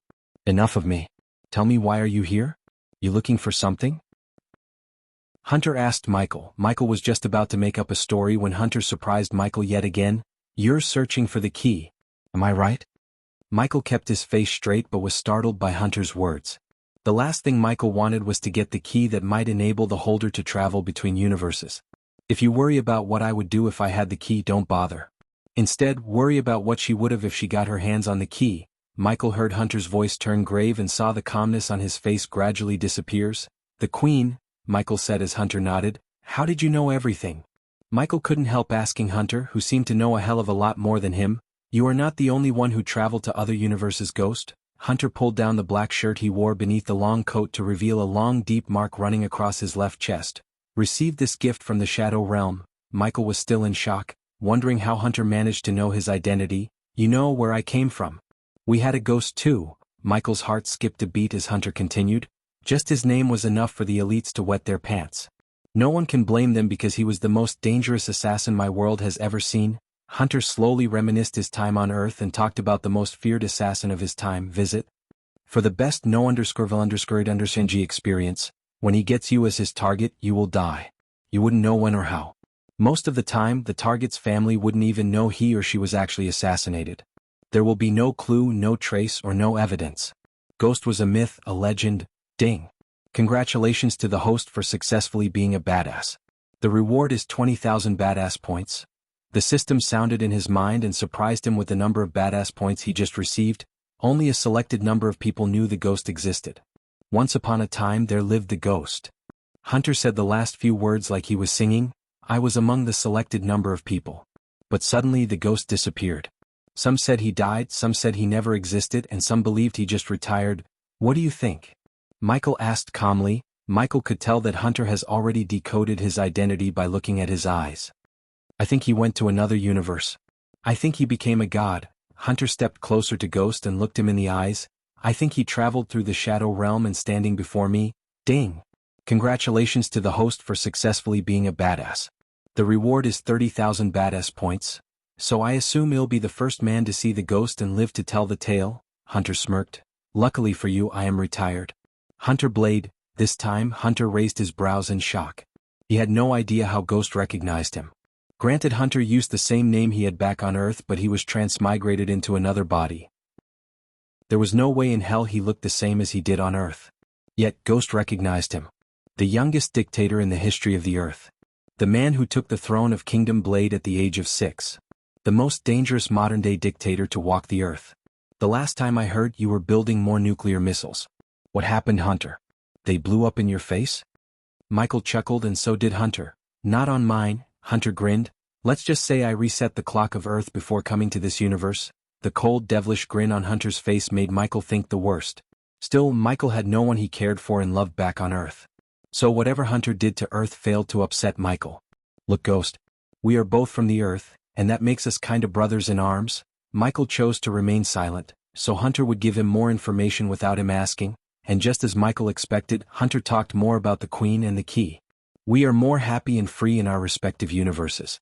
No matter how powerful and feared we were back on Earth, it cannot be compared to what we have in our own universes. Hunter slowly turned his gaze back to the city outside and sighed. Visit? For a better user experience, but something threatens what I'm building here. The Queen, Michael said as Hunter nodded. You reek of Queen's scent, Ghost. If I am right, and I usually am, you had already come across one of her generals? Michael creased his brows. When I say generals, it's not the human generals you might have met. These abominations could end all life on a planet within a few hours. So imagine what their queen is capable of. You fought one of these generals? Asked Michael curiously, but he saw Hunter shook his head with a tired smile. I am powerful but not powerful enough to defeat the generals. In fact, neither of us could defeat them. At least not yet, and we cannot defeat the Queen alone. That's why I want to help you locate the key. We can die fighting alone or live standing together. Michael pondered everything Hunter said for a few moments before breaking the silence. Hunter, how did you know everything? If you already went to the Shadow Realm, what stopped you from getting the key? I don't remember anything except killing hundreds of skinless, ugly bastards. How many universes have you gone to? Hunter's answer disappointed Michael, but when he looked into Hunter's eyes, Michael didn't see any signs of Hunter lying to him. 2 including yours? You went to Etheria? Michael nodded only to see Hunter deeply exhale. Then you have one more universe to go to. The most powerful and dangerous universe of them all. Just by hearing the seriousness in Hunter's voice, Michael could draw an idea about the next universe he was about to travel to. It's where everything began. Hunter clenched his fist. Those fucking idiots. Hunter cursed the mages in his mind. Hunter deeply regretted letting the mages open the ancient pyramid. If he had known at that time the Queen's general was caged in the pyramid, he would have stopped them by any means necessary. Now he had to find a way to stop the Queen's general before it broke the rest of the shackles put by the ancient gods. Here, shoving his anger to the corner of his mind, Hunter flicked his wrist as black card with a golden lion head embossed on it appeared in his hand. Hunter tossed the card towards Ghost as Michael caught the card in midair. Surprisingly, Michael was able to touch the card despite his ghostly form. This is a calling card. With this, I can travel to the universe and you can visit mine. Remember, the card can only be used once. If the general in your world broke its shackles, use the card. They'll do the same when the time comes. Visit. For the best no_vil_underscore_g experience, Michael looked at the card before putting it into his storage. Although Michael had no love for Hunter, he was right. With his current level, Michael didn't think he could stand a chance against the Queen's general. If his instinct were right, the Hydra might be the Queen's general in his world. Michael wondered where Hunter got the card that enabled them to travel between universes. However, he received nothing but a smile when Michael asked about the card's origin. It had become apparent to Michael that Hunter holds secrets of his own, just like himself. The next universe, tell me about it, Michael asked Hunter. Like I said, it's where everything began. At least that's what I learned in the Shadow Realm, said Hunter. You have a mark bearer with you in Shadow Realm? Hunter asked Michael. Michael nodded. Obviously, Hunter also had someone who had a rune just like the rune on Sabrina's hand. Hearing Hunter's question, Michael learned that Sabrina was not the only mark bearer. Besides, compared to Etheria, Hunter's universe had more similarities with Michael's universe. However, Michael did not know how similar Hunter was to him, as he had his own version of a badass system. Obviously, both the systems were oblivious to the other's existence and although they shared the same name, they were not the same. Then follow the mark, and if you are lucky, you will reach your last destination without any surprises. Surprises? How many skinless ugly fucks have you fought until you came here? Hunter answered Michael with a question. 48, Hunter smiled, shaking his head. You are lucky indeed. I fought hundreds or thousands of them. Back then the place was swarming with the Queen's minions. So I guess I drove them to near extinction. Hunter chuckled. Now Michael slowly grasped why the Queen was so pissed at Hunter. The engravings on the wall showed Michael that Hunter killed the Queen, but according to Hunter, he was not even strong enough to defeat her general. This meant either the woman with thousands of arms was a general of the Queen, or what Michael saw was the future version of Hunter. It also made sense to Michael how Hunter learned more about him. There was indeed a possibility that Hunter visited Michael in his own universe somewhere in the future, or learned about his future from the engravings on the walls of the Shadow Realm. I don't know where you're gonna end up in the timeline of that universe, but no matter where you land, I'm pretty sure you will meet the ancient gods. You remember meeting them? Michael asked Hunter. Vaguely, yeah.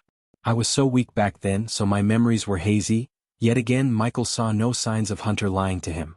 As far as Michael could tell, Hunter was either a great liar or he was telling the truth. Michael's instincts told him it was the latter. The latest _AP_SODIES are on the website. Do you know anything about someone called Shinjio? Michael asked Hunter. Normally, Hunter wouldn't answer anyone, and he preferred to be the one asking the question. However, Hunter made an exception for Michael because he needed Michael's help in defeating the general and the Queen once the Queen waged war against his universe. It was not that Hunter couldn't fight her alone, as Hunter had the badass system with his side. But Hunter wanted to raise his odds of winning against the Queen. Hunter wasn't building a criminal empire from the ground up and creating a shadow organization just to die fighting the Queen for the greater good. Just like Michael, Hunter also wanted to live his immortal life to the fullest. The only difference between Michael and Hunter was the path they chose to achieve their goals. If Michael had Guardian Guild and Sky Hall, Hunter had Sentinel Primes and his own set of problems. To be honest, Hunter's life was more exciting than Michael's because Hunter chose a high-risk, high-reward approach while Michael played safe like the hitman he was. Never heard of her, Hunter shrugged. Where was I? Yeah, the ancient gods. Hunter closed his eyes for a moment to recall everything he could about the ancient gods and their universe. When I met them, they were in the middle of a war and a long time away from reaching godhood. Who knows? You might meet them at the point they are already ancient gods. As Michael listened to Hunter, he felt a gentle sucking force from above. Shit, my time to leave this place is nearing. Michael took a long deep breath. Well, good luck dealing with your shit, ghost. I wish we never meet again, but I have a feeling fate will bring us together one last time. Hunter sighed. I'm kinda disappointed we never get to meet each other back on Earth. You know about my track record, right? If anyone put on a contract on you, you wouldn't have reached this universe. Michael grinned, and to Michael's surprise, Hunter too laughed. Maybe. But have you ever thought why no one put a contract on my head? Michi remained silent as Hunter's trademark evil grin emerged on his face. Because I killed everyone who tried to do that. Michael felt the suction was getting stronger and stronger. On the other hand, Hunter sensed the distortion in the space around him. Well, meet again, Dark Mage. Michael gave Hunter a two-finger salute playfully. I have no idea what you're talking about, Hunter shrugged. Remember, we need him to defeat the Queen. Visits. For the best no understanding experience. What? Michael's figure was slowly diapering out of Hunter's view as the vortex sucked in Michael. We need him to defeat the Queen. Hunter raised his voice. Who? Michael shouted back, looking at Hunter's figure rapidly growing smaller and smaller. Don. Unfortunately, Michael didn't hear the name clearly and had already disappeared out of Hunter's sight. Finally, Michael's vision turned dark once again. When he visited Etheria and met Draven, Michael brought back the idea of a new device. Although the shield would boost his defense to the next level during close combat battle, it wasn't as valuable as the information Michael received from Hunter. Information was wealth. The more information he had on the Queen and her army, the easier it would be for him to devise a plan to defeat her in the future. Everything was pitch black around him until he saw the familiar light at the end. After several minutes, Michael's soul was tossed out of the crack right back into his physical body. As soon as he settled into his body, Michael injected himself with one large dose of healing potion and a few others to prevent himself from vomiting blood. What was that? He looked over his shoulder to see Sabrina cautiously approaching him. They didn't feel the tremor anymore, fortunately. Still, the demonic cry Sabrina heard freaked her out. No idea. Michael lied because Sabrina had no need to know about the other universes and what he learned in Etheria and Hunter's universe. The sooner we find the key, the better, Michael said. For Michael it felt like he had gone for hours.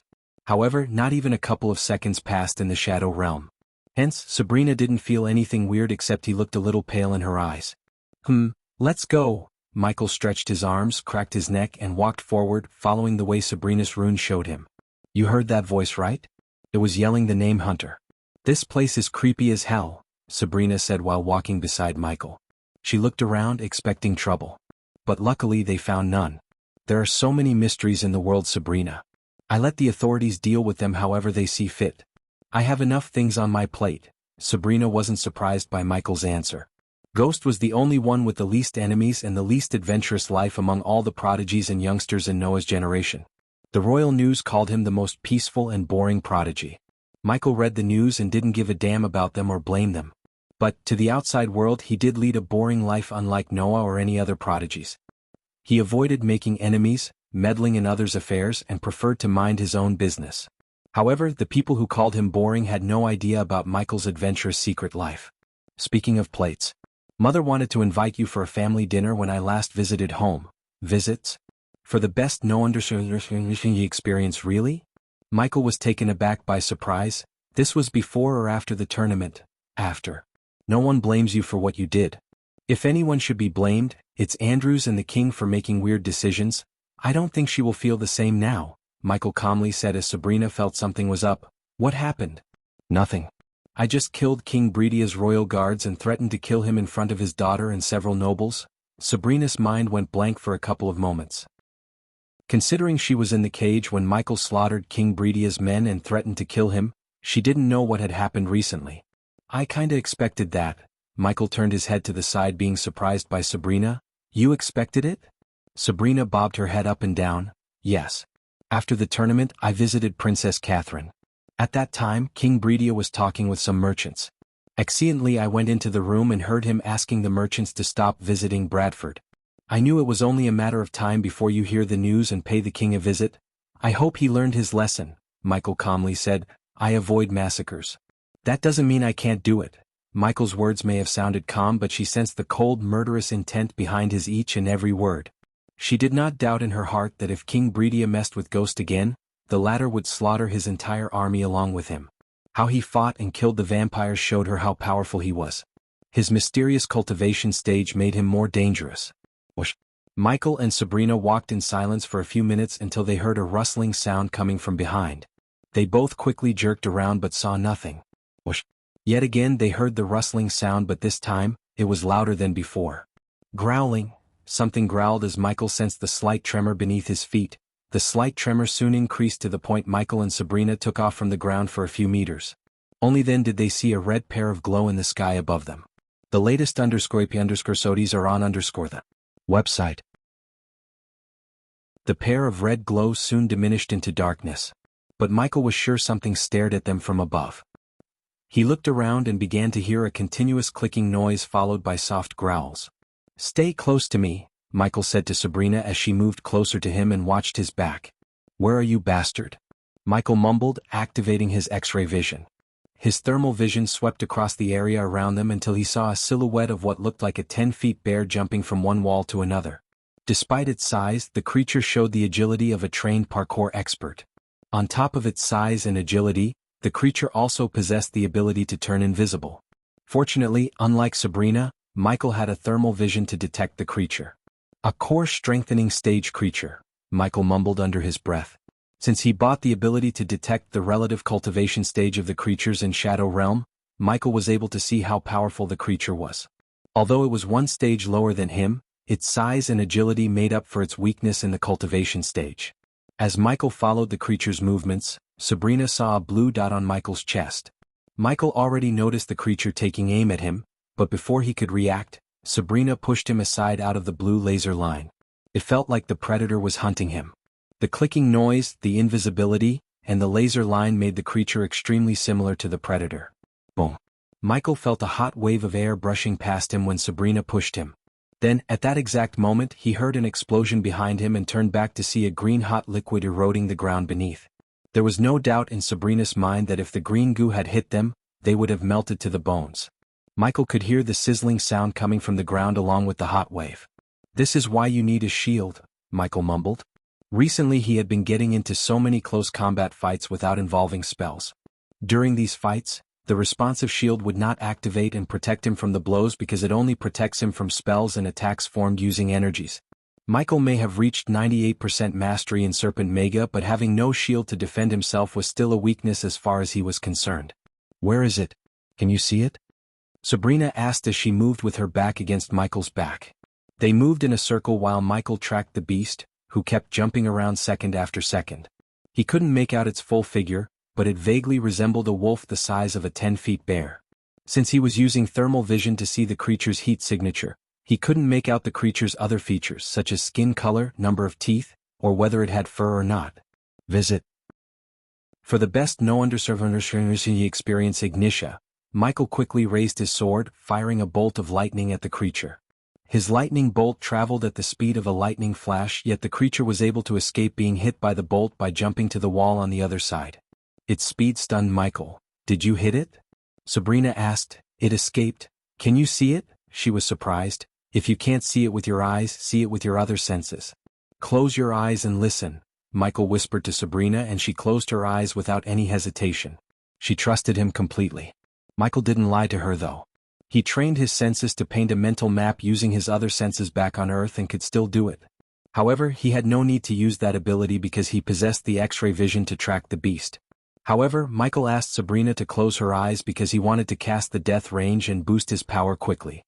Since the arena was already dark, no one could see the place getting darker.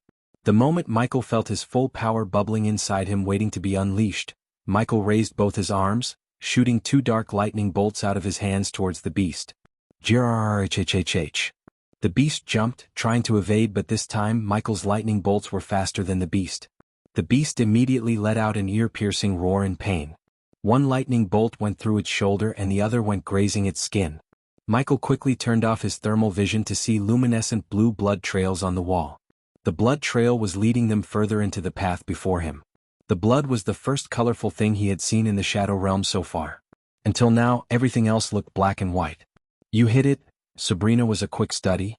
Hence, she could vaguely track the beast's movements when she closed her eyes and focused on the surroundings. After the beast roared, Sabrina abruptly opened her eyes to see the blood trail. If the beast dashed at him after being hit, Michael would have felt relieved. However, now he was concerned. The creature seemed to possess intelligence. Thus, it ran away instead of dumbly lunging at Michael. "Let's go. But be careful and don't drop your guard," Michael said and continued his journey into the narrow straight pathway. After walking for a few minutes, the blood trail disappeared and everything became normal. Nonetheless, both of them stayed silent, focusing their senses. While cautiously making his way forward, Michael noticed the engravings in the wall beside him starting to form shapes of figures once again. Seeing the figures on the wall, Michael deviated from his path and approached the wall as Sabrina followed him behind. "I have no idea what you're looking at," Sabrina sighed. "The latest understanding stories are on under website. I like these engraving designs." I am thinking about getting them for my new mansion. Michael lied, but there was a little bit of truth to his answer. New mansion? Sabrina tilted her head. Michael nodded. Building a new home for him in Rivertown had been his plan for a long time. Unfortunately, because of the Guardians Guild, the Dark Lord, the prophecy and everything, Michael didn't have time to plan his new home. However, after Gaia and Michael's engagement, they both decided to start building a new home in Rivertown. Michael could easily afford a large piece of land in Royal Land, and if he asked, the king would probably give Michael a land for free, as having a 5-star alchemist in their kingdom would boost its value to the next level. Instead of building his home in the wealthiest kingdom in Elon or living in Baron Totonk's mansion, Michael planned to build a castle for him in Rivertown, which is a part of Kingdom Bradford. What about Baron Totonk's mansion? As a king, shouldn't you live there? Sabrina asked Michael while he was trying to make sense of the engravings. At that moment, Michael saw the lion with wings once again. It was standing on an elevated platform and looking at the thousands of people on the ground who seemed to be worshipping the lion. There were several figures standing behind the lion, including a few pointy ears beings, elves. Michael immediately recognized them due to their iconic pointy ears.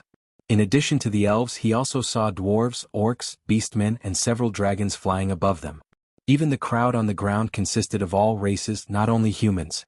That's a mansion. What I want is a castle. His words surprised Sabrina.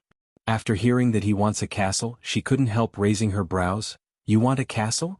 However, after thinking of his status, it made sense to Sabrina. Well, you are a king after all. It makes sense for you to rule Bradford living in a castle. Sabrina stepped closer to Michael, joining him in watching the wall. I am only going to live there, not rule, Michael calmly said without even turning his gaze away from the wall. Huh? Sabrina was taken aback by surprise. Visit? For the best no experience, what do you mean? I'm not interested in being a king. Sect leader Claire and the elders can rule the kingdom better than me. Sabrina was speechless as Michael continued. I like the way some kingdoms in the southern continent are ruled. Rather than being ruled by one man or woman, they are ruled by several, each responsible for developing one aspect of the kingdom. How could you throw away the kingship after everything you did to get it? Sabrina creased her brows. I am not going to throw away Sabrina. I'll be the king, except I want to sit on the throne all day and rule the kingdom myself, Michael nonchalantly said and moved along the wall to see more figures and scenes in the wall. The portion of the wall before him contained a scene where Michael noticed several dragons flying around a majestic castle surrounded by a forest. He searched for the lion with wings but didn't find the beast. Instead, he saw a lady with dragon wings floating near the castle along with a little girl. Michael took a few steps to the right to see countless dragons breathing fire down on human soldiers, and the one who led the dragons was the lady with wings Michael had seen before. If you are serious about building a castle, I know a dwarf who's a 5-star architect. He owes me a favor. I can lend him to you. Really? Michael turned his head towards Sabrina. Yes. Then I won't say no to that. Where do I find him? Sabrina shook her head with a smile. I'll bring him to you. Just tell me, where can I find you? Sabrina sounded so sure about getting out of the shadow realm alive because she was confident with Ghost by her side she could survive anything. After this, if we survive, you can find me in the Sunrise Sect. Michael turned his gaze back to the wall. He continued to walk along the wall looking at the engravings of the war between dragons and humans, until the engravings changed, showing Michael a giant hydra. Just looking at the size of the 4-headed hydra and recalling the pair of eyes staring at him from the abyss in the Stormville Mountain, Michael felt a chill running through his spine. Visit. For a better user experience, Michael slowly moved his gaze down from the hydra to see a man carrying a sword and a battle axe in each hand standing before the hydra. But, unfortunately, Michael could only see his behind, not his face. Don? You're tuning in to the Han Lee's Wuxia Adventures YouTube channel. We're so grateful for your support, and don't forget to subscribe to join us on this incredible journey through captivating stories. Your generosity through donations truly makes a world of difference, as it's the primary source of revenue that allows me to expand and enhance this channel for you. Thank you from the bottom of my heart for being a part of this adventure.